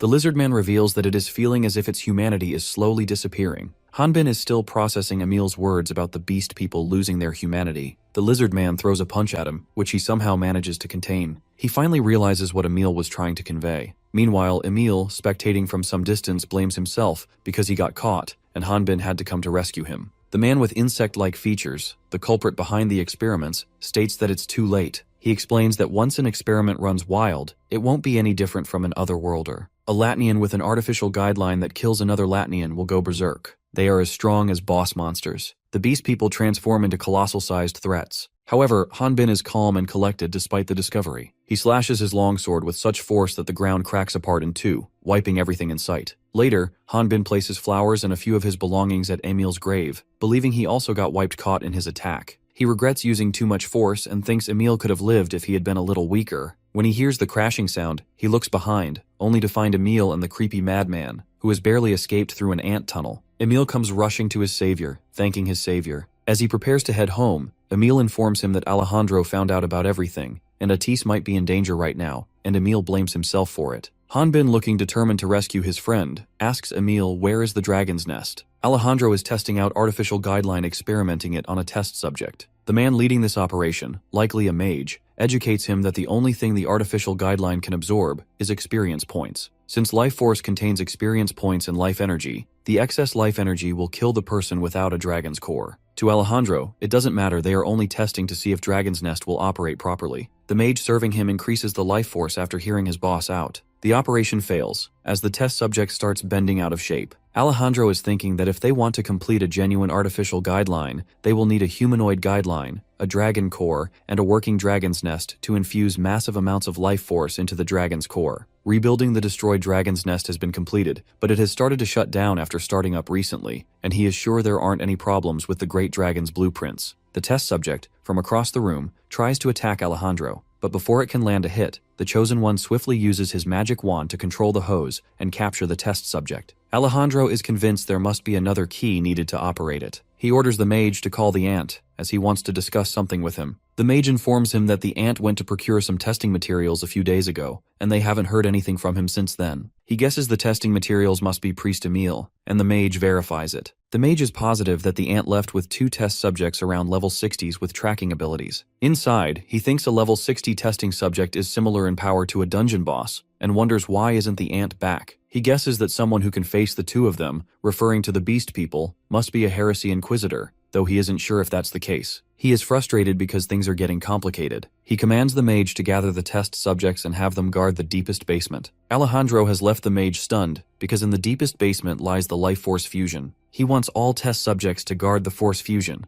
Effa recalls it's been a week since Atis came to the dragon's nest. In that time, he and Ellie have been continuously investigating every corner of the dragon's nest. Being a dragon, he knows a lot about Dragon's Nest, and this seems to have relieved the magic swordsman somewhat. But since Effa is a wyvern with a large body, she hasn't been able to help them out at all. She has come to accept that she can't help them, since she isn't even able to enter, which is why she hasn't talked much with Ellie lately. She is feeling lonely because she has been left all alone, though she isn't free all the time, as she is busy trying to complete her dragon core. She is determined to humiliate Atis once she finishes, and thinks that after she has humiliated him, Ellie will look differently at her, and she is completely going to ignore her before then. The magic swordsman surprises her younger sister when she comes out of a vent. Overjoyed to see the person she adores, she expresses that she had a good feeling about today. Perhaps it's because her dragon's core is developing a lot. The wyvern goes quiet when she finds her worried more about him, because he has sustained an injury. Ellie is tired of hearing him compare himself to hunters all the time, making him apologize. Effa is pouting seeing him, a dragon, being cared for by her sister. Ellie informs her that they didn't find anything special today either on their exploration. While wearing a smile, the wyvern ridicules him by reminding him that he claimed something like dragon's nest is broken. He admits saying it, but he was wrong because this dragon's nest isn't broken. He reveals the reason the dragon's nest isn't working is because Effer's dragon core is the key to operating it. He reminds her about the time when she revealed she got hit by blasts of life force when she first tried to escape. That was when her newly created dragon's core became registered as the key for the dragon's nest. But her dragon's core isn't complete, and although she can materialize life force, she still can't absorb it. That's why she wasn't able to absorb the life force here, and also the reason why it looks as if dragon's nest is broken. Discovering her actual worth, she comments since she is the most important key to solving all the problems, then that means it's up to her to hurry and complete her dragon core, so that she can be the life force. Ellie suddenly calls for this plan to stop, much to Effer's surprise, who is ready to play the hero. He reveals there's one more way to complete Dragon's Nest. She explains they plan to go down the life force fusion at the heart of Dragon's Nest down in the basement and directly absorb the life force. Ellie plans to go down and look for a fusion with him. Just as Effer is about to plead, the ground suddenly starts shaking. Since Atise, Ellie, and Effer are a few levels above the ground level, they try to look down to assess the gravity of the situation. They find a test subject emerging from the underground testing lab. The level 51 test subject seems to be a distorted chimera, appearing with a chaotic blend of two faces, massive creepy eyes, and inhumane strength, scaring everyone working on the dragon's nest with its gross appearance. Atise's attempt to inflict damage fails, due to the distance between them fails. Ellie guesses the test subject was trying to escape judging by how he destroyed and came out of the ground. She tells him, who's wondering if there are any hunters waiting below, that any hunters down there would be under level 40. Being level 45, he is closest to the test subject's level. He thinks there is a 6-level difference between them, and attacking from a distance doesn't work at all. He requests Effer take him up in the air, intending to use fire magic to fight the test subject. However, driven by jealousy, the wyvern takes a flight by herself, believing she could take on the test subject without needing any help from him. On the ground level, the test subject has wreaked havoc. When he is about to eat Kalendor, who is apparently stuck under a wooden dolly, Effer attacks it from the air with magic. The test subject spots Effer and calls her bird meat, which makes her angry. Effer thinks that if it's about attacking the test subject from the air, then she doesn't need Atise's fire magic. She could handle it by herself, even if it's a level 51 monster. The test subject throws a rock at her, but she barely manages to dodge it. Just when she clocks that the speed of rocks coming at her is fast, she nearly gets hit by another boulder. She appears to be confident about her flying ability. After evading several of the test subject's attempts to bring her down, she retaliates with a burst of magic. The test subject uses the metal plate on its arm to cover its body from Effer's intense magic, and continues to slowly walk forward.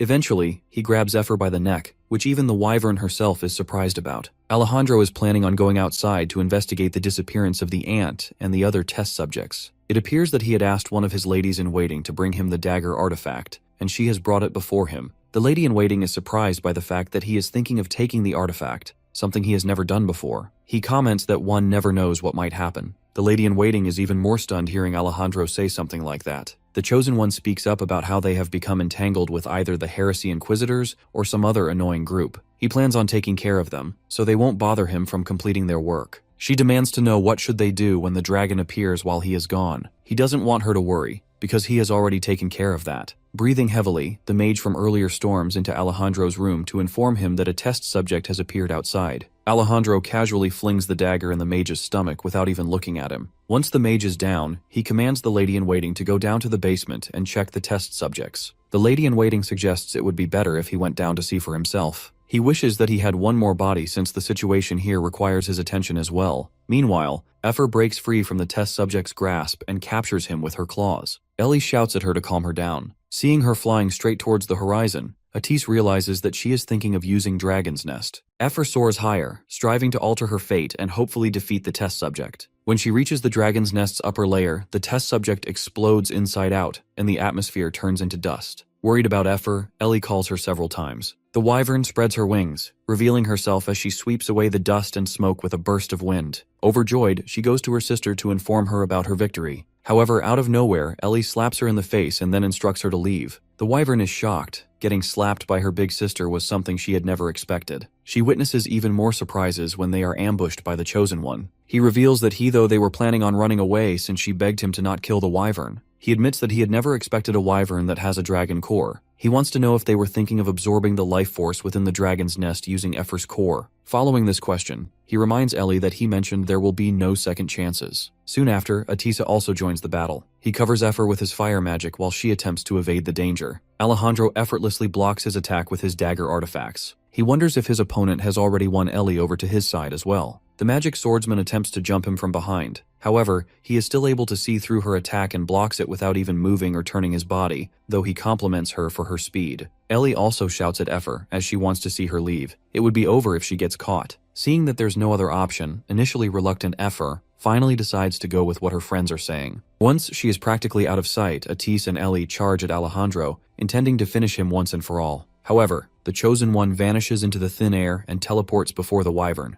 Elsewhere, Hanbin is fighting monsters in a rocky mountain terrain and is accompanied by Emil. They came all the way here because they heard Dragon's Nest was in the Rocky Mountains. The problem is, all the mountains look the same to our Valtirian warrior. Emil wants him to look carefully, because this place is similar to Hanbin's hometown. The Sword King ridicules him, because this is all because of a spy who doesn't even know the location of the enemy. Emil reminds him of his status as a high-ranking priest. If he goes into enemy territory, then who's supposed to make the report? Besides, it couldn't be helped since he is the secret contact on the outside. Hanbin asks the ant if they are on the correct way. The ant has transformed into a complete giant ant and isn't able to understand human speech anymore. Emil feels that it would be impossible to find the dragon's nest like this. He suggests they should go back to the Order of Light and get some soldiers. Emil starts freaking out when he notices the Valtirian warrior isn't listening to him and is relaxing, feeding the ant. Hanbin believes that if it's something that reminds the ant of its home, then it might take them there. Emil reminds him that this thing was originally a human. Why the hell would eating grass remind him of his home? Emil assumes it may be true that the ant didn't get any report of Atis's death, but wants him to think about what the mage could be going through while he is fooling around like this. Although he tried to knock some sense into Hanbin, Emil is aware that this isn't something he should be saying since he isn't responsible for it. After reflecting on his time with Atis, he reveals he isn't mad at Emil. He says that he warned the mage that he could die if he went. He treated him like he was weak, though he wasn't entirely wrong. In the end, he was right.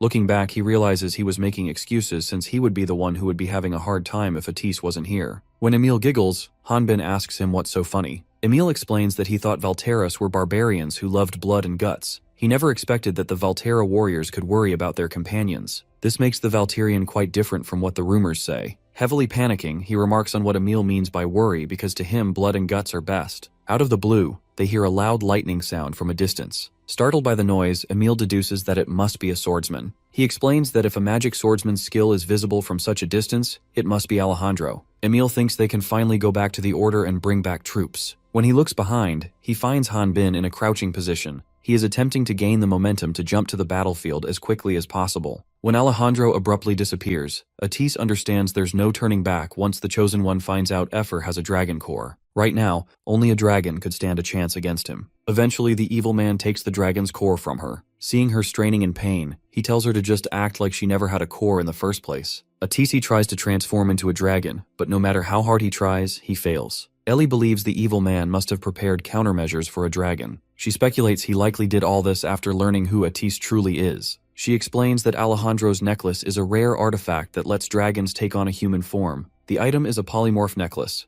and with it, Alejandro has made it so any dragon nearby can't morph into their true form. He thinks to himself that they have no choice but to fight him. Ellie calls out to Alejandro to get his attention. When he turns her way, she tells him the final component needed to complete the artificial guideline is her own guideline. She demands that he release everyone trapped in the dragon's nest, or else she will ensure that his plans go nowhere. He believed that Ellie would know him better by now, especially after spending so much time together. He reveals that he gathered a large number of Latnians here for a very specific reason. He claims that it wasn't simply about remodeling the place. He wonders if she doesn't find it strange that all this life force is being collected, and yet she doesn't sense anything odd. He questions whether life can be contained inside a living object. That's when Atis realizes the dragon's nest isn't meant for storing items. It's used to extract life force from humans and other creatures. Alejandro appears behind Ellie without warning and snatches away her sword. He shoves the mage aside, then tells them both that regardless of whether their plans had worked, the Latnians would have met their end anyway. Fueled by anger, Ellie asks him how he could do this to other humans. He snaps at her, calling her a background character. Without hesitation, he uses her own sword to stab her right in the chest. As Effer rushes to intervene, Alejandro also impales her from behind with a blade. As she falls, she begins blaming herself. The Chosen One then pulls out a recovery device and says he didn't expect to ever use it on an artificial guideline test subject. He thinks Ellie should be thankful. After all, he is helping her reunite with her dead mother. He injects the recovery device into her neck and explains that to reduce the side effects of the artificial guideline, it requires genetic material similar to one's own. He wonders if it's too difficult for a Latnian to grasp that before attempting to stab her. Just before the dagger pierces Ellie, Atis casts a burst of fire magic to distract Alejandro. He then yells for her to take this chance and run. She listens to him and immediately jumps into the deep pit. Even though she's been impaled, Ephor manages to escape and dives after her friend, trying to save her as she falls. In doing so, most of her wing is torn apart. Atis wonders if they'll survive, but with Alejandro standing right in front of him, he tells himself now isn't the time to worry. He believes they'll make it through and decides to do what he can on his end. Atis grabs several wands and channels intense fire magic. He goes all out, aiming to finish Alejandro, but the attack backfires. The magic stones embedded in his wands begin to fade away. Alejandro, on the defensive, reveals he kept Atis alive only because he seemed like a strong side character, but now he's messed with the wrong person. He shouts at him, saying if he's so eager to die, then he'll roast him with high voltage. Part of his face looks burned from the mage's earlier attack. Angry, he retaliates by unleashing his own magic. His attack shatters the stones in Atis's wands, rendering them useless. Seeing the enemy's overwhelming power, the magician starts to wonder if this is where it all ends. Still, he's confident that if Ellie and Ephor are alive, they'll find and destroy the fusion chamber located underground. As Atis gets closer to death, his memories of his late older sister come rushing back. He asks her if he did well as head of the Bannister family. Still, he believes that without him, Hanbin would struggle. Out of nowhere, the Valkyrian warrior crashes from the sky, creating a massive shockwave. Alejandro, startled, says it felt like a bomb just dropped. He guesses something must have broken because of Ephor. The mage has a similar reaction. He can't believe his eyes. Hanbin says he's glad Atis is still alive and adds that it seems Emil was worrying for nothing. He apologizes for showing up uninvited during work. When Atis falls to his knees, he is caught off guard. Surprised, he wonders what happened that left him devastated. The mage replies that he wasn't able to do anything on his own. He tried his best, but in the end, he was useless. Alejandro scoffs and calls Hanbin a meathead. He assumes he is a construction worker working in the facility. He is sure that no one at level 5 could survive falling from that height, and assumes the man that has just arrived must have been hiding underground. He gives him 3 seconds to leave, but before he even the countdown begins, Hanbin smacks him straight in the face with a punch. Atis realizes that his friend still doesn't know he disguised himself as a girl to sneak in, and up until now the big man mistook him for some girl. Hanbin's punch sends Alejandro flying through the air. The mage tries to clear up the misunderstanding but first asks the Valkyrian if their enemy is dead. Meanwhile, the Sword King is wondering why Alejandro's level is so high, and now figures he must be the leader. Hanbin admits he's not confident in his own strength. He says that someone at the Chosen One's level might get his bones crushed, but that wouldn't be enough to kill him. Atis is sure that crushing bones lead to death. He confesses that he would have died if Hanbin hadn't shown up. He remarks he has nothing to say even if the Sword King thinks he's useless. As Hanbin gets ready to give his friend a pep talk, Alejandro channels his magical energy, radiating a blinding aura. Hanbin now realizes that one punch isn't enough. Atis says it gets worse. Alejandro is absorbing life force. The enemy reemerges, glowing with immense power, the life force surging around him. Alejandro's sword that impaled Ellie's chest has stopped her heartbeat. Ephor calls her hoping to wake her up, but learns that her heart isn't beating. She starts freaking out, blaming herself for everything. Just as the wyvern begins crying, Ellie surprisingly starts coughing. Meanwhile, Atis is wondering if Alejandro injected the dragon core into himself. Hearing the mage talk about dragon core, Hanbin assumes the enemy has his friend's core and asks him. Atis reassures him to not worry, because the enemy doesn't know that he is a dragon. When asked, he explains to Hanbin that when you hunt one, the amount of life force that remains in the dragon's core is low, so it would be nearly impossible, though if it's at a dragon's nest, it can be done, since there will be plenty of life force left to absorb. Alejandro wonders what he just witnessed. The guy who attacked him doesn't even have any items on. Besides, his guideline showed him Hanbin was a level 5. He is not sure where his opponent's strength comes from and just who is he in general. Hanbin gets into his Valterra persona and formally introduces himself to Alejandro. He states that he will forgive his enemy for his perverted actions, only if he receives a truthful apology. He wants Atis to not butt into this business, and they need to hold out until Priest Emil returns with reinforcements from Order of Light. Annoyed, the mage shouts at him, telling him that the guy before them is part of the Great Earth. Alejandro feels that it doesn't matter if his opponent refuses to reveal his identity, because if he is an outside variable to his plans, he will find out everything about him. When a magic swordsman covers his body with force, the surrounding energy rises from the ground into the air. Alejandro unleashes Path of Lightning, one of his special skills, to fight his opponents. Enemies facing this skill can see the caster leave a trail of sparks behind as they rush toward them, earning it the nickname Footsteps of Lightning. Hanbin attempts to stop him by punching his sword. However, Alejandro appears from behind using his skill Footsteps of Lightning and calls him level 5 fake Valterra and wants to expose his real level. The magician clocks that the enemy isn't fighting at his full strength, seeing how he has increased his speed. It's so fast that his eyes aren't able to follow him. Alejandro's lightning-fast speed makes Hanbin wonder aloud if he's not even trying to conceal the fact that he's an otherworlder. He reveals that even if the Valterian was level 50, with this attack his neck would have lopped. He further concludes that since his opponent remains unfazed after discovering he's an otherworlder, it must mean Hanbin is over level 60. Hanbin finds people with regenerative abilities annoying, but since he wants to get information about Great Earth, he needs to fight the enemy at arm's length. Alejandro threatens to shred the mage to pieces just because Hanbin is evading his attack. He gets ready to unleash the attack he mentioned a moment ago. He explains the movements of his weapons will cause his force to spin, which will cause the attack power of his skill to be increased beyond his control. This attack is Lightning Slash. Hanbin gets a little serious. He unleashes some of his strength and strikes Alejandro with his longsword, while the enemy escapes cleverly. Although the Chosen One blocks it with his dagger artifact, he isn't able to fully withstand the Valterian's attack. Alejandro appears to be in a position where it seems as if he is submitting to Hanbin. Clinging to life, he hears the Valterian throw his own words back at him, pointing out that maybe dodging his attacks might not be a good idea after all. He can't do anything other than acknowledge Hanbin's incredible strength. The Sword King suddenly hears his best friend's voice, asking him to stop. He looks back and finds out that Atis didn't enunciate anything, instead it is some sort of telepathic skill. Through the telepathic skill, Artis reveals he wants to tell him something. He explains that Alejandro is the one operating Dragon's Nest at the moment, which means he is using the facility to absorb the life force of the people here to heal himself. So if the Valterian kills him, it will cause this place to spin out of control, causing the lower-leveled humans to lose their life force and die. Destroying the life force fusion is the only way to prevent it. Hanbin comes to understand that if he doesn't control his strength, they will be in big trouble. However, the mage wants the enemy dead, and they have to do something about it. He remarks that if his friend hadn't come here to save him, he would have died. But even so, he claims that he would have done everything in his power to kill that man. That's why if Hanbin ends up killing Alejandro, the blame won't fall on him. Atise is sure that even if he goes underground, he can't guarantee that he will succeed in finding the fusion. He blames himself, thinking that it was his stubbornness that got Hanbin into this mess. Hanbin flicks him on the head with his finger. Teary-eyed, he wonders what is Hanbin doing. The Valterian questions why is Atis giving such lengthy explanations. He then reveals his plan to him. First, the mage will go to destroy Force Fusion. Second, he will do his best to not injure the enemy while stopping him from getting in their way until the mage finishes. Atis, concerned about Hanbin, feels that it's still dangerous receiving enemy attacks, even though Hanbin is strong. Since the magician started this, he can't ask his friend to clean up the mess. The Sword King trusts his friend. He enunciates it out loud and then asks him to make it quick so they can go home. The mage finally leaves with a smile of satisfaction, making Hanbin wonder how a dragon could be so delicate. The Valterian wonders why Alejandro isn't attempting to chase after Atisa.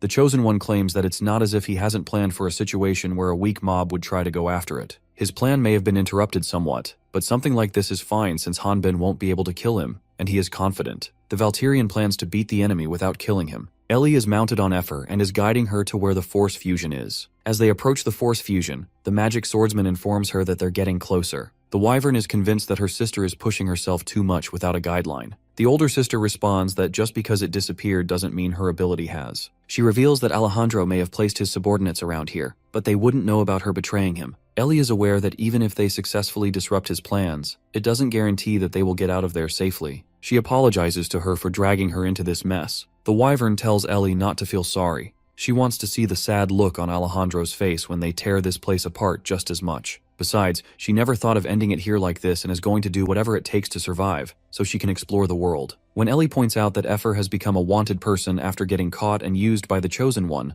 the wanted Wyvern says that she can ask Atis to explain her situation. She then remarks that they are all going on a trip. Suddenly the ground trembles, and the pain in her shoulder wound worsens. Thinking that this is caused by Atis, who must be fighting Alejandro, Ellie tells Effer that they should hurry. She can feel the life force slowly being released from some time ago, though she can't tell if it's truly that, or just the pain from her injury. At some point, the Wyvern stops walking and asks the magic swordsman if they are headed the right way. Ellie can feel a strong life force in the direction they are headed for. The Wyvern notices a mutated human murmuring something. The mutated human is revealed to be the priest Hendy, who has undergone a transformation and has become a test subject. The moment he notices the girls, he jumps. However, Atisi arrives on time and uses fire magic to keep the situation under control. Out of his mind, Hendy tells him that he has also interfered with his mission. Atis is shaken at the fact that Hendy, who originally was over level 50, became a test subject. He attempts to tell him that they are not his enemy. They have come to destroy this place. However, Hendy doesn't relent and jumps him again. On the surface, Alejandro is overpowering the Valtirian in the fight of close-quarters combat, all because his opponent is trying not to kill him. He is sure that his fighting has a great many openings, but it is his speed and strength that's covering for them. He admits Hanbin would be dangerous for him, that is if he could cut off his head. The Valtirian attempts to throw a soft punch at him, though it is blocked. The Chosen One says that he won't let himself get hit by a punch that refuses to kill him. He reveals he already has figured out Hanbin's fighting style, guessing that he has never faced an opponent that wields lightning. He manipulates his lightning and lifts him in the air. He is sure that a refined skill would most likely work against the Sword King rather than a large one. He claims to be an expert at PvP. Using the flash of lightning,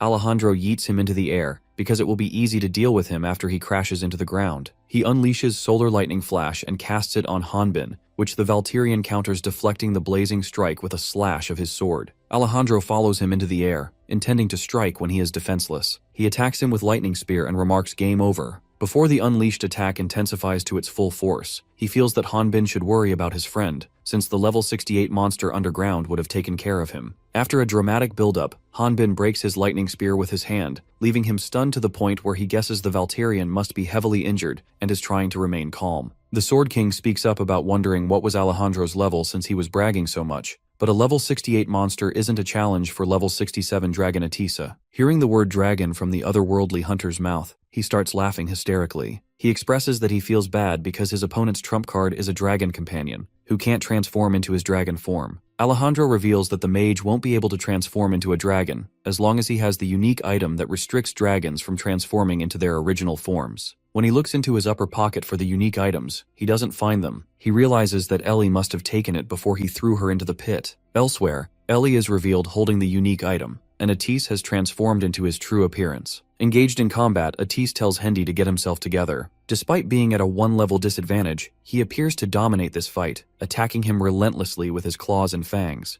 Ellie is curious about what is happening on the surface, wondering who's the one fighting up above the ground. The kind mage informs her that his friend is doing his best to hold the enemy off. They have to cut off his connection to this life force fusion. He believes there should be something to stop this facility from exploding. Atis tells the girls that he will be dealing with Hendy, so at that time, they should hurry and find something. Efer wants only destruction, wishing to see the force fusion destroyed. Ellie knocks this information into them that if they destroy the facility itself, then the explosion will kill all of them. She is trying to find a channel that allows the life force to pass through somewhere. Once they discover the pipe that lets the life force pass through, she tells Efer that they have to cut it. However, Hendy slips out of Atis's grasp and charges up his energy-based beam attack to throw at Ellie and her companion. The friendly wyvern quickly rolls forward to dodge the attack, while covering her sister with her body. According to her, something like this is worth taking as long as they can get back to the enemy. Ellie immediately jumps out from Efer's cover and cuts the pipe with her blade, while Atis continues to fight Hendy. He eventually breathes fire and completely evaporates Hendy's distorted face. Hanbin is overpowering Alejandro, and they are fighting so intensely that the eye can't track them. While fighting him, the Chosen One thinks that the dragon they were after has finally appeared,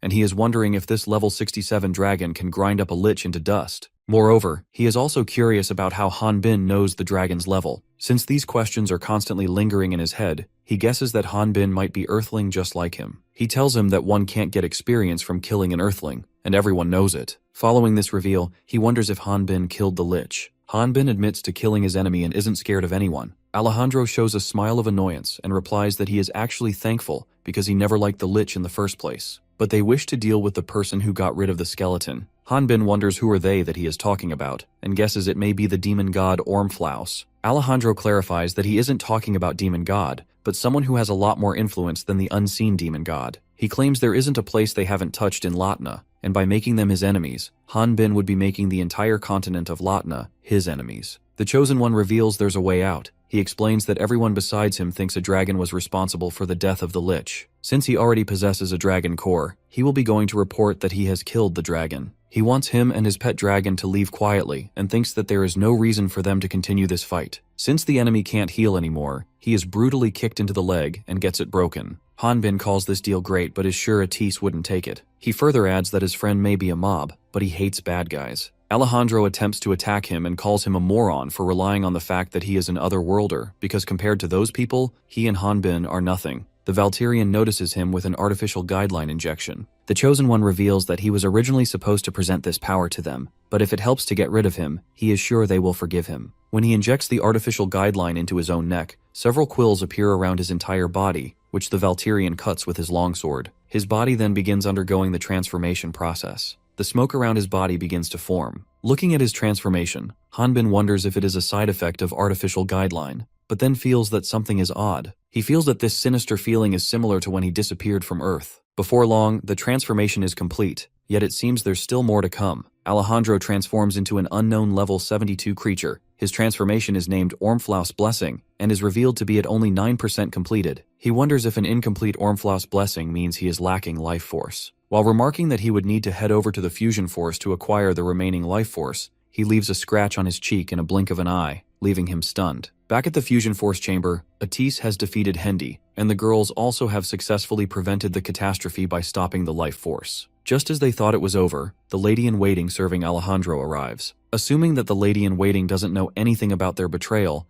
Ellie tells her to hurry and go to the surface because it's dangerous. The lady-in-waiting calls her out for not being grateful to Alejandro. She comments that Ellie doesn't understand how much he has sacrificed for them. The lady-in-waiting catches her off guard and stabs a knife in her stomach. She then places both her arms to replace the pipe Ellie cut off, reigniting the fusion force, and manages to reignite the force but at the cost of her own life and a dozen others. As his life force is depleting, Kalendor is looking at the locket with his family photo, recalling the precious moments of his life. Efer and Atis are also experiencing the effects of life force depletion. Atis wonders if the life force fusion is starting to explode. He thinks that trying to suppress it will only buy a little bit of time. His body starts glowing because of the fusion force. The Wyvern, who is kind of doing okay in this situation, checks on him. He reveals his dragon core is stabilizing the fusion, but it's only a temporary solution. The only way to return the life force to the people is to destroy that huge mass of life force. Physical attacks won't work, but if it's hit with the other remaining offensive attack types, then it should explode, and Ellie's magic swordsmanship is the only way to do that. Efer remarks that not only are her sister's injuries bad, but she lost her consciousness because her life force is leaving her. The situation could escalate if they stay any longer. Meanwhile, Alejandro claims that he now understands why they wanted Ormflaus's blessing, and is sure that Hanbin knows the benefits since he is an earthling with a guideline.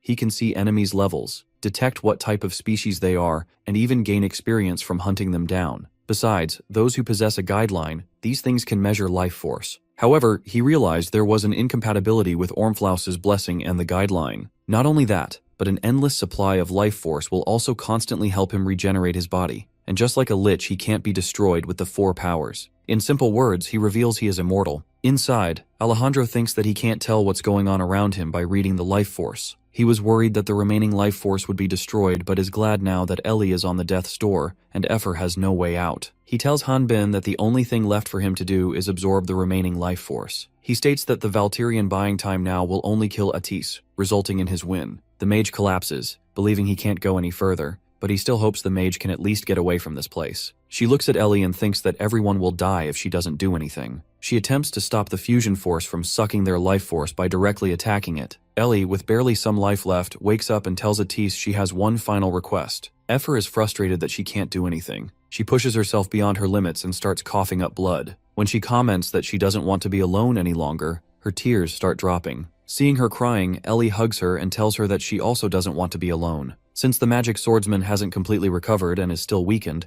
she falls to her knees, though she continues to express her emotions to the Wyvern. She tells her that she is always alone in this place. The reason she forbade the Wyvern to do dangerous tasks was because she didn't want to lose her, but the Wyvern has always been courageous. In response, Efer points out that she can't fight like her and can't be of any help to her. Ellie tries to console her by saying that she is a genius Wyvern. Atise explains that the unique item the magic swordsman stole from Alejandro can help a dragon imitate another species. He tells Efer that she is a very intelligent Wyvern, and though that item may be geared towards dragons, and there never once has been a Wyvern taking a humanoid form, it may be possible for her to do it. Ellie believes the Wyvern can do it. She apologizes to her, uttering that there's nothing she can do but believe in her. The Wyvern also wants her to trust in her. The older sister uses the unique item on Efer, triggering a transformation. Back to Hanbin's fight. The Valkyrian has left a big cut on the enemy's body. Alejandro wonders how many times he has to tell him that he can't die. He feels he can't be killed. Hanbin is excluding the fact that Alejandro is currently immortal because he can feel pain, and fighting on that basis. He remarks that he is going to keep ripping Alejandro into pieces until he suffers so much that he would want to die. The Chosen One looks back and realizes that there never has been a sane Earthling who has lived for a long time. He thinks the Valkyrian is a beast, a hunting expert,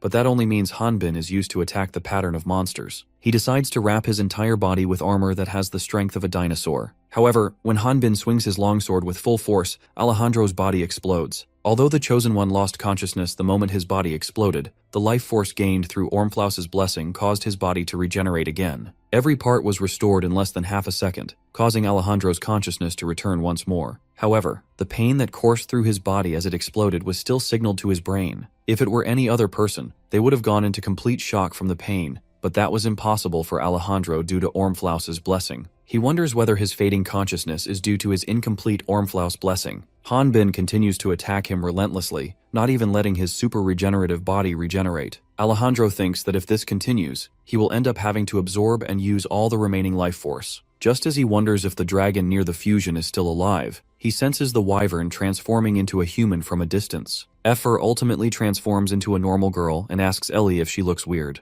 The magic swordsman is sure that anyone would be able to tell by the looks that they both are sisters. In her human form, the wyvern is a level 5 magic swordsman. Efer is learning to walk. She believes she can do it because she has seen many people walk on 2 feet up until now. She wonders where to start. Does she have to move her arms first? But then realizes that humans can walk without their arms. Since a human's center of gravity is high and they don't have a tail to balance their body, they can fall very easily. However, Efer knows that falling isn't the problem. In reality, one has to tip their bodies first, and before they actually fall, they catch themselves by placing the other foot. She soon starts getting used to walking on her feet. Atis finds her astonishing for having talent in moving force, but seeing her walk on her first transformation is even more impressive. For him, it's hard to believe it even if he is seeing it with his own 2 eyes. Even a dragon who uses magic on instinct takes days to learn to walk. Ellie also cheers for her little sister. All of a sudden, they see Hanbin and Alejandro crashing down from the roof of the fusion force chamber. As they are falling, the Chosen One implies not wanting him to get in his way and calls him a monster. The Valkyrian finds it funny coming from someone who is a monster himself. Atisi informs him that the roof is going to collapse over Efer. Hanbin uses Alejandro's face to hurl himself toward her to protect her from the debris and giant chunks. He manages to save her in the nick of time. Seeing how easy and quick it was for Hanbin to cover that distance in seconds, she bit him in his arm. Confused, he wonders if this girl is also suffering from the side effects of the artificial guideline. The reason she is freaking out is because she has recognized him. Efer calls him the caveman for walking around half naked after taking her clothes and money. He lifts her from her forehead and tells her that he also doesn't want to walk around this. He wants the mage to explain what's going on here. However, Atis is focused on dealing with the threat and wants to explain later. Ellie knew Hanbin was Atis's friend, but was still worried because he was an otherworlder, but she was relieved because he was a good guy. Alejandro brings about chaos once again. He tells him to shut up because he is going to make decisions. Ormflaus' blessing starts to reject him. His guideline notifies him that the current body is not suitable to hold the power of the blessing. To survive, it advises to be transferred to a new body. However, Alejandro isn't ready to accept it, believing that he will continue to unleash the power of Ormflaus' blessing if he absorbs all the life force. When he attempts to dive into the nexus of life force, Hanbin's longsword knocks him out mid-air. The Sword King understood the assignment. He knew that all he had to do was stop the enemy from absorbing the life force. Atisi informs him that it's over if Alejandro absorbs the life force. He prefers Hanbin keep him away from it. As he begins running toward the Chosen One, he tells Efer that he will be too busy to give her a piggyback ride, and asks her if will she be able to take care of it on her own. The wyvern also fancies walking on her own, even though walking right after transforming is challenging for her. She supports her body by using a walking stick. Seeing her older sister worried, the friendly wyvern tells her not to stress, assuring her that she'll complete this. Ellie wants her to know that she will be here for her before Efer proceeds to run towards the life force. Atis is astonished to see him running right after learning how to walk. Ellie is proud like a sister. He believes that Efer might even know how to use his magic swordsman skills, because she has great observational skills and is quick-witted. That is the reason Ellie was so nervous in the first place. Hanbin continues to inflict unbearable pain on Alejandro. However, he is left stunned when the enemy dodges his attack by manipulating his body to create a hole in it. Alejandro gets back on his feet and claims to feel like a god, implying that he knows all of his moves. However, the otherworldly Sword King knee-kicks him, sending him into the air like a projectile, and then goes in the air for a follow-up attack. Alejandro is convinced that fighting him will be never-ending, so he decides to pull something new, dropping quills from the top.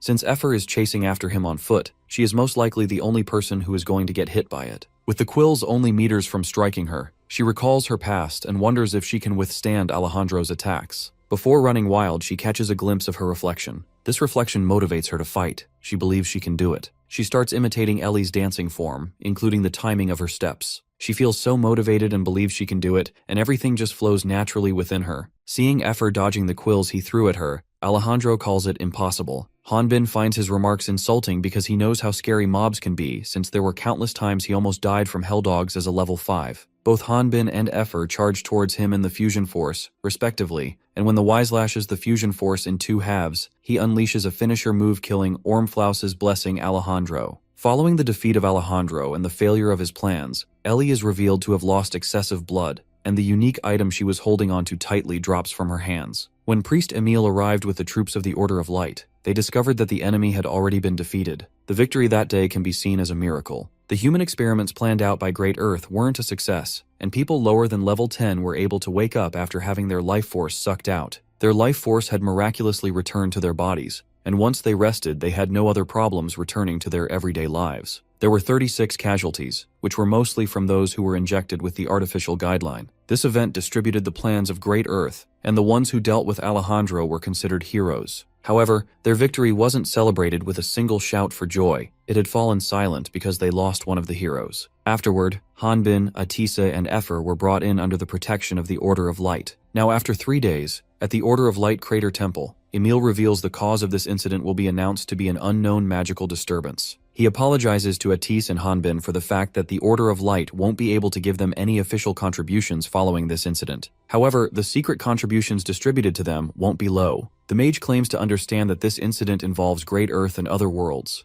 Hanbin wonders, shouldn't something this big be announced to the world, because those sources of evil could become a bigger threat at any moment. Emil believes that even if this guy before him is a Valterian, he must be aware of the attack on the goddess that happened 20 years ago, one where Great Earth tried to kill the goddess, and how the 4 great heroes had defended goddess. Hanbin indeed is aware of it. Emil further explains that after that incident, the hunts for other worlds had become prevalent. While forcing a laugh, the dynamic duo cursed the otherworlders. Emil reveals among those hunted, only 30% were real otherworlders. The other 70% were imposters. They were ordinary Latnians. Nobles used the hunt for otherworlders as an excuse to murder countless people, all in the name of cleansing the world of the evil demon god. That was when the Order realized its mistake, and did its best to stop such a judgment which had no evidence. However, 20 years isn't a long time, and the animosity that the Order feels against otherworlders is still there. Following Emil's lead, they arrive at a room where Effer is being held captive, which leaves the hunters stunned. Emil reveals the Wyvern will go to trial in 10 days, and then will be sent to Crater Camp. He explains there's a lot of evidence against her showing that she worked with Ellie, a direct subordinate of Alejandro,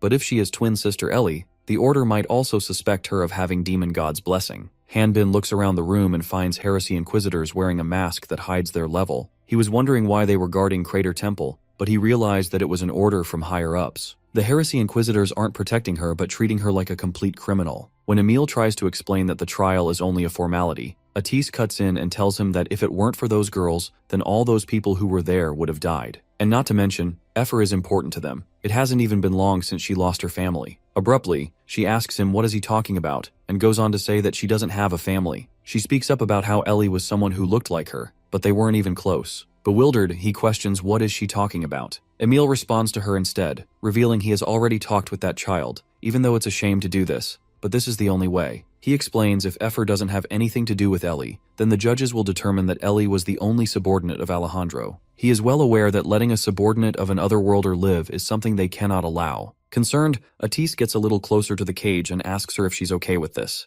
The guard from the Heresy Inquisitors guarding the cell tells the mage that's as far as he will go. He reminds Atis that he was allowed down here through the favor of Priest Emil, and demands that Atis doesn't cross the line. Hanbin orchestrates a plan to do something mischievous and decides to include Priest Emil in it too. He crashes into the cell door, forcing it open as Atis is being confronted by the guard. To kill any suspicions, he pretends that it was an accident, and then screams that he has broken his bones. Emil plays along by slapping him multiple times on his face to keep him conscious. He comments out loud that his body is now feeling the effects of the earlier battle. The member of the Heresy Inquisitors points out that Hanbin was doing okay for the 3 days, so why is he feeling pain now? Emil informs him that Valterians were resilient, so he was confident the Valterian warrior was holding in the pain and said he couldn't heal him right then. Emil asks the guard for help carrying Hanbin outside. The guard is reluctant since he is already on duty, looking over Effer. Emil reassures him that Atis will be here, so there's nothing he has to worry about. Emil tells the mage they will be back in 5 minutes. Since this was all unexpected, the wyvern and Atis are baffled. The dragon lets out a sigh and comments that Hanbin is too reckless. Ephor thinks both Atis and him are good people, because they are helping her despite not knowing her for long. She claims to understand how they feel but says that she is okay. She further adds that even though they are worried about her, she is not as sad as they might think. Looking back, she realizes that it hasn't been very long since she met Ellie. Together, they had to experience some of the tough situations and had to be careful every day, hoping that no one would find out that she had a dragon's core. She never understood why they should care about the lives of others when they fought. However, she heard from Alejandro that Ellie tried to save the life of a wyvern she had only just met. Devastated, she calls her late sister an idiot, because there are so many ways to live happily if you just run away. Atis hugs Ephor to console her. He enlightens her that a dragon who transforms cannot transform back into another form after that.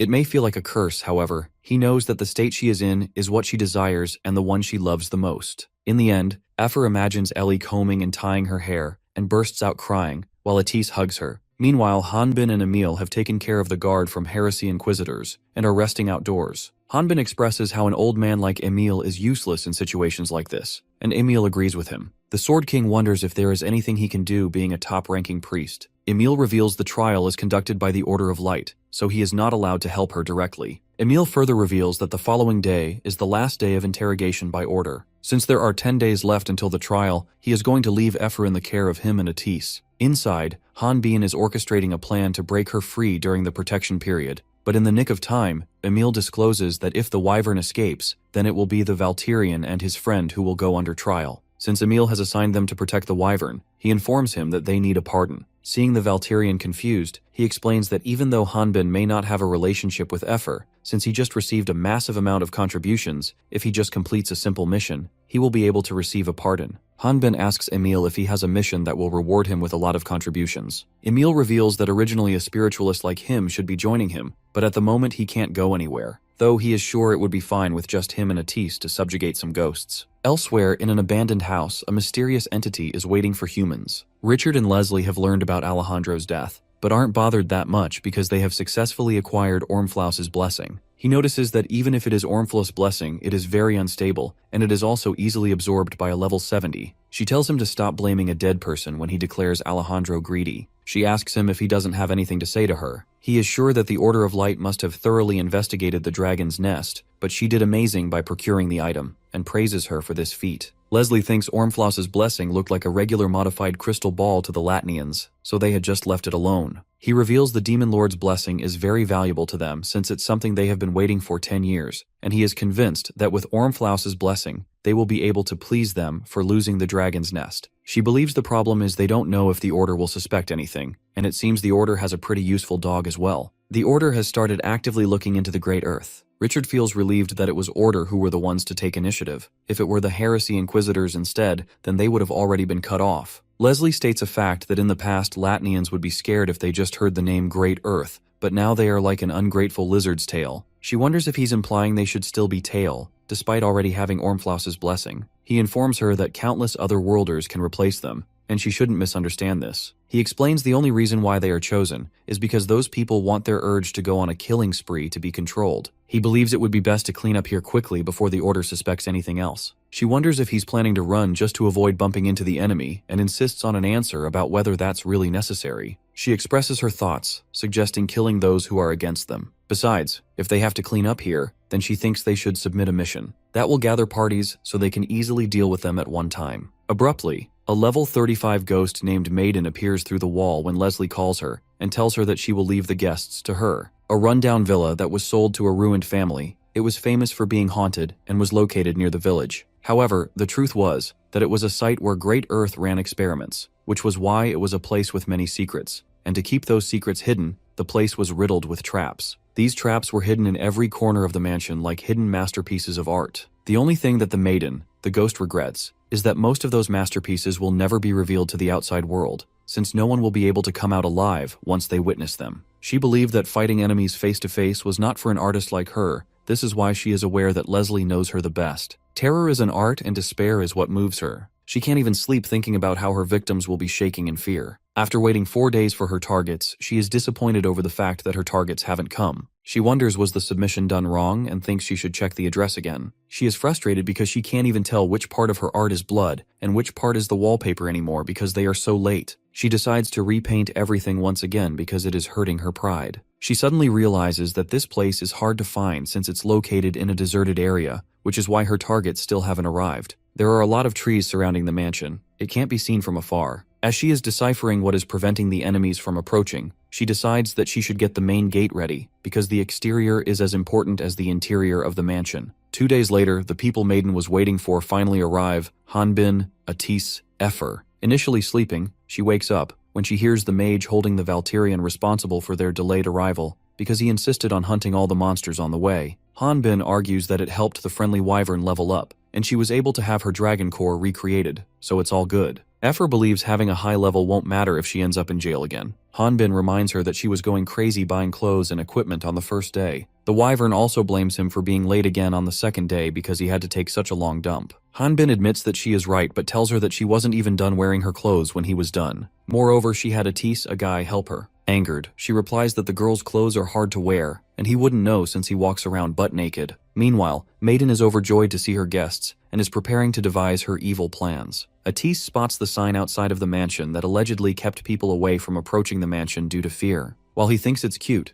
Efer calls it dumb. She wonders what was on the creator's mind when he was creating this sign, as it looks so amateurish. Maiden, secretly eavesdropping from inside the mansion, calls Efer mean, believing the artist put a lot of effort into making the sign. The wyvern then says they should go inside. The ghost girl is determined to kill all of them, and she already has a target that she wants to take special care of. She is aiming to kill Efer first. Sometime later, inside the mansion, Atis is explaining to the wyvern how having a spiritualist at the party is best when it comes to facing ghosts. They have a skill that attracts immaterial monsters. Since they don't have a spiritualist, they have to find a ghost themselves and deal with it. She suggests they should split and look for the ghosts since they don't have much time left. Frightened, Hanbin calls her plan a cliché move, pointing out that they wouldn't know since they've never seen movies. The ones who separate from the group are always the first to die. She remembers that physical attacks are useless against ghosts, but Atis reassures her, telling her that since it's only a ghost, Hanbin will take care of it. Exasperated, the Valkyrian wants them to take a look around and express their thoughts on whether they think this is normal. Hanbin asks them why are they both so calm about this. He thinks that if there's a hidden camera somewhere, then this won't be a hit at all, because he is, for one, not surprised at all by this scary house. He tries to convince them to let him wait outside, remarking that he can't utilize any of the 4 energies and has to wait and guess what happens next. Efer sneaks up from behind and touches him, causing him to jump in fright and scream. Surprised to see his friend not acting like his usual self, Atis wonders if the concept of ghosts is different in Hanbin's original world. She doesn't hold back from trolling him for being scared of ghosts. Fuming over her, he lifts her, causing her to scream.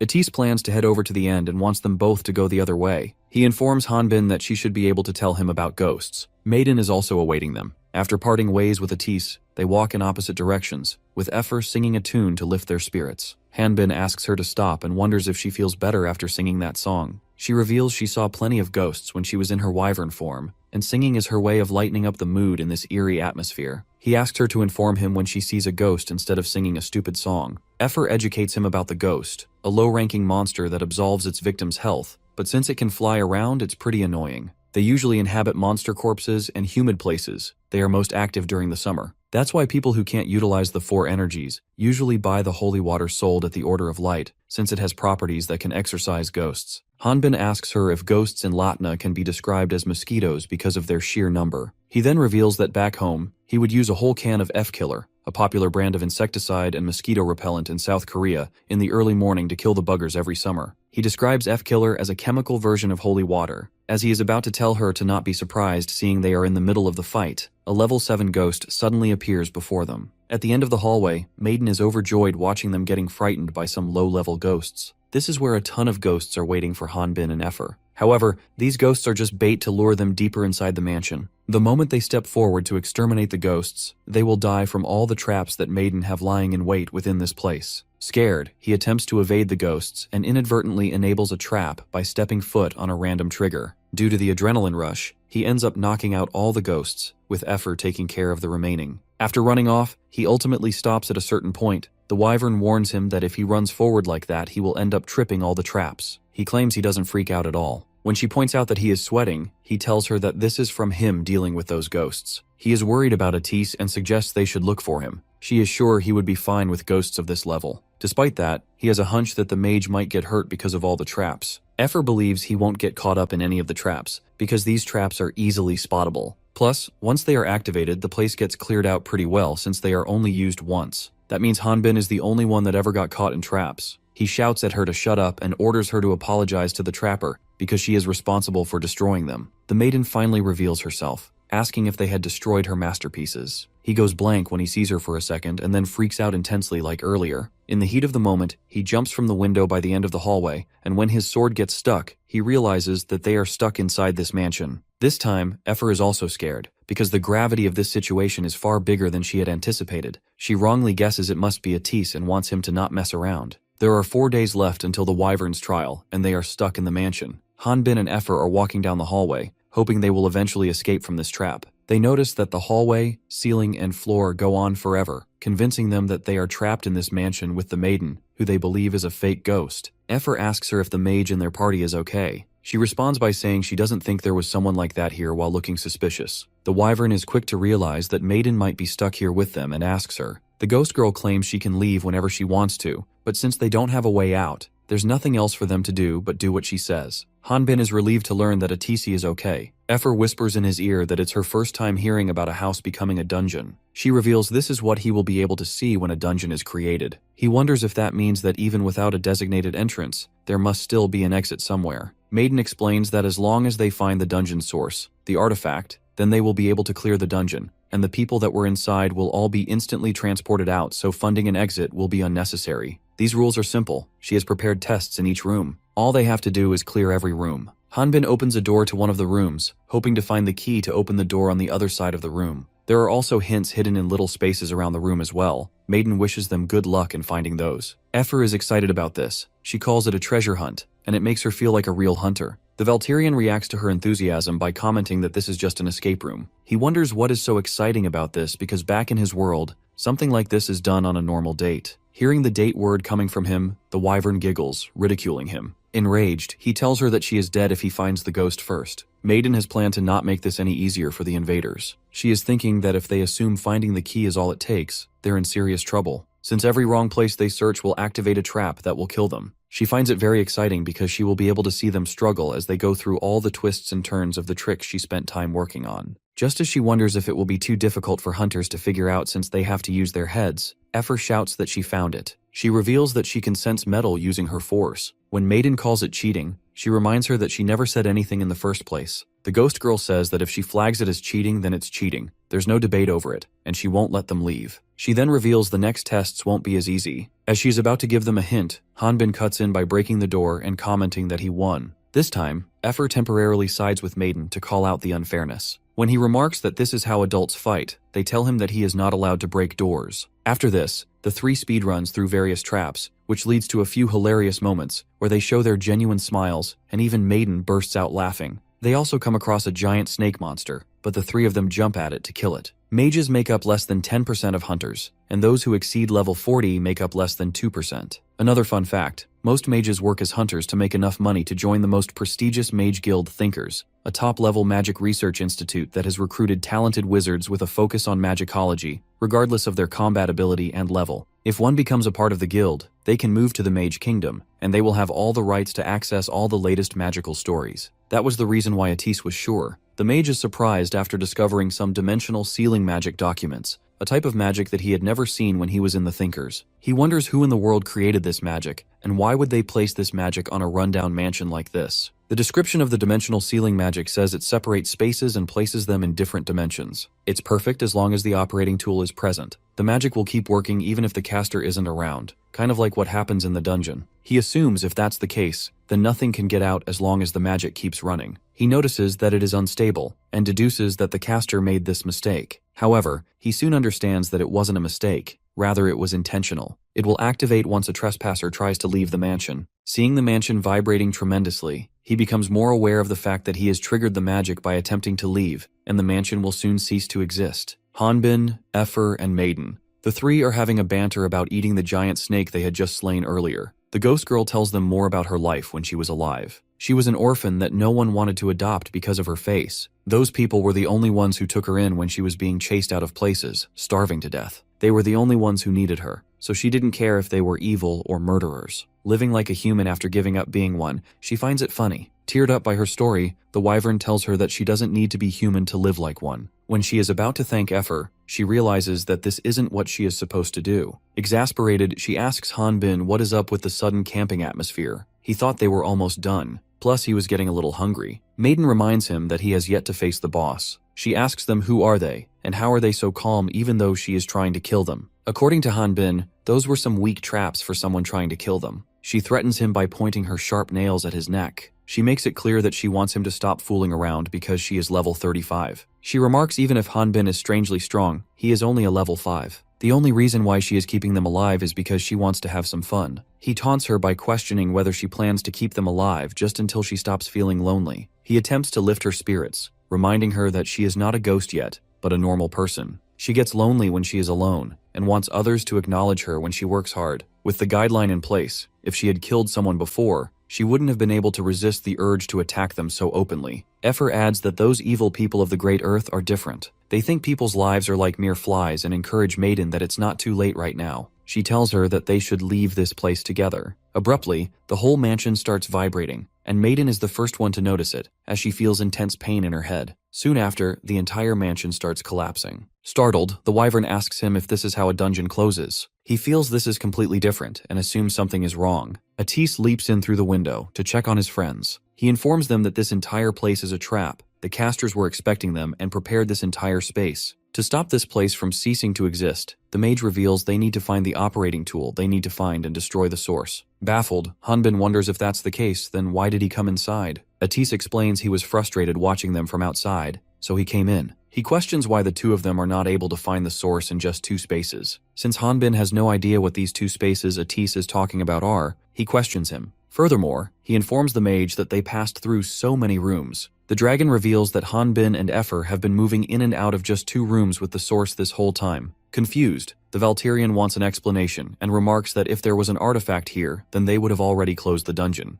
Atisi reveals he has been getting the signal this whole time. Effer deciphers the puzzle and says he is right. The source that was moving with them this entire time was one person, its Maiden. While they were busy trying to find a solution, the ghost girl was going through an existential crisis. She recalls how some people were going to get rid of her, but Richard and Leslie saved her. She never believed that those 2 would abandon her. After processing everything, Maiden attempts to attack the 3 of them by throwing some giant rocks, but Hanbin grabs his friends and yeets them out of range to save them, only to get crushed by the rocks himself. Before he gets buried under the rock pit, he enunciates sorry. Effer is left stunned by what just happened, and when she asks Atis what should they do, he wants her to not worry about Hanbin because something like this wouldn't even scratch him. He wants her to focus on destroying the source. While trying to look for Maiden, Effer spots the Valkyrian. When she rushes over to check on him, she realizes it's not the usual caring and helpful Hanbin she knows. He has been possessed by Maiden. Hanbin attempts to attack his friend with a vertical slash. Atis had a hunch that this magic belonged to the Great Earth. Since Great Earth can create something like a guideline,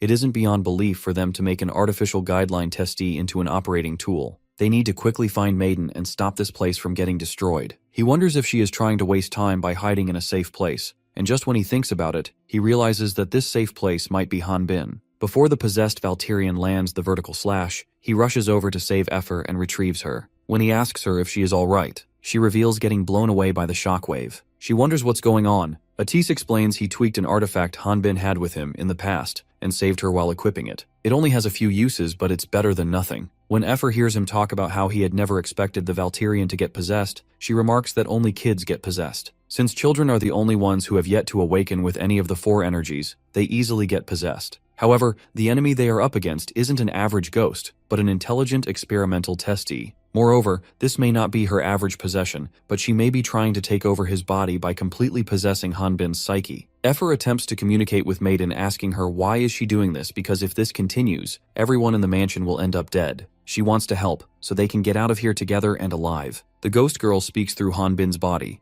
stating that if the wyvern wants to live, she will have to kill her and his friend. However, the Sword King abruptly punches himself in the face, signaling that he still can suppress Maiden's magic and won't allow her to terrorize his friends. Before falling belly face first, he gives them a thumbs up, implying they should leave this to him. Atis is quite surprised to discover that a highly trained body can suppress magic. The wyvern wonders if he's sure his brain isn't just being overpowered by his muscle strength instead. He can't give up when his friend is fighting, but to Effer it appears that he is dying. In the Library of Memories, the world in Hanbin's mind, he is getting beaten to a pulp by Maiden. A battle is in progress in his mind. They were sharing each other's memories in this Library of Memories. While referring to him as redder than blood and a demon of the darkness, she commands him to vow to her in blood. Suffering from the surge of memories flowing in his brain, he demands she stop. She continues to overwhelm him in this fabricated world, aiming to make him fall into a deep sleep. Even Hanbin himself had a dark history in there, his own death. This past was what hurt him. The damage was furthering her possession of his body. Not only that, but the time that he had spent alone in the Rock Mountain was 22 years. So it goes without saying that there was bound to be some dark history within that time frame. She assumes she has possessed him, only to hear him say, "Where is she looking?" Hanbin wasn't the only one suffering in the Library of Memories. She was going through the same pain. Given her dark personality, being trapped in the mansion was a shadowy part of her past. As soon as he regains consciousness, he rushes toward her. While singing a love song, he lands several punches on her face, and then he throws the ultimate finisher on her stomach. He also receives some damage from his last punch, because a highly damaged attack will have a high recoil. After this, they both attack each other with their memories. She uses his weapon set, while he uses her 4 Great Heroes BL fanfic. Effer watches as Hanbin's index fingers from both the right and left hand strike swiftly against each other. She then watches Atis making a device from all the scrap and wonders him if it will even work. The magician explains since they were used by Great Earth to create this place, it should be working. But the problem is since magic from an otherworlder mage is used with the assistance of their guideline, the fundamentals are unknown. So it is almost impossible to independently create this. He is sure there's a spy from Great Earth in the Thinkers. Elsewhere, Leslie is checking out Mirror of Entanglement, a magic tool that comes in pairs. If one breaks, then the other will as well. She believes they can finish up since the other side of the mirror has received its bait. Richard guesses they won't have any evidence of this. She explains there were a lot of useful magic tools, so sadly, they will be losing them. He tells her that there's no need to feel that when it comes to using them for their missions. She admits that's true since this place is the holy land of magic tools. This kingdom is Rune the Magic Kingdom. Since they are already there, she wants to go shopping, because they haven't done it in a while. He tells her that they will go after completing their mission, which comes first. After this, Richard and Leslie attempt to secretly infiltrate the Mage Guild Thinkers' first branch. She asks him, do they really have to go like this when they are only going to report to them about the creation of Ormflaus' blessing? He tells her that it can't be helped since the Mage Symposium is about to start, so there will be a lot of eyes, and that person won't want them to be noticed. The Mage Symposium began as a simple lecture but gained noble interest once magic tools made by thinkers became luxury items. Thus, the Mage Symposium ended up being a place where new magic tools were revealed, and where nobles went to socialize and show off their possessions. They stealthily infiltrate inside the Mage Guild Thinkers' first branch without making any noise or raising any suspicions. When they secretly go past some guards surveillancing the guild, she says she prefers killing those guards. He states that there is no reason to leave behind any evidence of a murder. Just as they attempt to hurry, they come across a giant golem. The giant golem immediately starts shouting to eliminate the intruder. Richard isn't sure if what they are facing is a golem, but regardless of that, he attacks it with his sword. He uses special attacks like Aura Blade and Diagonal Slash to break the golem into pieces, though he also sacrifices his sword hitting its metal body. Leslie remarks there's no way a monster like a golem would be here. She deduces that this is an artificial golem. As she tries to figure out why he destroyed his own sword, some unknown person arrives and asks him if he really dared to ruin the product they were going to reveal at the symposium. The unknown person remembers the two of them destroying her lab in the past. They both get on their knees and apologize to her. This unknown person is revealed to be the archmage of the 4 heroes named Zenobia. She demands they present their report if it's relevant. Elsewhere, Maiden finds herself in the middle of nowhere. She remembers she was fighting a second ago, and wonders if she is dead. She finds this place a little strange for hell. She feels that in the end, she was used like a tool, and lived a useless life. She believes that since she is dead, this probably means Hanbin and the rest were able to get out safely from the mansion. She admits she would have felt bad if they had died, and believes she would have been hunted down if she lived longer. Despite that, she feels happy because she had fun in the end, and she didn't die a painful death. Feeling emotional, she sits and reflects on her life. She is surprised when a dog approaches her and bluntly tells her to stop whining. The dog remarks that it's all over if she doesn't keep moving. When she senses the sinister feeling of several monsters, she realizes that she isn't in hell, rather she is in the consciousness of the Valtirian, but she is not ready to accept it. She dispossesses his body before almost getting sucked in. She isn't able to fathom him because of all his trauma, despair, and anger, and labels him dangerous. She is amused at how he can live through all this. As soon as she is out, Atis activates the operation, and the process of the mansion's tearing down begins. The next morning, after the mansion has been destroyed, Hanbin wakes up and finds out that he has crushed Atis and Effer with his body. He quickly apologizes. He wonders what happened to the mansion. His friends presume the magic worked, but since it's already morning, the mage wonders if a whole day has passed. He is worried because they don't have much time left for Effer's trial. The wyvern guesses the last step is up to her. Maiden suddenly appears, not as a ghost, but as a human, and questions Atis, who then explains he was able to nullify her role as the operating tool from the space trap, and all her skills and abilities have disappeared, so she is now a normal human. She wasn't expecting anything less than her annihilation. She suspects Atis might hand her over to the Order of Light. He responds by saying that he would have killed her if she had taken over his friend's body, and just the fact that she tried to do that really makes him want to hand her over to the Order of Light. Not to mention, because of her,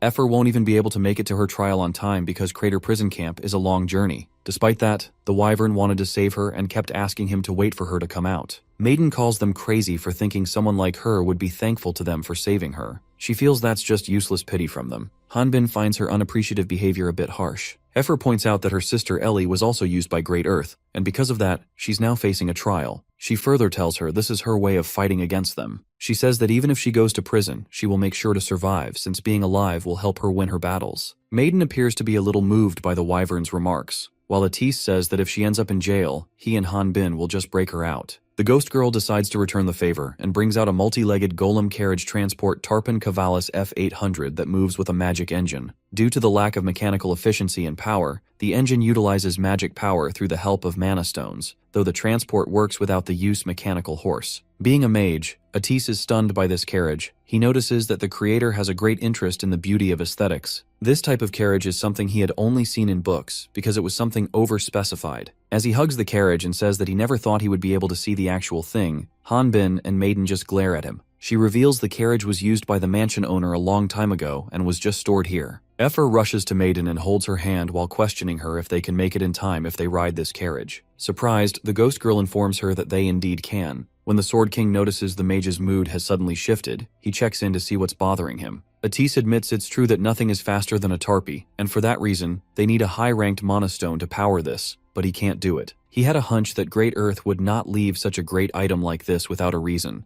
Hanbin isn't sure if he gets it, but knows all they need is a strong monostone. He takes out a fragment of an incomplete Ormflau's blessing, claiming that this isn't a monostone, and asks Atis would this works, and it indeed works. As sometime later the carriage appears to be covering distance rapidly. Maiden is also riding with them, but she doesn't know why. When she asks them why are they also taking her, Hanbin clarifies that it's not like she has anywhere else to go, implying that it is better if she rides with them. Atis is overjoyed seeing how fast this carriage is and feels this carriage can leave magic cars in the dust. He wasn't expecting the fragment of an incomplete Ormflau's blessing to be this powerful. He feels that if it is related to thinkers, then it's not something that can be left aside. Hanbin remembers his friend was also a part of their group, and wonders if he can't just make a report to the leader of the group. The mage calls it impossible. The leader of thinkers is one of the 4 heroes, Zenobia, the Archmage. She is the strongest Latinian mage who saved the world by stopping the attack on the goddesses, and is also the current queen of the mage kingdom of Rune. He reveals that since all the noblemen want to wed her due to her beauty, someone like him would never be able to get close to her. The Valtirian wonders aloud that it was 20 years ago when she was level 100 and dealt with the other worlders,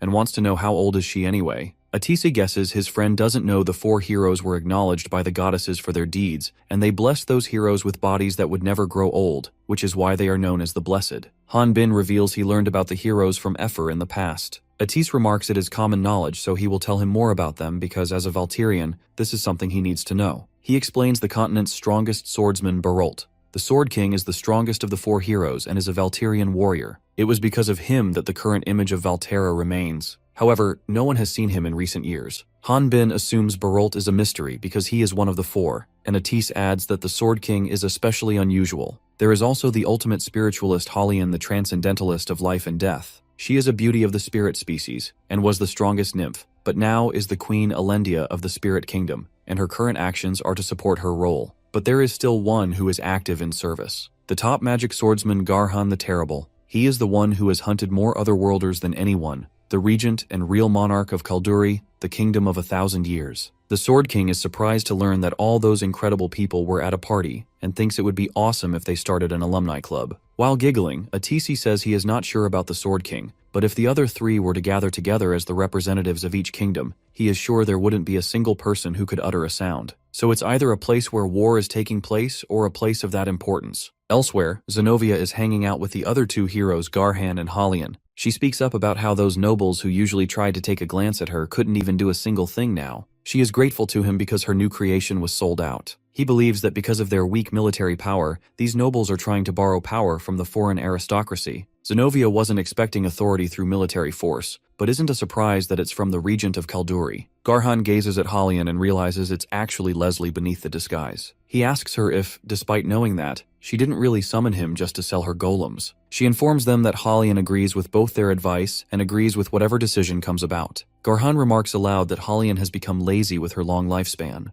Zenovia, currently holding on to the Ormflaus blessing, remarks since they don't have much time left, why don't they get started? A divine entity appears to be undergoing the process of resurrection, as the new skin and cells appear to be connecting to shape the complete image. This creation is the embodiment of Kivriel, the goddess of darkness, and is named Kivier by the goddess herself. Kivriel asks Kivier if she knew that darkness is emptiness, and that emptiness signifies the end, and yet the end is also the beginning. Kivier gives her a positive, agreeable response. Kivriel then remarks she should also know that out of the 6 goddesses of this world, she is the one who controls the darkness. Kivier once again responds by just saying yes. In the name of Kivriel, the goddess of darkness, Kivriel questions her about her true identity. Kivier responds by paying respect to the goddess Kivriel and then introduces herself as Kivier. Kivriel then asks her to fulfill her promise with the blessing of Kivriel in her name and commands her to gather the children who may have heard her calling to come and meet her at the altar to carry her command. Kivier casts a spell to summon Zenovia and Garhan, asking if they, as Garhan the Terrible and Zenovia the Archmage, are truly blessed by the goddesses, she who speaks for Kivriel,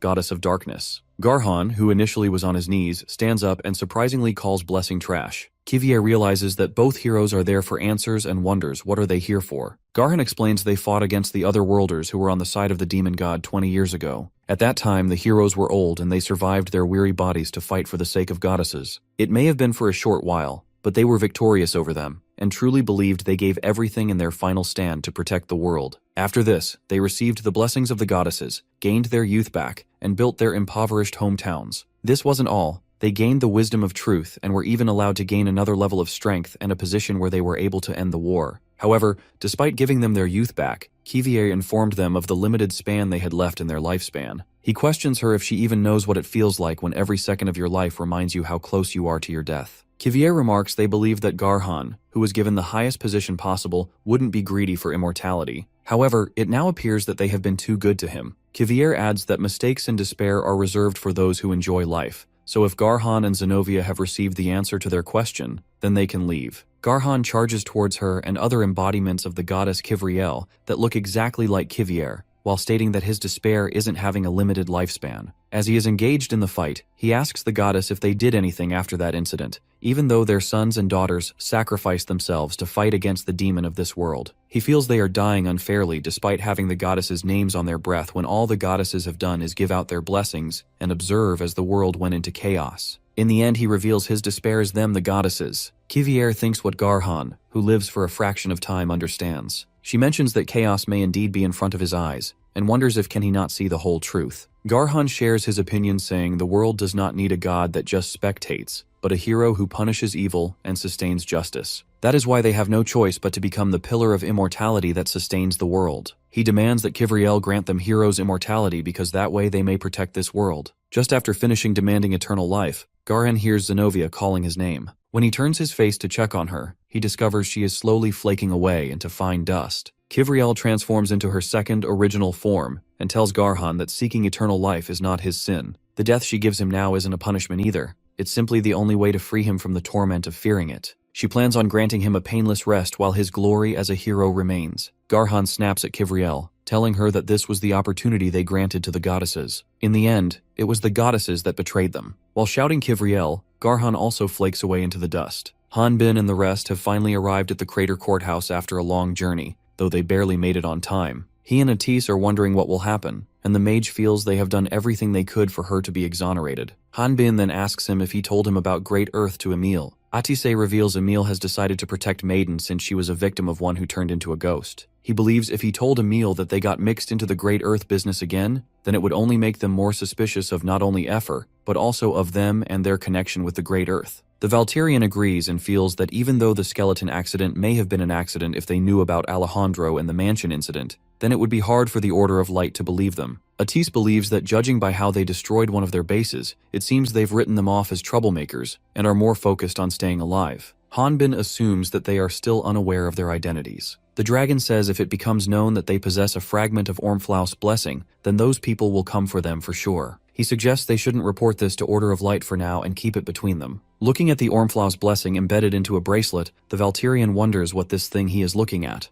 Atis explains that this is only a speculation, but he suspects it's a guideline that Latnians can use. Since his friend can use it, Hanbin learns that if his guideline was normal, he could have been at least helpful. The magician is sure that is probably not the case because this demon god's blessing is most likely different from a guideline. He informs him that this is a bit more specialized than a normal guideline. They can input new magic spells or skills inside it. Wondering if one can use the spells or skills they are not compatible with, he asks these questions to Atis. The magician reveals the problem is one can even use those that they are not compatible with. The Sword King, a swordsman, and a high-leveled mage will both be able to use magic that could read an opponent's level. It's similar to how a dragon absorbs experience. With this tool, a person can go beyond the capabilities of their limits. Hanbin understood Atis's words as comparing humans to outdated computers struggling to run advanced magic like high-performance software. The only way a computer can use the program is either to have a guideline or Ormflaus' blessing. Atis feels lucky to have escaped from the mansion. They were able to stop the magic because Maiden was stuck inside with them. And the fact that this was only a fragment of Ormflaus' blessing, that the magic wasn't complete. He reveals if this was a more complete blessing, then both he and the ghost girl would probably never have been able to get out of that magic trap. Hanbin suddenly takes a big bite from Atis's burrito, which makes him a little upset, as this is his first real food that they had in a while. Hanbin blames him for not focusing on the food that is in front of him. He comments if this was the Rock Mountain, then the food would have been the mage himself. He wonders how he would have been living if he never come here, and is contemplating what would it have been like if his guidelines had never been messed up. He discloses before Atis that he probably lived about 5 years in fear every day in the Rock Mountains. He feels that thinking about it now is useless. Since time allows no do-overs, what matters is that his presence back then is what kept them alive to this day. When Effer and Maiden come from behind the door, they misunderstand the situation, thinking Hanbin and Atis are getting all lovey-dovey because of the angle they are sitting at. Effer says that it didn't take her long to be exonerated thanks to Maiden's evidence, and as she is blushing, she asks the Valterian what is he doing to Atis. The mage further exacerbates the misunderstanding by saying Hanbin ate his burrito without asking. Effer drops and kicks Hanbin while telling him to die, and then argues with him for a good while. Garhan and Zenobia are alive, living inside the low-dimensional space. He explains to Zenobia that the goddesses are beings of a higher dimension than humans. Just as that implies, the dimension that they exist in is completely different. He feels there is no way they will be able to understand those who live in a four-dimensional world. But they can also think in reverse, just as the humans are shapes drawn on a plane from their point of view. The eternity that the humans long for is simply another dimension for them. It was believed that the humans couldn't attack goddesses, but that was the rule up until now because Garhan has acquired dimensional sealing magic and Kivriel is trapped in it. He wasn't expecting that such a high-dimensional being would be trapped in a low-dimensional field. It seems their roles have switched. Until Garhan can understand Kivier's divinity, Kivriel's future will continuously repeat itself in this space. He questions what Zenobia thinks about Kivriel figuring out their plans in this low-dimensional realm. Zenobia isn't sure but still adds that maybe it's possible if they forced themselves into that space. The goddess of that time and space was the one who called them there. It was then that their magic began to erode her, and when Garhan severed her head, that's when she was fully entrapped by their magic. Plus, if Kivriel figures it out now, it's too late, since they absorbed half of her power of darkness. Garhan admits that was true. He remembers how Kivriel was unable to recognize Ormflaus' blessing after that. But with just half the power, they won't be able to attain immortality. He wonders if it is because Ormflaus' blessing is incomplete, and wonders if will they be able to absorb all the goddesses once they create a complete one. Zenobia questions him, how is he planning on creating one? Because they can't step 1 foot outside this neutral space. Moreover, since there's no time in this space, their lifespan won't decrease, so they can take their time absorbing her power. Suddenly, Zenobia hears Kivriel calling her by her given name. Surprised, Zenobia states that should be impossible in a low-dimensional field. Garhan remarks if it is something that will surprise even the Archmage, then it's truly worth it. She realizes that Garhan used some of Kivriel's power that he had absorbed. Garhan reveals they will be able to communicate with the outside world using this skill. Zenobia asks him even if he wants to make use of Great Earth. The Order of Light is keeping a close eye on them at the moment. Garhan comments they will face religion with religion, an answer Zenobia wasn't expecting. He explains all they have to do is give command to the Dark Brotherhood under Kivriel's name. Elsewhere, Hanbin and Atis are getting Efer registered as a hunter. The receptionist they are consulting with says that she is surprised, as she had never thought the mage would have interest in forming a party. What she found even more surprising is that he included a level 15 newbie in his party. Atis remarks that there were some reasons, and he is going to pay for Efer's registration fees. This receptionist is Emil's sister, and since she and her brother are indebted to Hanbin, or more accurately the Valkyrian warrior, she decides to pay for them. Though Hanbin informs her that he forgot to bring back her clothes, and also forgot to burn down Emil's temple. Since Atis wasn't there when his dear friend accepted this mission, he appears to be bewildered by what he just heard. Emil's sister reveals that she will make sure to suck every penny out of her dumb brother as payment for saving his life. The receptionist demands to know if the mage would like to register for a new guild card. She reveals it's free for those who cooperate with the Order of Light. He accepts her offer and thanks her. Hanbin notices a hunter consulting with the other receptionist, overhearing him mention that he's heard it's possible to become a hunter by coming here. He wonders if this hunter is from the countryside. He remembers being as awkward as this hunter when he first came. He also notices how clean the hunter's equipment is, and assumes it must be freshly purchased. When the receptionist asks the hunter if has he come to register as a hunter, he responds by saying yes. The Sword King's guideline shows him this newbie hunter's level is 20, leaving him stunned. He wonders if isn't it a bit too late for a level 20 to register now as a hunter? To register him as a hunter, the receptionist asks him for his name and his place of birth. The newbie hunter remembers he hasn't introduced himself yet. He shocks Hanbin by bluntly revealing he has come from Shanghai, and his name is Sana the Warrior. At the northeast of Kalduri, the kingdom of 1,000 years, snowy mountains of 1,000 years, the heresy inquisitors are wreaking havoc at a dragon's nest, just to acquire a fragment of Ormfloss' blessing. The man leading the inquisitors in this operation complains about how much they hate the cold. They wonder why dragons have to build a nest there. The workers and the locals are screaming in fear, questioning why the inquisitors have to be here. While the heresy inquisitors are tearing things apart on the surface level of the dragon's nest, one of the refugees appears to be possessing the thing the inquisitors are looking for, a fragment of Ormfloss's blessing. This refugee is standing on a big steeple structure, aiming to escape without being noticed. He wonders why this organization have to show up when the experiment is a success. He is more stunned by the fact that they were able to locate it. Normally it would be challenging to find this place. Knowing that running is the only feasible option, he attempts to evade the threat, only to be stopped by one of the heresy inquisitors. The member of heresy inquisitors interrogates him about where is he trying to escape. He pretends to be innocent, and claims he is one of those wandering folks who have nowhere else to go. He tries to find a logical solution to this, as he can't see the opponent's level due to the mask. Noticing the gold color on the heresy inquisitor's clothes, the refugee presumes he is being confronted by a general. He begs for forgiveness, promising to leave right away with other refugees. The general admits the heresy inquisitors don't have a good reputation, but reminds him that they don't go out to pick on refugees. Just as he declares that any refugee tied to Great Earth would face punishment, the refugee suddenly shoots him with a double-barrel handgun. With cold defiance, the refugee remarks that if he already knew that, then he should have killed him on the spot. The general responds with a punch to his face, slamming him into the far wall, indicating that a mere gun can't do him any damage. He judges him by how he uses a gun, and assumes he must be an otherworlder who has recently crossed over to this world. He reminds the refugee that there is a reason for everything, and further asks him the reason his seniors never used guns, and why they just left him to live. Just as the general demands the refugee hand over the fragment, the refugee equips it himself, transforming into a giant, unidentifiable creature. He holds the general up in a dominant, almost crushing grip, and tells him that he should be educated. Not only the refugee's level, but every skill of his has increased, and he claims to be over level 80. The refugee then wonders how Alejandro lost despite having this tremendous power. He thinks it's a pity that his first opponent with such immense power is just a lowly spiritualist, a mere healer, though he's certain the general won't go down without a fight. Afterward, the refugee starts the quiz time, intending to ask the general a few questions. While asking the general how he knows Ormfloss' blessing was here, he extends his arm to take off his mask. The general warns him to not touch the mask, but despite the warnings, the refugee shatters his mask with a simple flick. Since the mask has been removed, the general's level gets exposed. The refugee gets frightened when he notices the general's level. He wonders how can someone be at that level believing reaching that level is almost impossible. The general gets a little serious, remarking that there was a reason for everything, while casually amputating his arm with force. At the Crater Valley, a party of hunters is fighting some monsters near a dungeon entrance. As they are struggling to stop the monsters from escaping from the dungeon,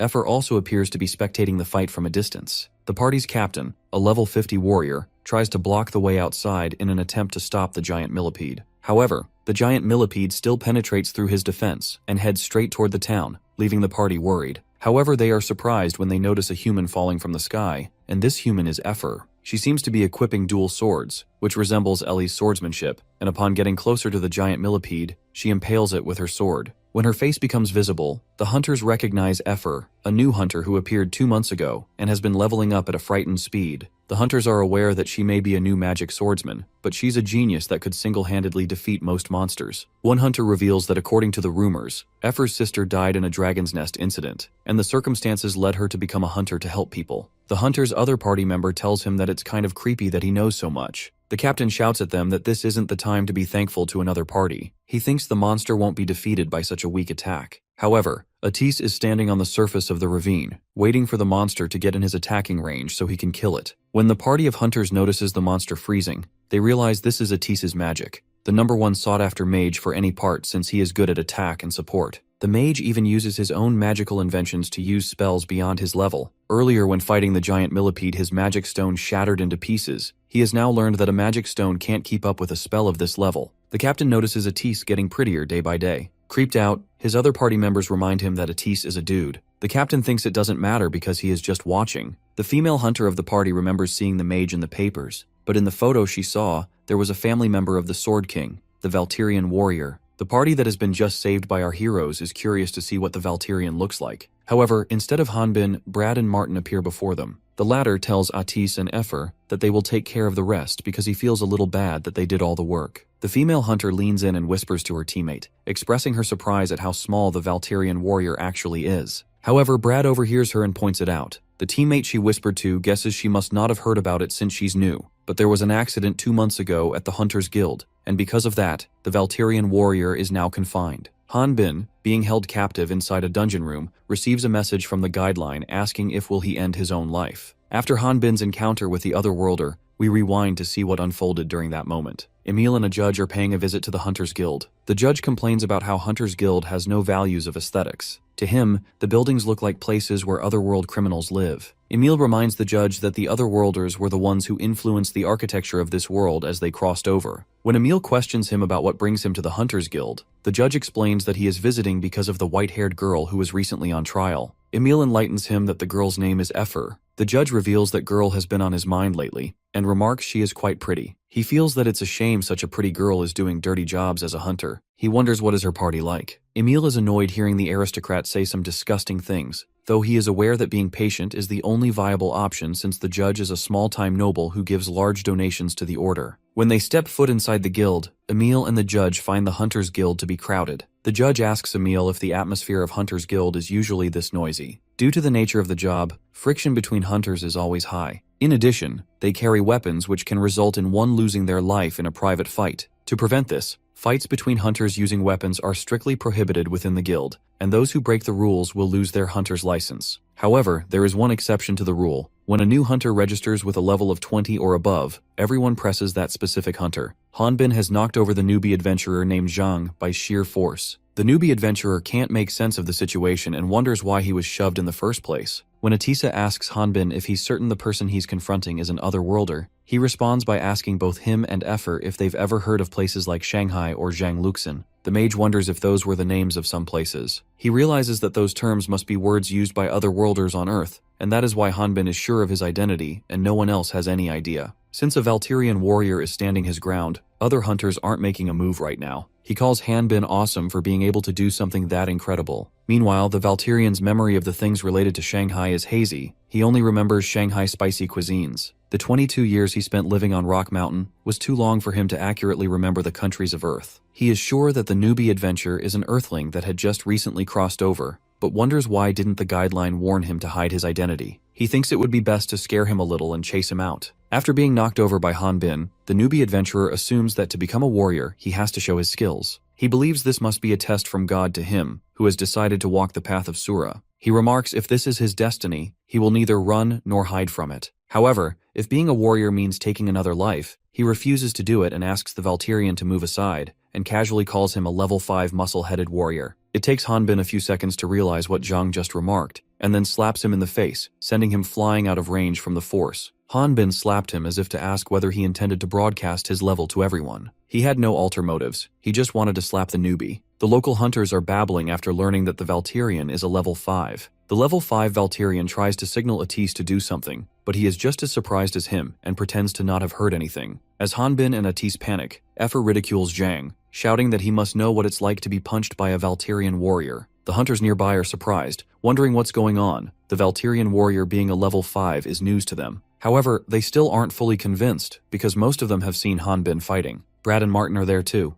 The rude hunter, now a friendly block, chuckles and says, "How is a level 5 supposed to take on a level 70 monster?" Some hunters guess Zhang must be a crazy dude, not an otherworlder, because if he knew Valkyrian warrior's true level, he wouldn't be standing there. Hanbin doesn't recognize the hunters he rescued, but despite that he thanks them. He suddenly finds himself in a tight spot, surrounded by guards ordering him to surrender. The Valkyrian requests him to do something about the guards. Emil informs him that these people aren't from Order of Light. They are the judge's soldiers. The Crater prison camp was built to confine otherworlders. All the otherworlders that are captured are confined in this hellish place. This huge coffin-like building was designed by Garhan the Terrible. Using the naturally formed dungeons that are on both sides of this steep valley, this prison was built with 26 floors to house those otherworlders. Now inside the prison security guard warns Hanbin that if he attempts to break out, he will just fall over a cliff. Even if he tries to fly out, the walls are 15 meters thick. That isn't all. At certain places, the walls are at least 48 meters thick. The security officer reveals even Berolt the Sword King couldn't penetrate a 48-meter thick steel wall during a test. Therefore, even a Valkyrian like him won't be able to escape from this prison. In the end, the officer asks him if he understands this. He declares that from this point on, he's no longer a Valkyrian for the next 100 years of his punishment. Since the Sword King wasn't expecting a 100-year sentence for an accident, he demanded an explanation on why is he sentenced to 100 years. He pleads before the security officer and the judge, who is watching him from a distance, that it was an accident,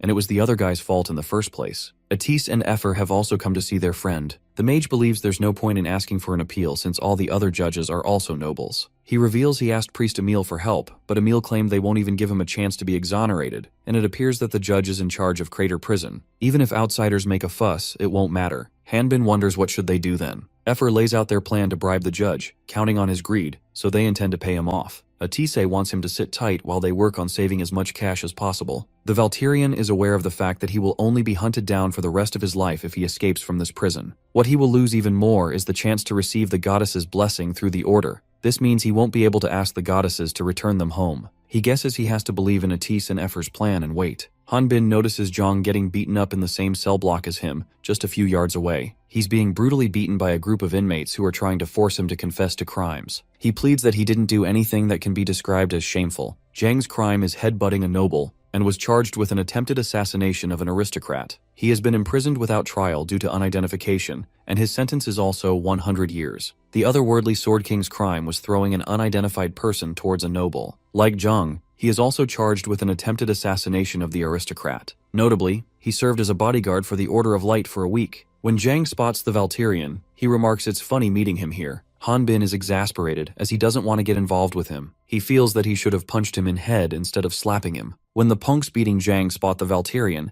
they immediately start calling him out too. Hanbin, facing the opposite direction, denies knowing him. The punks assume they are being looked down upon, which they believe is their territory. They wonder if the man before then is a newbie, but Zhang cuts in, saying they can't recognize an expert, just like he didn't before Hanbin slapped him. Just as he finishes talking, the Valkyrian flicks both of the punks' ears with his fingers, knocking them unconscious. He is irritated, as he has to deal with Zhang when his plan is screwed. He fears his identity might be revealed by this otherworlder if he keeps blabbing away. If his identity is revealed, then Atis and Effer both would suffer the consequences. He considers killing him. He stretches his arm to grab Zhang's neck, intending to finish him once and for all. However, he hesitates when he hears him mention how happy he is to see a familiar face. He sees his past self in him, which makes him drop his plan of killing him. He introduces himself and asks to just call him Filad. Jang also introduces himself as Jang Luxin. After this, the Valterian asks him how has he survived until now, because he is pretty much advertising that he is an otherworlder. Jang responds that everyone basically decided he was insane the moment he mentioned Hanbin's level. Even though he previously hinted at being from another world, he's now denying it. Hanbin is glad that Jang at least knows that he needs to keep that a secret, though he doesn't know what exactly he needs to hide.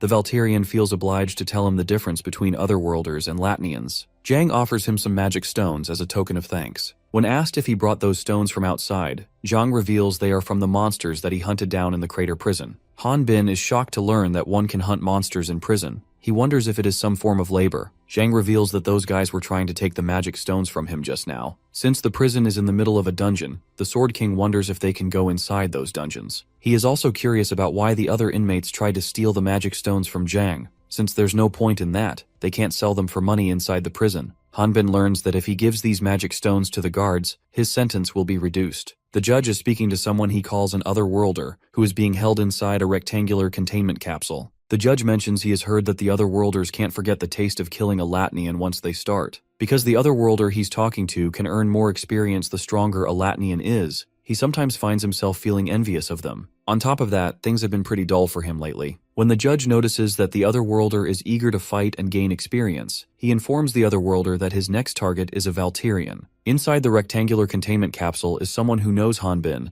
and even enunciates Eric Garoon. Humans from Earth have small and weak bodies. The advancement of civilization led to a decrease in physical activities, which resulted in the loss of muscles. But Latnians aren't so different from the people of Earth. Though they do have to hunt giant monsters, their natural bodies are the same. It's just that the Latnians use their bodies more because of their environment. To hunt monsters, the Latnians learn to fight and increase their body strength through leveling up. Even so, a human's body limit is level 15. However, there are many different types of monsters, and your level can increase exponentially based on which monsters you hunt. This is why Latnians have powers that are called the Four Energies. These four energies are Aura Strong Physique and Destructive Energy, Mana Magical Energy, Force Lightning and Internal Energy, and Prana Regenerative and Protection Energy. Hunters train these energies to increase their levels and hunt huge monsters. However, if one is not able to use one of those four energies, they rely on a magic tool called Handcuffs of Sealing. When handcuffs of sealing are worn, they block the four energies. The color in these cuffs changes when they are in use. Although Hunter's level may be high, a human without the ability to use the four energies is nothing but monster food, and there's no exception to that fact. When some hunters find themselves in a critical situation, Hanbin saves them using a kitchen knife, which surprises them, because they believe he shouldn't have been able to use aura because of the handcuffs. They admit knowing that Hanbin is a Valterian, but what they never knew was that it's possible. It is already the Valterian's 5th week of imprisonment. Hanbin resorted to using a knife because his longsword was taken into custody. He feels unbothered since he is used to throwing knives when he is stuck in the rock mountain. He thinks that if he adjusts his strength, the monsters he attacks won't die. He believes that the increase in Jang's level will also help him. He has accumulated 1,000 plus already, and is a level 35 warrior. After this, he and Hanbin get the magic stones exchanged for sentence depreciation. After checking out the number of their magic stones, a guard informs Hanbin that with this much, he will be able to have their sentence decreased by 2 months. When he mentions that half of the magic stones belong to the person next to him, Jang, the guard tells them that each of them will receive a 1-month reduction. The other inmates are surprised to see the Valterians and Jang's incredible teamwork, as it would practically be impossible for them to decrease a single day.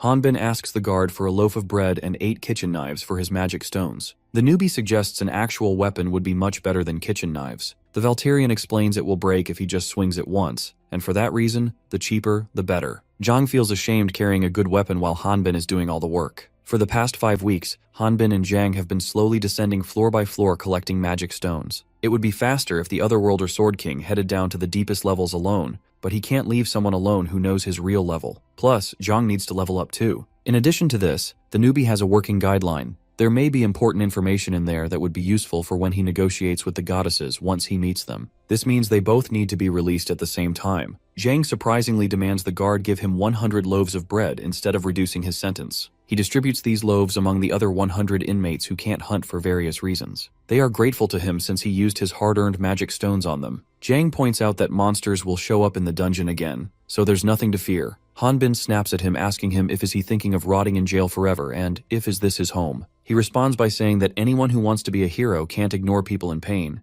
even if those people happen to be criminals. Suddenly, the judge arrives to check on the prisoners, and when he looks at the inmates, he comments it's a total cesspool here. One inmate rushes to the judge requesting they let his family come visit him once. However, he is stopped by the guards. Looking at the miserable state of the prisoner, the judge asks the guards to explain this. One guard points out that the prisoner in the judge's presence was sentenced to 15 years in prison for not being able to repay his debt 5 years ago. He is not a hunter, and his family is currently paying for his bail. In simple words, he is a farmer. The judge wants the prisoner to hunt in the dungeons, otherwise he would not be given any visiting rights. The guard informs the judge that the last time this prisoner headed into a dungeon was 3 months ago, and lost his leg in an accident. The judge wonders if they should give him an opportunity. Once he finishes pondering, he tells his guards to throw the prisoner in the dungeon. The judge then reminds the head warden that he already told them to get rid of trash that no longer makes a profit. After apologizing to the judge for taking his order for granted, the warden then asks him what brings him to this shabby place. The judge reveals he is looking for a certain prisoner. As the guards drag the prisoner, who has a severed leg, toward the dungeon,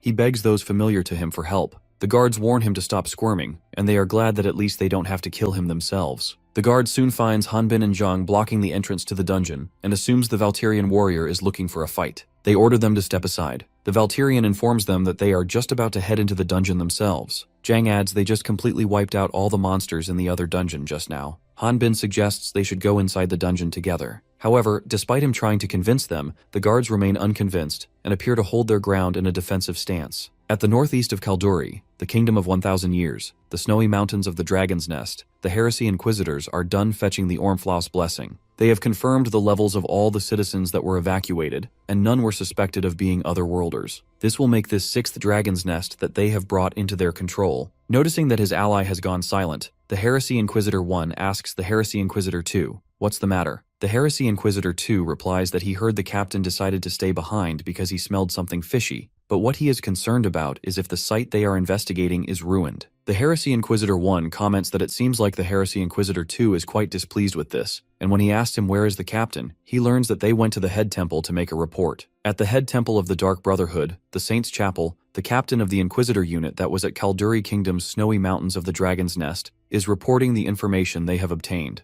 The person he is reporting to seems to be a saint hidden behind a cloth. Only a faint shadowy silhouette is visible. She asks the captain how was this expedition. The captain explains just as how the saintess foretold. They were able to discover that it was a research facility for otherworlders, and they were also able to collect an Ormflaus blessing. She remarks that it is astonishing to see that such a small thing could exert such an ominous feeling. If this wasn't for the goddess's oracle, this world would have fallen into great chaos. She tells the captain, who is revealed as Leonhardt, that Kivriel, the goddess of darkness, will look favorably upon him. When Leonhardt goes silent, the saintess asks him what's the matter. He wonders if isn't it strange that in the past, goddesses would send prophets to observe their world and then give them enlightenment. They never directly influenced their behaviors. The saintess responds that it would suggest just how disrespectful the otherworlders have become. Leonhardt contends that by the time they arrive at the scene after receiving the oracle, the casualties already exceed 100 people. Since the goddesses know the location, he hopes to receive oracles from them quickly. Enraged by Leonhardt's blasphemous questions, the saintess shoves the curtains, revealing herself to confront him. She reveals she has been a saintess for over 70 years, and true to what Leonhardt just said, she has never received this many oracles at a given time. She asks him how dare he question the goddess's judgment when the goddess's only concern is for the safety of this world. She tells him that he may be one who's blessed, but questioning so is unforgivable. The saint calms down when he apologizes. However,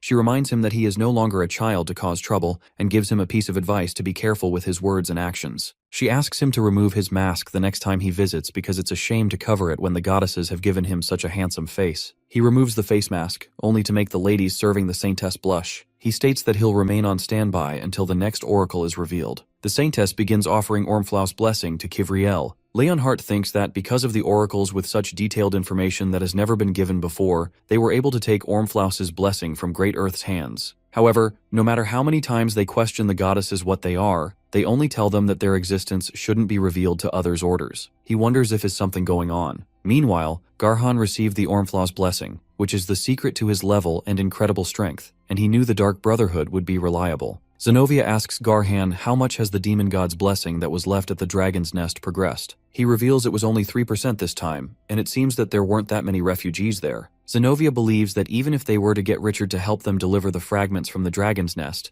they would be able to get rid of the useless Great Earth since they are also using the Dark Brotherhood. Zenobia tells Garhan that it was a good thing he played with politics while acting as a regent. Garhan's body doesn't age, but that's not all because he feels that his mind has gotten sharp. Zenobia feels disappointed seeing the other group they made together, the Great Earth, be easily crushed. Garhan is convinced that the new Great Earth isn't weak, but the Dark Brotherhood's heresy inquisitors aren't exactly strong either. Zenobia wonders if that indicates the Great Earth is being easily crushed, since they have been giving the Inquisitor so much information on them. Garhan adds another reason. The Dark Brotherhood has Leonhardt, blessed by the goddesses. She feels that it's a good thing, because they can bring Leonhardt over to their side since he should also know his lifespan. Garhan tells her to give up on that dream, because he may have gotten the goddess's blessing, but he refused to have a successful life and therefore joined the Dark Brotherhood. His devotion is different from theirs, and he will come after them if he finds out about their plans. Zenobia opts to get rid of Leonhardt. However, Garhan is sure that an Inquisitor like him is quite useful. Moreover, the Great Earth won't be able to face him since his level is so high. Garhan agrees and further adds that since the goal of Heresy Inquisitors is to capture Otherworlders to obtain information, Leonhardt is quite an expert in facing the Otherworlders, especially since he is a spiritualist who specializes in close combat and healing techniques. Zenobia drops another question. What if Great Earth spills about them? Garhan believes those weak minds will try to use this chance to blame them to save themselves. However, even if they wanted to, they wouldn't be able to, and this is something they probably didn't know. The moment they reveal any information about the four heroes, the taboo magic that was placed on them will trigger at that moment. Their brains will experience excruciating pain and will die shortly after. He guesses that works, since healing magic won't work in that case, and after the Otherworlders' bodies will become dust and disappear upon death. Garhan shows Zenobia some magic through the dimensional sealing magic and asks her if she remembers this. Zenobia remarks she is an archmage, but that doesn't mean she would remember every single magic that she creates. Plus, she was busy trying to understand the power of the goddesses. Garhan reveals all they have to do now is wait until the Ormflau's blessing is complete. That way they will be able to absorb the goddesses' holy powers. Zenobia remembers that they have one more fragment left, but is sure they have already taken care of all dragon's nests. Garhan informs her that dragon's nests managed by Otherworlders aren't the only place it could be at. He heard there was an Otherworlder imprisoned in the Crater Prison Camp, his creation, and he had already delivered someone to fetch that person's information. All they have left to do is wait for Leslie, who has infiltrated the camp.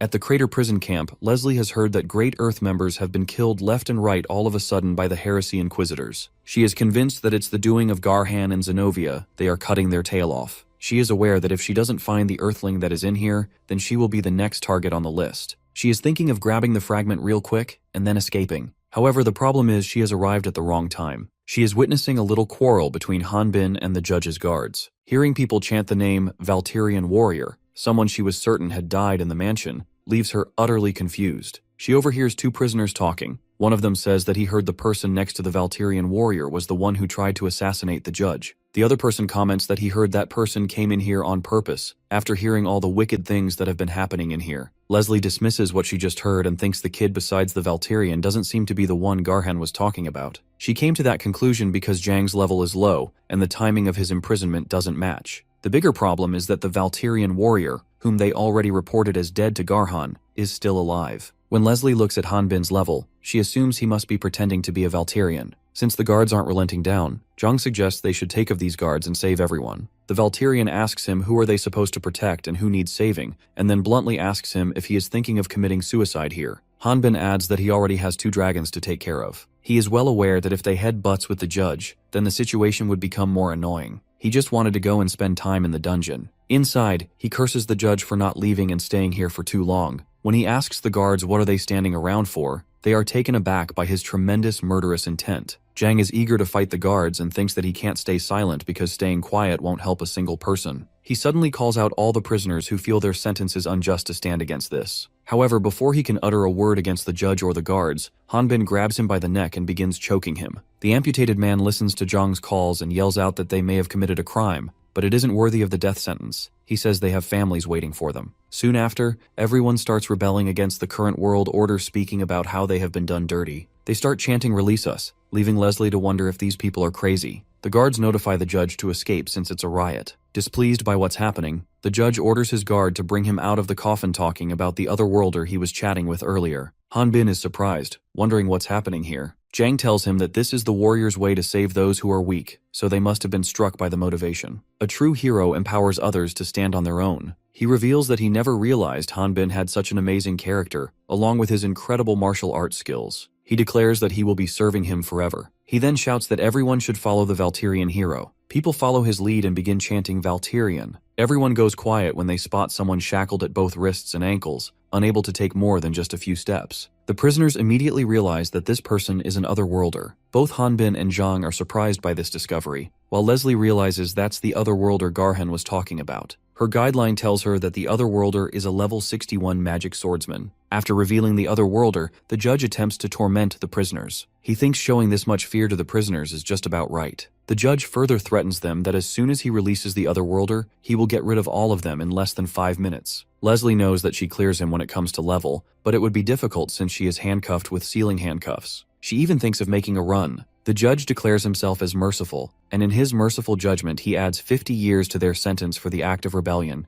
and the madman who led the rebellion would get 100 years additional sentence. Zhang snitches on Hanbin and tells the aristocrat that the rebellion wasn't his idea, but the Valterian warriors, and the judge adds another 100 years to Hanbin's sentence. The judge directly tells him and Hanbin that he is aware the two of them are different from the people here because not only did they dare to attack him, but they also caused a riot in his prison camp. He decides to offer them a deal with every prisoner's sentence on the line. He wants them both to fight against the otherworlder, and by fighting he means he wants them to rip each other apart. If Valterian warriors' side wins this fight, then he is going to reduce everyone's sentence. Hanbin immediately refuses this offer. It is revealed that he is trying to hide his face from the otherworlder, because if they come face to face, then the otherworlder would see his level. Plus, he believes if they hunt monsters on the deepest floor for about 2 or 3 months, then he and Zhang will easily cut 200 years off their sentence. As Hanbin lifts him and begins taking steps forward to the dungeon, the otherworlder finally speaks, asking Hanbin if he really thinks hunting monsters would help him reduce his sentence. The otherworlder refers to Hanbin as Eric Garoon, leaving him stunned. The otherworlder reveals that his injuries still twitch from their last fight, and then asks for a round 2.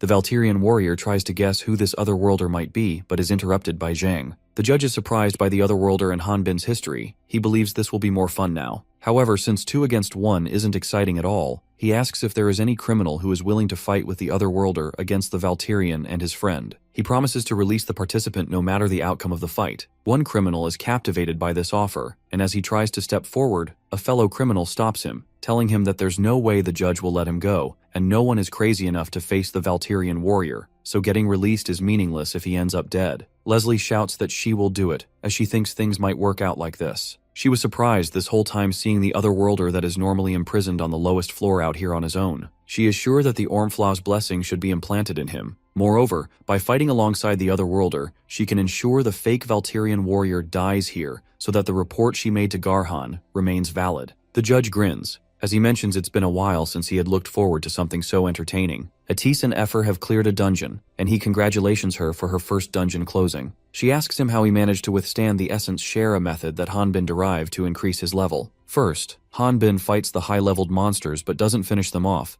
Then the low-leveled she turns into a dragon and kills the weakened monsters and absorbs the large amounts of essence using the dragon core to level up. This time, Atis played the role of higher-leveled and had the wyvern absorb the large amounts of essence. Efer mentions how she loves leveling up faster, but absorbing so much essence makes her stomach hurt. Atis laughs hysterically, saying it was also hard for her at first. He is overjoyed to inform her that she stabilized her dragon core and absorbed essence in record time, which is impossible for a normal wyvern. He explains that even a dragon like him isn't this fast. He labels her as an amazing genius wyvern. She is delighted by all the compliments, but she is at her limit. Atis tells her to digest as much essence as she absorbs to level up. He suggests they should rest for now and figure out a way to digest all of it, which makes her all excited. Since they got an artifact from clearing a dungeon, he thinks of getting it appraised. The artifact reminds the mage of Hanbin. If he had been here, he would have used his guideline to tell them the usage and features of the artifact. She tries to uplift his spirits by reminding him that Hanbin just went to prison, so if someone heard them, they would misunderstand and assume the Valterian is dead. After contemplating, Atis wonders if he will be okay in prison, having heard about the shady characters there. He hopes his friend can just take the beating because if he decides to fight back, he might just become a real murderer. As he worries about that, she shifts the focus, asking how they'll get back home to the Crater Valley still a mile or so away. In the end, Efer transformed and flew back. 20 years ago, due to Great Earth's attack on the goddesses,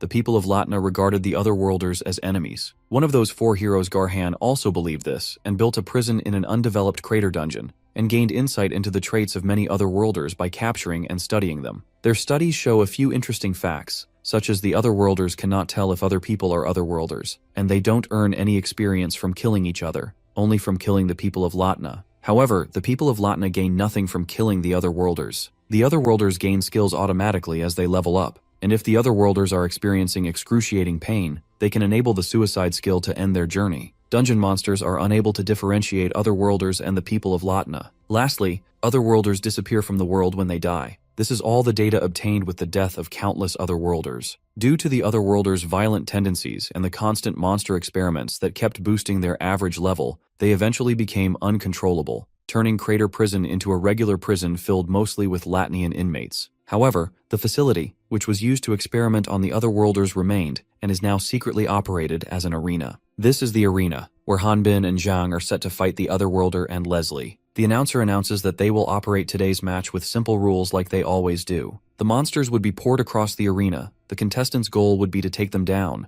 and whoever takes down the most monsters and then gathers the most magic stones would win. There is no time limit, and stealing each other's magic stone is allowed, and the judge would overlook any accidents that happen during the match. After explaining the rules, the announcer calls out the Otherworlder that the Demon King Ormfloss has sent to this world. The Otherworlder appears to be in extreme pain, especially in his left arm where lies the dormant power of darkness, though he has control over it. The audience starts cussing him, some telling him to die, while others wish he go to hell. However, he believes no one can understand his darkness. Meanwhile, Leslie is irritated as she is forced to wear an outfit that is too embarrassing for her. She's being patient because she will no longer have any business with the Otherworlder after she plants the Ormfloss blessing in him. It is revealed that she offered the Ormfloss blessing to the Otherworlder earlier and now wants an answer if he had thought about the power she wanted to lend him. He remarks he appreciates the gesture, but just her bright smile makes his heart content, leaving Leslie exasperated even more. It is revealed that the Otherworlder is Lauda Raud, who was previously mistaken for an Otherworlder, thrown into prison, and erased from records. He is furious over the pain Hanbin caused, especially the hits to his sensitive areas. The announcer then announces the Valtirian as the fearless barbarian and the Valtirian warrior from the strongest warrior tribe of Latna.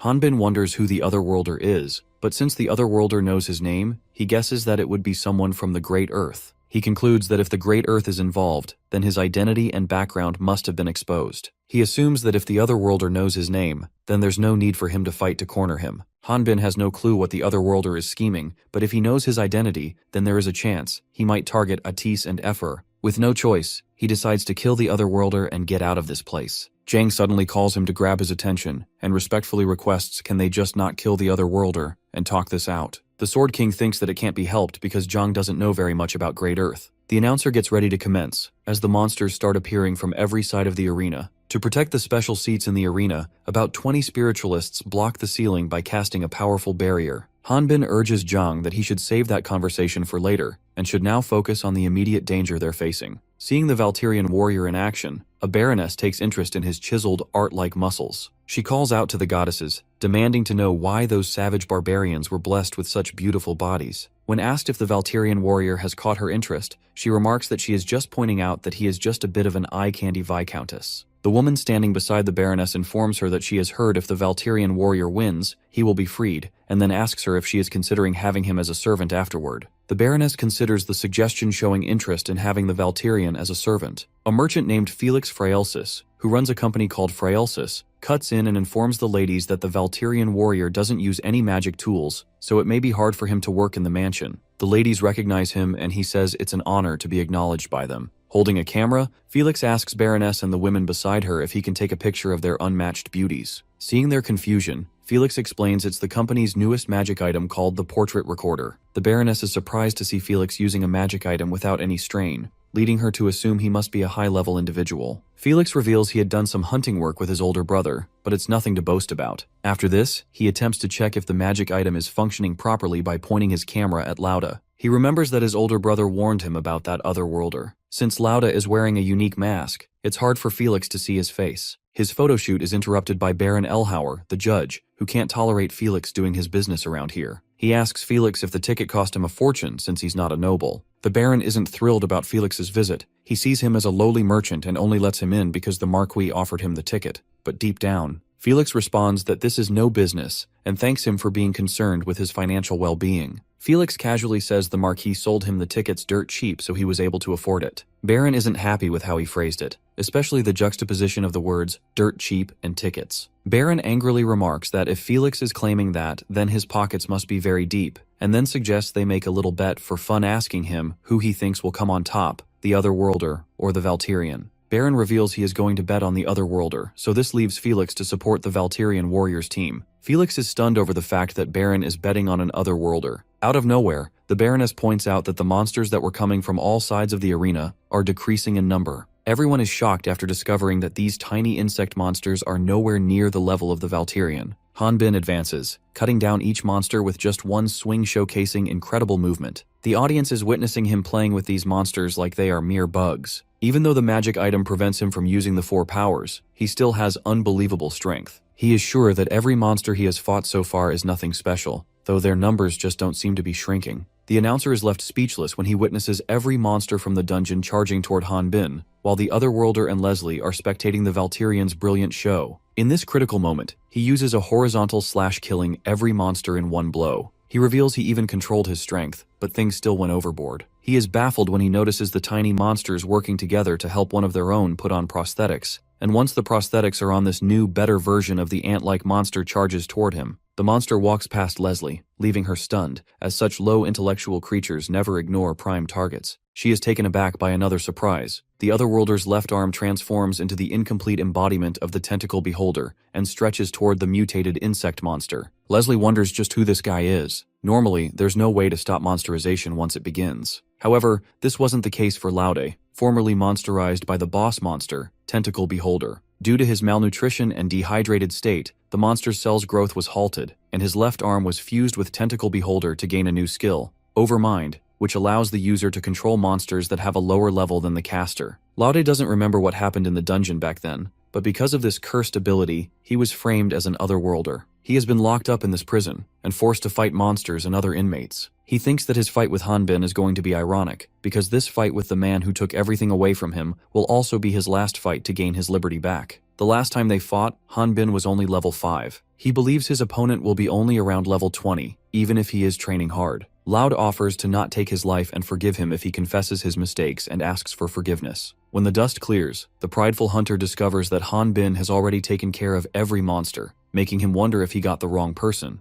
The Sword King rushes to check on Zhang while also taking care of the monsters, but his friend reassures him that he is okay. He wonders if his friend is doing okay, because the monsters don't seem to be coming to him, and their target has been the Valtirian only. Hanbin enlightens him that the Otherworlder is only targeting him. When he is asked why is he being targeted only, he comments that he has some crazy theories, but a crazy hound like that Otherworlder needs to be leashed. Artifacts are powerful tools that power the dungeons that can be acquired when a hunter closes a dungeon. Artifacts are a symbol of honor for hunters whose mission is to achieve a dungeon close. However, if a hunter does not know the level restrictions, latent powers, and activation method, it only serves as a decorative piece. Therefore, hunters visit appraisal shops to learn about the artifact's power and price. Atis and Effer are getting their recently acquired artifact appraised at Appraisal Street, next to the Hunter Guild. Maiden has been using her knowledge of magic tools that she has gained at the Great Earth Base to work as an appraiser at the Appraisal Street. She reveals the artifact has a level 30 restriction, meaning it can't be used by those below level 30. It can be used 10 times a day, and fortunately, the total uses are unlimited. The artifact saves time dressing or undressing when the user says dress or undress. Since it has unlimited use, it will sell for 3 times more than one of the same level, and it goes for about 3,000 EX. A euphoric Effer hugs Maiden for giving her the good news. Atis remarks that he feels bad about getting appraisals for free every time. Maiden tells them to not feel bad since they need bail money to bail Hanbin. Effer admits the magician had to sell all of his treasured spellbooks too, but he responds that he doesn't need those spellbooks because he put all his magic energy into his artifact. The ghost girl seems to be interested in his artifact. She reveals that the artifact he has will go for 10 times as much as most artifacts. As he attempts to explain that his weapon is not an artifact, she remarks knowing that it is a demon's blessing, and she also knows that it is a secret. She reveals she never mentioned it before the Order of Light either. She suggests they shouldn't sell this artifact because it would be better if they keep it. It is perfect for Atis, since his clothes always get shredded to pieces when he transforms. Effer adds that even though they are both dragons, they find it a bit embarrassing when they see each other naked in human form. Atis and Effer are slow to catch on, but eventually, they figure out that Maiden is aware of their real identity. The ghost girl responds by saying that when she was in Hanbin's consciousness, she saw his memories. Atis assumes she must also be aware of Hanbin's identity since she looked into his memories. She reveals she knew about it, but she wasn't trying to hide it. She was just thinking about how is she going to inform them about it. While smiling, The wyvern tells her that she doesn't need to worry, because when she found out about Hanbin's real identity, he didn't harm her. Atis adds that he will vouch for his friend as the descendant of the fire dragon. Maiden also thinks of Hanbin as a good individual, but is aware that Atis and Ephir don't know what is inside him. She reveals she saw him living in a place similar to hell for 22 years straight. She believes he is pretending to be normal on the outside, but is a dangerous man. Back to Hanbin, he is effortlessly killing the monsters without moving a muscle. He is fighting using just one arm, which proves Maiden's point of him being dangerous. He defeats the army of the monsters without even breaking a sweat. Laude, who was summoning the monsters, is left speechless, seeing how easily his archenemies is dealing with his monster army. Leslie is also stunned because the monsters he defeated were not weak. The average level of those monsters was 30, and there were even some boss-level monsters in there too. After slaying an entire army of monsters, Hanbin asks him if he has more monsters. Baron can't believe what just happened and wishes Laude bring in more powerful monsters. Felix is sure that the monsters Hanbin defeated were enough to take down a city, but still, that wasn't enough to bring out his potential. It's already been some time since the inmates stopped cheering. They know what's going on since they have experienced firsthand. The inmates' fear of the Valterian warrior is suppressing the entire arena. Hanbin thinks there must be something else Laude must be hiding, believing there's more to come. The prideful hunter enables his special skill, Impudence, which not only attracts those insect monsters from earlier, but a deepest level dungeon boss also emerges from underneath. The monster is a level 80 boss named Queen Antonia. The queen, her head aching, wonders who dared to use such an indecent skill on her. She starts freaking out when she sees her children's small monsters ripped into pieces, and with her sharp-smelling senses, she learns that this all was the Valterians' doing. Hanbin admits killing the monsters, and then casually adds that his sword got shattered because of this massacre, blaming himself for expecting too much. The queen attacks him the instant he reveals that he killed her children, and her strike is so powerful that it causes the whole arena to tremble. Felix is the first one to shout at the guards, telling them to evacuate the inmates. The judge laughs as he remarks that even though Felix is good-looking, he is still a coward. The judge is thinking that if the inmates see this, they won't even think about rebelling. To protect the VIP seating arrangements, about 20 level 60 spiritualists are holding a barrier, and with this party, those spiritualists could hold 5 dungeon bosses. The judge only wants to watch the Valterian warrior getting torn to shreds. Unexpectedly, Felix grabs the judge from the collar and tells him that it's not the dungeon boss he is scared of, it's the Valterian warrior. Since Hanbin lost his sword fighting the monster's queen's children, he demands a hand and casually slices off the queen's arm to use it as one. Hanbin uses the queen's arm to throw a vertical slash, causing the monster's blood to erupt from the inside out, killing it in an instant and gaining more than 100 million experience. But it's nowhere near the experience needed to increase to the next level. At Appraisal Street, Maiden explains to Atisi and Ephir that the main reason the Otherworlders have come to be feared is for their murderous impulses, and the reason for their murderous impulses is none other than the original guideline that is integrated with their existence. Hidden in the guideline is a secret quest and a reward system. When an Otherworlder arrives in Latna, their guideline tells them to murder a Latnian, calling this a secret quest sacrifice for the cause. The description of this secret quest says the Latnians are being tricked by the evil goddesses, and killing them is a small sacrifice to save Latna. Killing a Latnian triggers a dopamine rush for them, and if they murder even one Latnian, they may not be able to escape that impulsive feeling. Maiden reminds them that she was in Great Earth. What she told them isn't very well known, but it still is a fact. Ephir smiles and confidently remarks that Hanbin has never done something like that. Atis adds that his friend never had any condition like that before. She replies that they are right because the otherworldly Sword King has never killed a Latnian. Everyone Hanbin has killed so far was an Otherworlder, so he never got afflicted with the murderous addiction, and killing Otherworlders doesn't give him any rewards. Maiden wonders how long will Hanbin's luck last. At the Crater Prison Arena,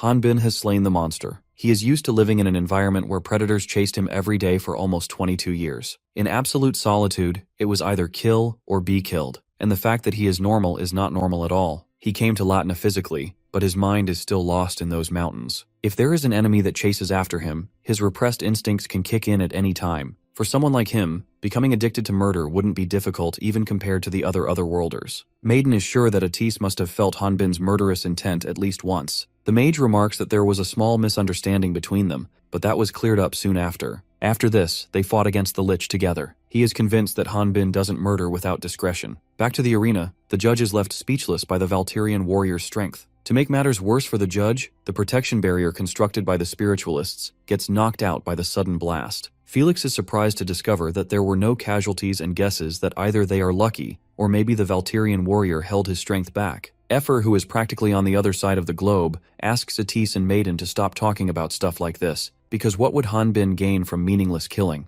Leslie falls to her knees, while Lauda attempts to summon more monsters, but none appear. Meanwhile, Maiden finds herself deep in thought wondering what would happen if his identity is revealed, and it endangers his friends after 22 years of solitude. She believes Hanbin won't hesitate to murder and will grow addicted to it. As the Valkyrian swings at Lauda, Jang leaps in to shield him and loses his hand in the process. He reveals that he thought he could block it. He then justifies that people should settle things with just words, implying that one shouldn't always be violent. Hanbin quickly catches him before he falls face first. 2 weeks later, Atis, Effer, Brad, and Martin have found a huge magic stone. However, instead of keeping it for himself, Brad decides to give the magic stone to his new companions. Looking at the size of the magic stone, Atis reveals that this size magic stone can be sold for at least 500 EX. The Wyvern asks him and Martin if they are sure about giving this magic stone to them. The former believes they deserve it since he and his friend owe their lives to the Valkyrian warrior. Brad adds that this is nowhere near enough, because he received his artifact from the Valkyrian warrior. He has a little crush on Effer and is willing to do anything for her, but wouldn't say it out loud. When she wholeheartedly thanks him and Martin, he finds her smile and especially her behavior speech extremely cute. As Brad is about to ask her out, the two spiritualists from his party cut in and inform Atis about a bigger problem. Since they aren't able to communicate due to them being on different levels, Effer leaps into the air to reach the healer unit. The mage is grateful to Brad and Martin because, with their help, they have gathered a lot of money. He believes if they don't do anything, they will just end up being a burden to Hanbin. Effer's expression suddenly changes when she spots something surprising. Atis, who can't see anything from where he is, guesses something must have happened to Hanbin, judging by her reaction. Elsewhere, Felix is reporting some information on the Otherworlders from Crater Prison to Leonhardt. He tells Leonhardt he nearly died for him and deserves at least a tea while they are having a conversation. Leonhardt points at the water and then asks him to be quiet for a bit, since he is reading. Felix wonders why Leonhardt makes him do dirty work when there is the Dark Order, who could do this kind of research and are several times more time efficient. Leonhardt just says that he has some personal things to look into. Felix has also included Lauda's photo in the report because he is the prime suspect of being an Otherworlder. He reveals this report was created on the judge's account. Leonhardt takes a quick look at Lauda's photo and bluntly says that the person in the photo is not an Otherworlder. The reason he is so sure is because he has looked into this guy before. Confused, Felix reveals that when he looked into this Otherworlder, he had no family registry or anything. Leonhardt guesses that the judge must have wanted him as the show horse of his arena, so he got rid of his records and framed him as an Otherworlder. Leonhardt realizes that the Krita prison was a failure. Leonhardt was premature in trying to control the situation before it got out of hand. He realizes that there must be a reason since it is Goddess's work. Leonhardt looks at Hanbin's photos that were included in Felix's report and asks him who this person is. Felix reveals the opposing inmate against the Otherworlder in that arena was a Valkyrian warrior. According to the rumors, he took out the leader of the Dragon's Nest when the Order of Light ambushed them. He further explains that the Valkyrian was taking out boss monsters with just a swing of his sword. Since Valkyrians don't measure levels, he doesn't know his level. Leonhardt suddenly brings up how he had to borrow some money from Felix on short notice. Felix recalls that Leonhardt once arrested the wrong person and had to borrow money from him to pay compensation. Assuming that Leonhardt must be bringing up the money because he wants to pay, he asks him if he is about to settle the debt right now. Leonhardt refuses to repay the debt and commands Felix to capture level 5. A flashback shows Zenobia and Halion inspecting Otherworlders that are out of their minds. Zenobia asks her if she is disappointed that the Otherworlders' condition is less extreme than they expected. Halion demands that Zenobia stop making fun of her, insisting she's witnessed even more disturbing things since becoming Elendia's queen. She thinks these Otherworlders look like they are seeking something. Following her comment, Zenobia asks her if that's the case, then what she thinks about Leslie, the girl sitting quietly inside the container. Halion explains that there are some cases where the Otherworlders self-harm as a result of the murder withdrawal. At this time, their guideline option, commit suicide, can come in handy. Leslie is subconsciously murmuring that she doesn't want to die, and she doesn't want to kill repeatedly. Halion unexpectedly appears in front of her and invites her to become her new subordinate, as her last one had recently died. Leslie hated the 4 heroes who locked her up in this filthy cell. She wants to rip apart Zenobia, who is just a yard or two away from her, but she is somehow unable to resist Halion's offer. She understood everything from Halion's elegant tone and soothing voice. She is aware that to those 4 heroes, she is just a toy that could be killed at any time.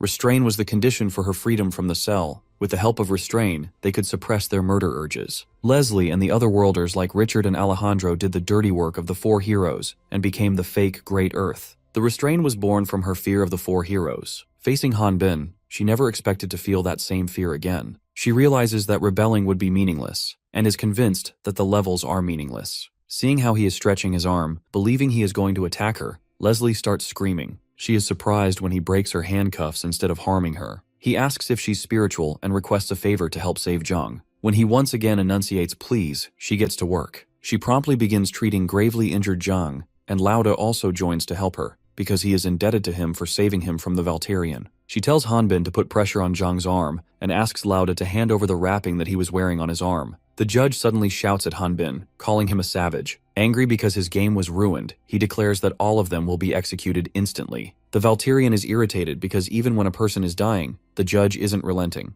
Leslie shouts at Hanbin to focus, telling him that they are not even done with first aid, and that if he stops, Zhang will bleed to death. The judge calls his army of guards to deal with everyone in the arena. Treating the Valterian warrior as a monster, the guards even fire the ballista. Lauda impressively catches the arrow, and without killing its momentum, he throws it back towards the guards. Hanbin doesn't understand why the prideful hunter is helping them. When he is about to ask the reason, Lauda tells him to stop lazing around. Otherwise, he is going to let the guy who he owes his life die. He commands them to jump into the hole in the floor and asks Hanbin to not die before he gets the chance to kill him. The Valterian entrusts him to deal with the army of guards, while he, carrying Zhang, jumps into the hole with Leslie. Lauda assumes that since he is a noble's secret weapon, they probably wouldn't kill him, only to realize that more than 100 spears are headed toward him. Leslie stops Zhang's bleeding but says that all she can do from here is to boost his normal healing factor a bit, though he is more worried about his arm that was sliced off. She reveals she is surprised Zhang's body didn't split in half by the impact, and admits that fixing a severed arm is too much for just her alone.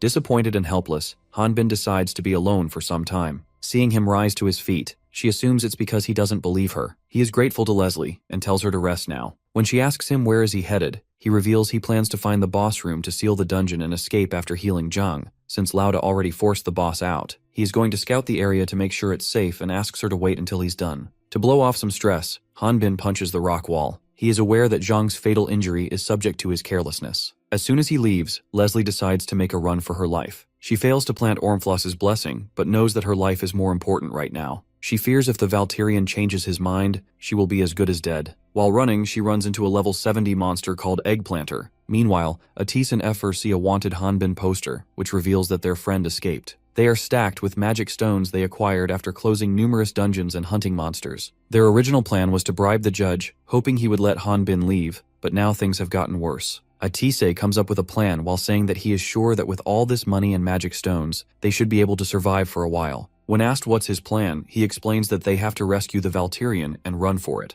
Atise reveals he has gathered some information on Hanbin's situation and shares that he supposedly ran into a dungeon that inmates weren't supposed to enter. He believes they can find Hanbin first if they move immediately. Moreover, the more monsters there are, the better it is for them. Effer wonders if the Valterian still being free means he hasn't been caught. She then points out that the dungeons are complicated, and with just the two of them, it'll take a while to find him. Abruptly, Brad and his friend cut in and say that if it's a search, they can help as well. Atis and Effer are grateful to them. Martin tells them that he and his friend will prepare and meet them at the 24th lift later. The Wyvern decides to sell the magic stones, while her friend decides to purchase 2 dungeon maps, which might come in handy. He feels that if they wait any longer, external organizations might start looking into this matter, and when that happens, even Hanbin won't be able to escape without killing someone. He wants to get there before this turns into a mess. Just when the mage pushes open the guild's door, he comes face to face with Leonhardt, who is about to grab the handle himself. Otherworlders can't have allies because, to someone who hides their identities, an ally is far more dangerous than an enemy. Since they stay hidden their whole life, they eventually are killed by stronger monsters. Just as Leslie is about to be ambushed by level 70 Eggplanter,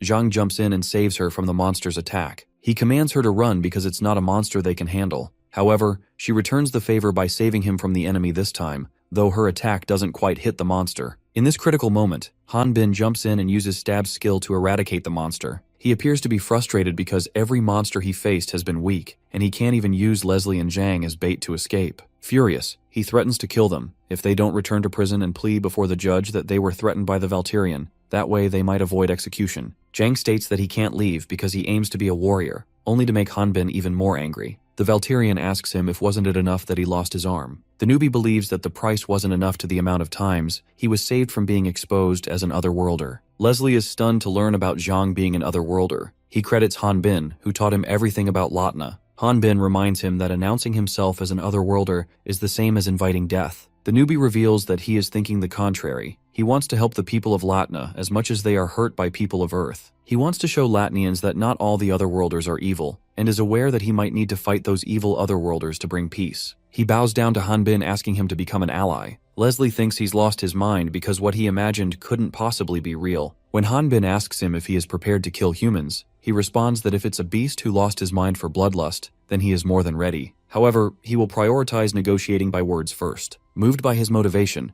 Hanbin shakes hands with him, a gesture of mutual respect. Meanwhile, Leslie feels that it's a dream of a naive human who is new to Latna. When Hanbin questions if Zhang has a plan, he remarks that he will come up with details later. They both agree on sneaking out during the night, the best time possible. Having worked for 10 years for Great Earth, Leslie understood her reality, but Hanbin sparked a new sense of hope in her. Sometime later, Zhang has fallen asleep and she is treating Hanbin's wound that he got from fighting the eggplanter. She informs him about his wound, revealing that it originated from within his hand. She reveals that his residual aura was guarding his body so it didn't get bad. When he questions what is the residual aura, she first reveals that this is the common knowledge in spiritualists, and explains it's the aura that strengthens the body. Spiritualists specialize in defense, and those who use residual aura also do the same, and it's not surprising. Hanbin realizes that he isn't getting stronger by leveling up, but by the dense aura accumulating in his body. However, he wonders why can he only use physical attacks. As Leslie is about to ask Hanbin if she can become a part of their plan, he reminds her that she can be in danger if she is suspected of healing an Otherworlder. He asks her to forget about them, and if she's ever caught, she should say she was threatened. He also apologizes. While lying flat on the ground resting, she asks him not to get caught. He decides to close the dungeon once she and Zhang have rested and recuperated. Sleeping on her side, she appears to be staring at the Ormflau's blessing.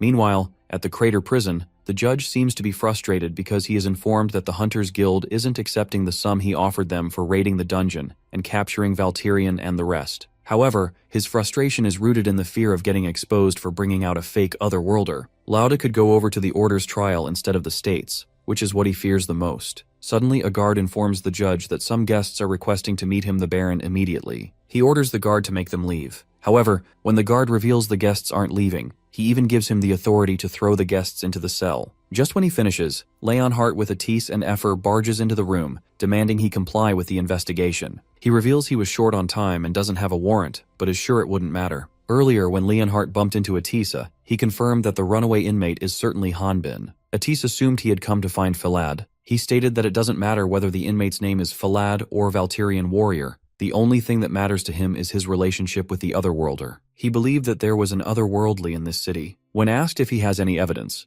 Leonhardt claims that it is an instinct of a heresy inquisitor. He revealed his plan to find the evidence, and wanted to start by meeting Hanbin first. Since they share the same goal, he asks Atis and Effer to follow him. Back to the present, the judge attempts to escape from the grasp of Leonhardt and the mage by jumping through the window using a rope. While descending, he mutters about dealing with the fake Otherworlder himself, but Effer, descending nearby, overhears and asks who could that Otherworlder be. After landing roughly, he continues his run and orders the guards to lock down all sections because intruders are here. Just as he wonders why a hunter is with a heresy inquisitor, Atis appears, melting the upper levels of the prison to confront the judge. He demands the judge explain what has he done to Hanbin and where is he now. However, instead of responding, the judge jumps into a working minecart, attempting to escape once again. As the guards advance to fight the mage, Effer also steps forward and throws her swords before the guards, letting her friend channel his magic through the metal blades. She tells the guards they should be grateful that Atis didn't burn them. When asked where the heresy inquisitors go,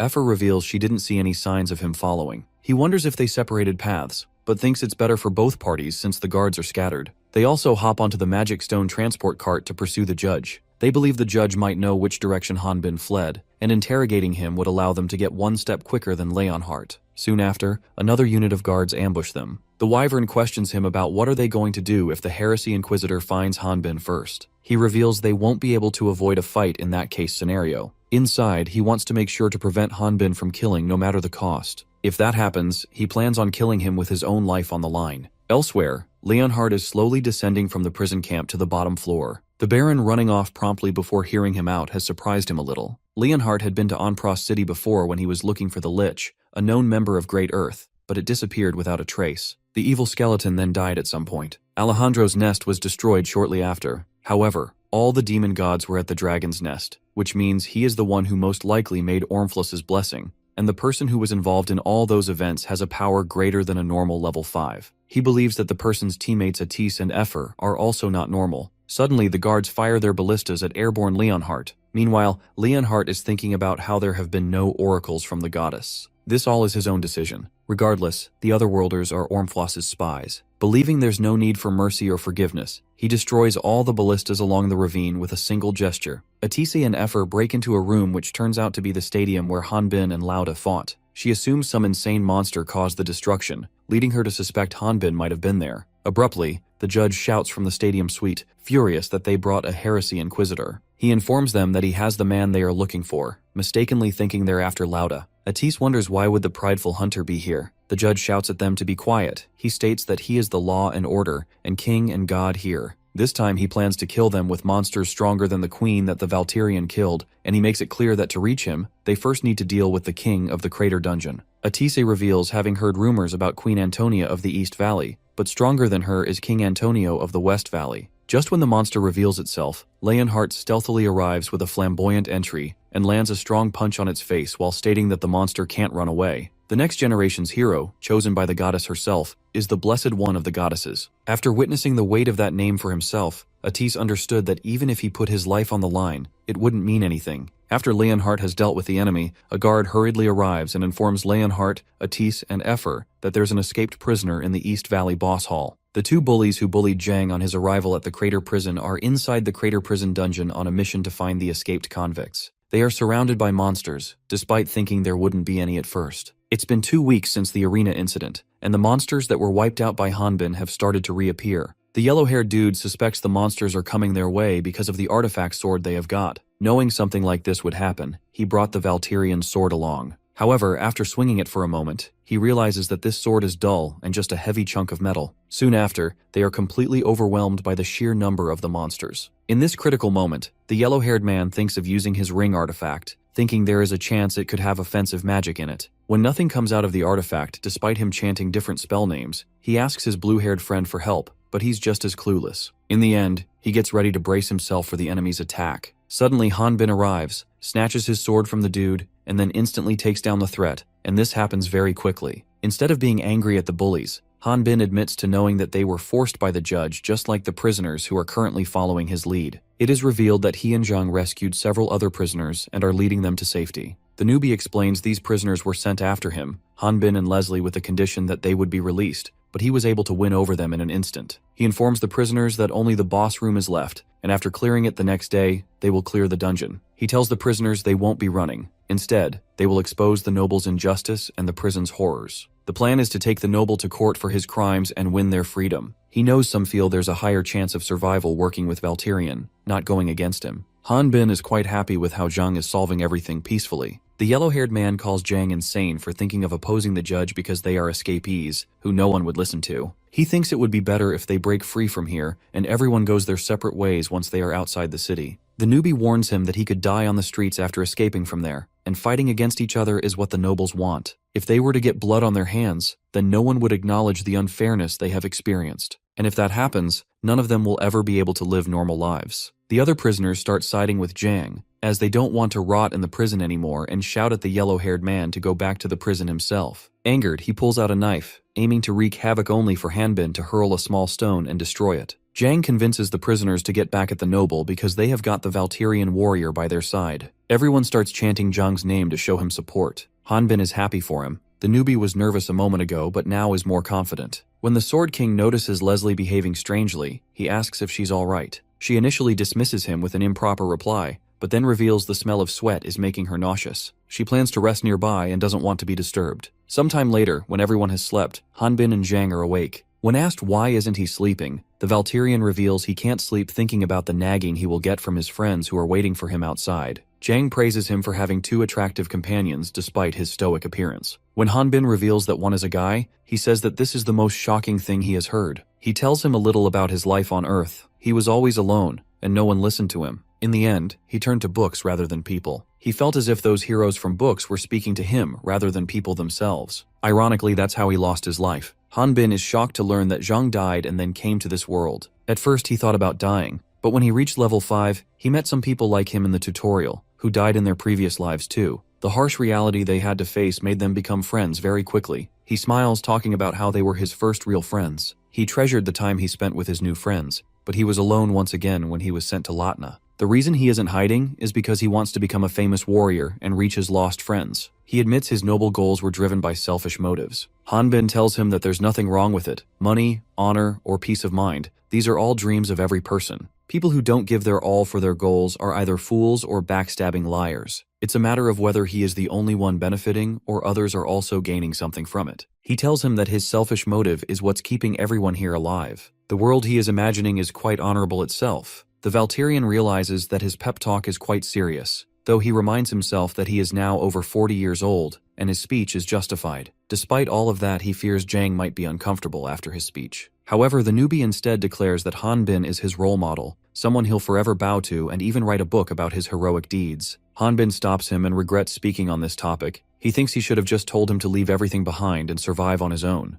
Elsewhere in the dungeon, Leslie is struggling to walk. It is revealed that Zenobia weakened her seal, which kept her killing impulse in control because she was running late with her mission. Since she has foreseen her death, she plans to commit homicide to satisfy her impulse. Just in time, the yellow-haired man shows up looking for her. She demands he stay away from her, but the man tells her there's no need to be afraid. He reveals he is supposed to meet some guards here, and if she gives them a report, she will also be awarded. She catches him off guard and finally stabs him with her knife. She appears to be having a sadistic smile, but is fully aware that whatever she does, she can't get away from this. She is fully aware that she's nothing more than a pawn to those heroes. She receives 54 mg of the Joy of Ormfloss for killing the yellow-haired man. Soon the guards also arrive at the scene and she can't help but wish to eliminate them all. People usually start doing bad deeds when no one is looking, and when he and Jang go to look for Leslie, it is already too late. A prisoner and a soldier of the judge are already dead. However, the problem was the soldier died at the hands of a prisoner. It appeared that she attempted to commit suicide, but when they found her, she was still breathing. Hanbin inspects the dead soldier and, based on their levels, deduces that Leslie might be the one who killed him. As he wonders why would a guard be alone, he realizes something and proceeds to walk toward the direction where the guards came from. He commands Jang to wake up all the prisoners, because they are going to the boss room to close the dungeon, leaving him surprised. He knows that Leslie's body needs is heal itself through prana, but a permanent solution is a potion. Not only that, it appears that the injured guard survived and escaped, so there will be more coming. Hanbin aims to stop them and uses his tracking skills to take initiative. Through his tracking skill, he locates the guard, who's moving away from the boss's room, and feels sure he can intercept them. Before rushing off, he tells Jung to meet him at the end of the Eastern Valley. He felt uneasy and regrets not turning back, but if he had, maybe the worst could have been avoided. Suddenly, a dark silhouette impales him with an almost invisible object, leaving him stunned and speechless. This dark silhouette turns out to be Leonhardt, who reveals he was on his way to find him Eric Garoon, only to realize that the man he's facing is also Falad Bene, the Valtirian warrior. Hanbin questions whether this is just a coincidence, but Leonhardt explains that he's here because it's part of his job.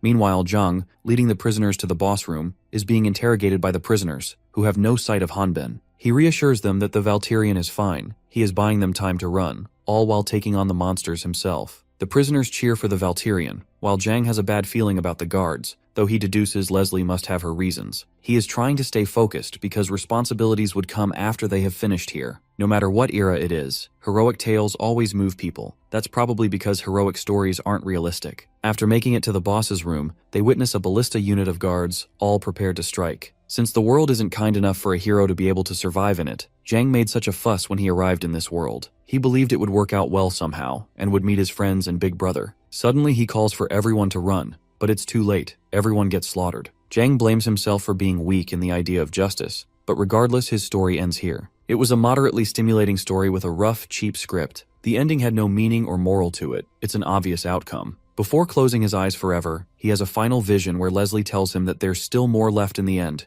but it won't end the way he hoped. He will never become a hero and will end up giving up on justice. As she forces a fragment of Ormfloss's blessing into his mouth, Leslie knows he'll resent and blame her, but she does it anyway, believing it's still for his good. The guards start searching for the Valtirian in the pile of dead and gravely injured bodies. Just when they start searching, they discover the blue-haired man alive. He miraculously survived because of the ring artifact that he had been wearing the entire time. The man asks for help, but the guards tell him that they are supposed to kill everyone unless he reveals the Valtirian warrior's location, in which case they'll save him without the judge knowing. After being forced to consume the Ormflau's blessing, Jung now gets up on his feet. Back to Hanbin, he never expected that a heresy inquisitor would visit him for work. He tells Leonhardt that if they are talking about work, the judge could give him plenty, seeing how he unfairly treated countless prisoners. Leonhardt reveals that the Dark Brotherhood will give him his rightful judgment for labeling a Latnian as an otherworlder. The other crimes he committed aren't in their jurisdiction. He further claims that Heresy Inquisitor's job isn't finding naughty sheep, but the wolves draped in sheep's clothing. Smiling, he asks Leonhardt if it would really matter if he lied about being a Valtirian because he must have found out his real level, so there's no way he can be an otherworlder.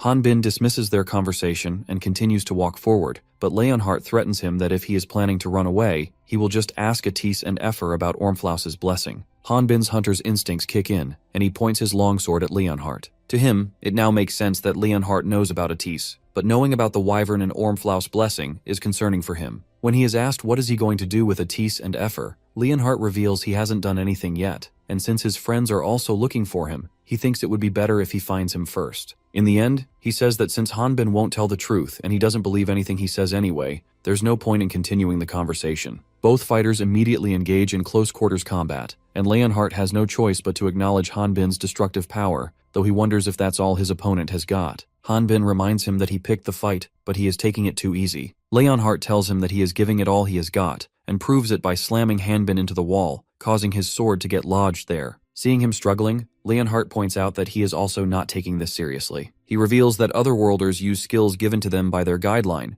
so it's different from ones who train their skills through sweat and blood. Therefore, he wants Hanbin to not hold back, because his habits don't lie. The Valtirian, who was on the receiving end of this fight, kicks Leonhardt in the stomach. He deduces this skill isn't a skill, but a display of brutish strength. He admits that he hasn't heard something great like this in a while, and appears to be excited as he remarks it. Instead of pulling out the sword from the wall, it is lodged into, he swings it along with the massive chunk of rock still attached, intending to crush his opponent. However, Leonhardt shatters the chunk of rock with ease, and then wonders aloud how despite not being an otherworlder, Hanbin has such strength at level 5. The Valtirian tells him that he got this way after beating up countless dogs trying to survive. Leonhardt rushes at him, shouting that he's out of his mind. However, Hanbin reminds him that he is accusing someone of being an otherworlder when they are only level 5. He says that it won't be strange to see a level 5 otherworlder, since this world created by the 6 goddesses never had otherworlders in the first place. Hanbin is surprised to learn that his opponent is using his broken arm while simultaneously healing it. He also shares his opinion, calling him weird. He expresses that there could even be otherworlders out there, and because of that reason he can't deduce who is the villain here. Leonhardt remarks,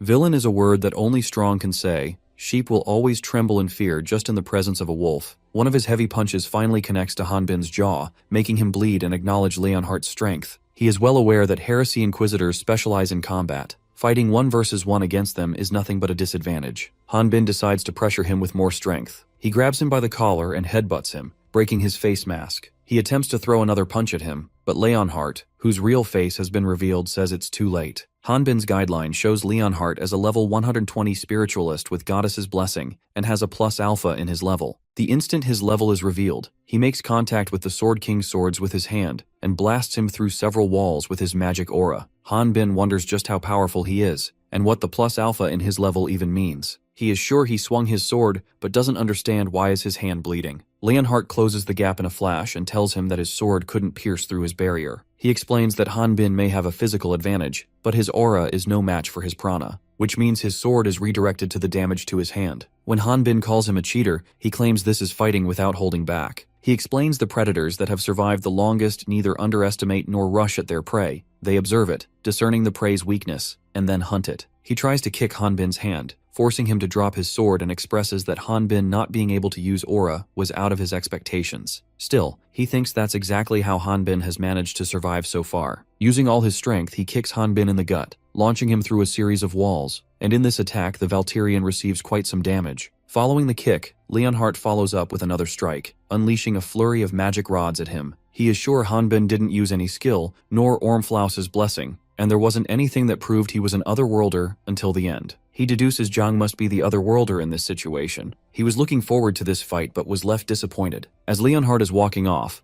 Hanbin finally unleashes his maximum power and destroys the magic rods. He smiles after discovering the Valkyrian's real form. Hanbin charges at him at full speed, but Leonhardt is also prepared to block his attacks with a reflective shield. When the Valkyrian's sword makes contact with the barrier, his sword bounces back and the damage is reversed to his hand. Leonhardt says Hanbin should have realized by now that attacking his prana without aura is pointless. Seeing the Sword King in a state of despair, he calls him pathetic. Consumed by rage and frustration, Hanbin manages to penetrate through Leonhardt's barrier with his residual aura. He clocks that Hanbin's recklessness will only destroy him, but then realizes that he might be in a state where he isn't conscious of his pain. The Valkyrian relentlessly attacks him like a savage beast, which Leonhardt doesn't consider swordsmanship. He reveals to have heard that the Valkyrian becomes a monster the longer he fights. If that's true, he wonders what on earth Hanbin has been battling all this time. Their fight is so intense that it shakes the whole dungeon. Even Atis and Effer can hear it. They deduce the Heresy Inquisitor must have reached their friend before them and is fighting him. Atisi is sure if it's Hanbin, he must have gone to the boss room to clear the dungeon. The Wyvern has him follow her lead because she knows the way, though she believes something may be wrong in this route. Effer fears Hanbin might lose this fight, but Atis points out that losing isn't the problem here. Fighting against the Inquisitor means he is making the Dark Brotherhood his enemy. Furthermore, an Inquisitor won't be an easy opponent even for Hanbin. He's certain the fight will only end with one of them dead. Effer fears even if their friend wins, he will become addicted to killing. Atisi plans to prevent that from happening and rushes to rescue his friend. Elsewhere, Zhang has risen once more, and the skeleton monsters standing there turn to face their black gaze towards the warrior. They were atrocious and killed people without hesitation, but he quickly dealt with them. He felt no sympathy for the monsters. The monsters charged at him, speaking in human language, something that shouldn't be possible. Just as impossible was the sight of skeletons screaming in pain. Even so, he is always on the side of justice. He may have hesitated if he had heard the monsters cry out in pain, and hunting wouldn't have been as enjoyable. Suddenly, a spear pierces straight through his body, and since his level is too low to be able to utilize Ormflaus' blessing, the curse switches to auto-hunting mode. His body rejects the spear after switching the mode. Nothing can stop him, the chosen warrior. Since the main character is not someone who can falter, that is because this whole thing is a storybook. As Zhang acquires loads of experience from killing the guards, the joy escalates to 805 milligrams. The blue-haired man is left speechless to witness the massacre. As the newbie approaches, he begs for his life, pleading with Zhang not to kill him and offering the ring artifact as a token of merit. He is surprised when the newbie hunter X and wonders if heals a wound on his arm using the ring he gave him. Since only Otherworlders know the activation spell, he deduces him as an Otherworlder. Zhang asks the prisoners not to worry and declares that they will be taking out the artifact and clearing the dungeon. He picks up Leslie in his arms and thinks of proceeding towards the artifact, only to be stopped by Atis and Effer. Since they aren't acquainted and haven't met before, the mage warns him that if he gets any closer to the magic source, then he will fire at full power, and even calls him an Otherworlder. The blue-haired man escapes, as Atis and Effer arrive to confront Zhang. The Wyvern figures out that their opponent's form reveals he has used Ormflaus' blessing. Atis is also able to tell through his staff that's equipped with Ormflaus' blessing. He points out that their opponent likely has lost control over it. On top of that, he already has killed a few soldiers, and his level must have risen too. Effer suspects Great Earth, but Atis believes they can't be sure. He asks the blue-haired man if he has seen the Valkyrian, and learns that Hanbin also came here. They guess they must have missed him. Looking at the guard corpses scattered around, they feel good that Hanbin wasn't the cause of this massacre. The blue-haired guy isn't able to fathom how calm Atis and Effer are and asks them to run with him because the guy they are provoking lived after having a hole put in his stomach. He sliced armored soldiers in half like butter. When he says they wouldn't believe him since they've never seen anything like it, they reassure him that they're already aware. Effer is aware that if they leave him be, he is going to get even stronger by killing other hunters on the surface. Atis is sure that they are the only hunters that are going to deal with something like this, and since he has got Ormflaus' blessing, people would think he is the only Otherworlder, instead of suspecting Hanbin. Hearing the name Felad, barely conscious Zhang closes the distance between him and Atis. Startled, Effer prepares to attack him, only to be stopped by her friend, who attempts to communicate with the Otherworlder. He requests cooperation from him to find Hanbin, instead of fighting each other. Moreover, it will be easier for him to escape in his original form. Atis then enables a spell to separate the Ormflaus blessing from Zhang, something that he is trying out for the first time. Amidst this process, Effer spots Leslie and recognizes her as one of the people from the Great Earth. Another unexpected incident occurs when the blue-haired man takes out the artifact, wanting to leave the place. The Wyvern calls for him to wait, but it's already too late. The dungeon closes and she finds herself at a different location because she wasn't able to touch him. Martin just so happens to be present at the exact place she gets teleported. He reveals he was looking for her since she wasn't at the rendezvous.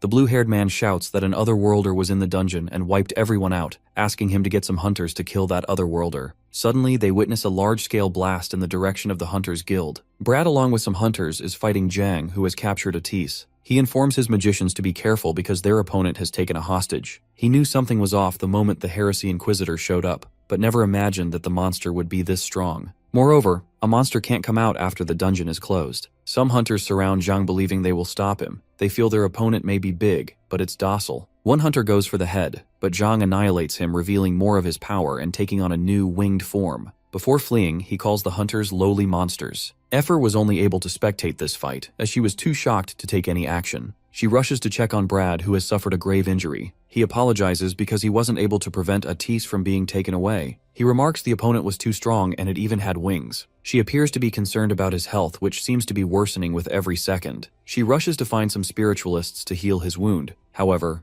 Zhang stops her, revealing that Martin has a healing artifact. Martin already assesses the gravity of the situation, but remains silent. Even after hearing Brad out, he calls his friend a reckless fighter. He advises her to rush to Atis before other hunters reach him, who might harm him. He provokes her for being scared, and she responds by revealing her gratitude. She then leaves to rescue Atis. Brad knows the way he encouraged her was dramatic, but feels that he can't hold back because Effer is going to soar much further. Before they separated, Zhang and Hanbin made a promise to meet at the end of the Eastern Valley. Currently, the newbie is headed there to fulfill his promise. Suddenly, he spots Effer and calls her a dragon. However, she corrects him that she is a wyvern.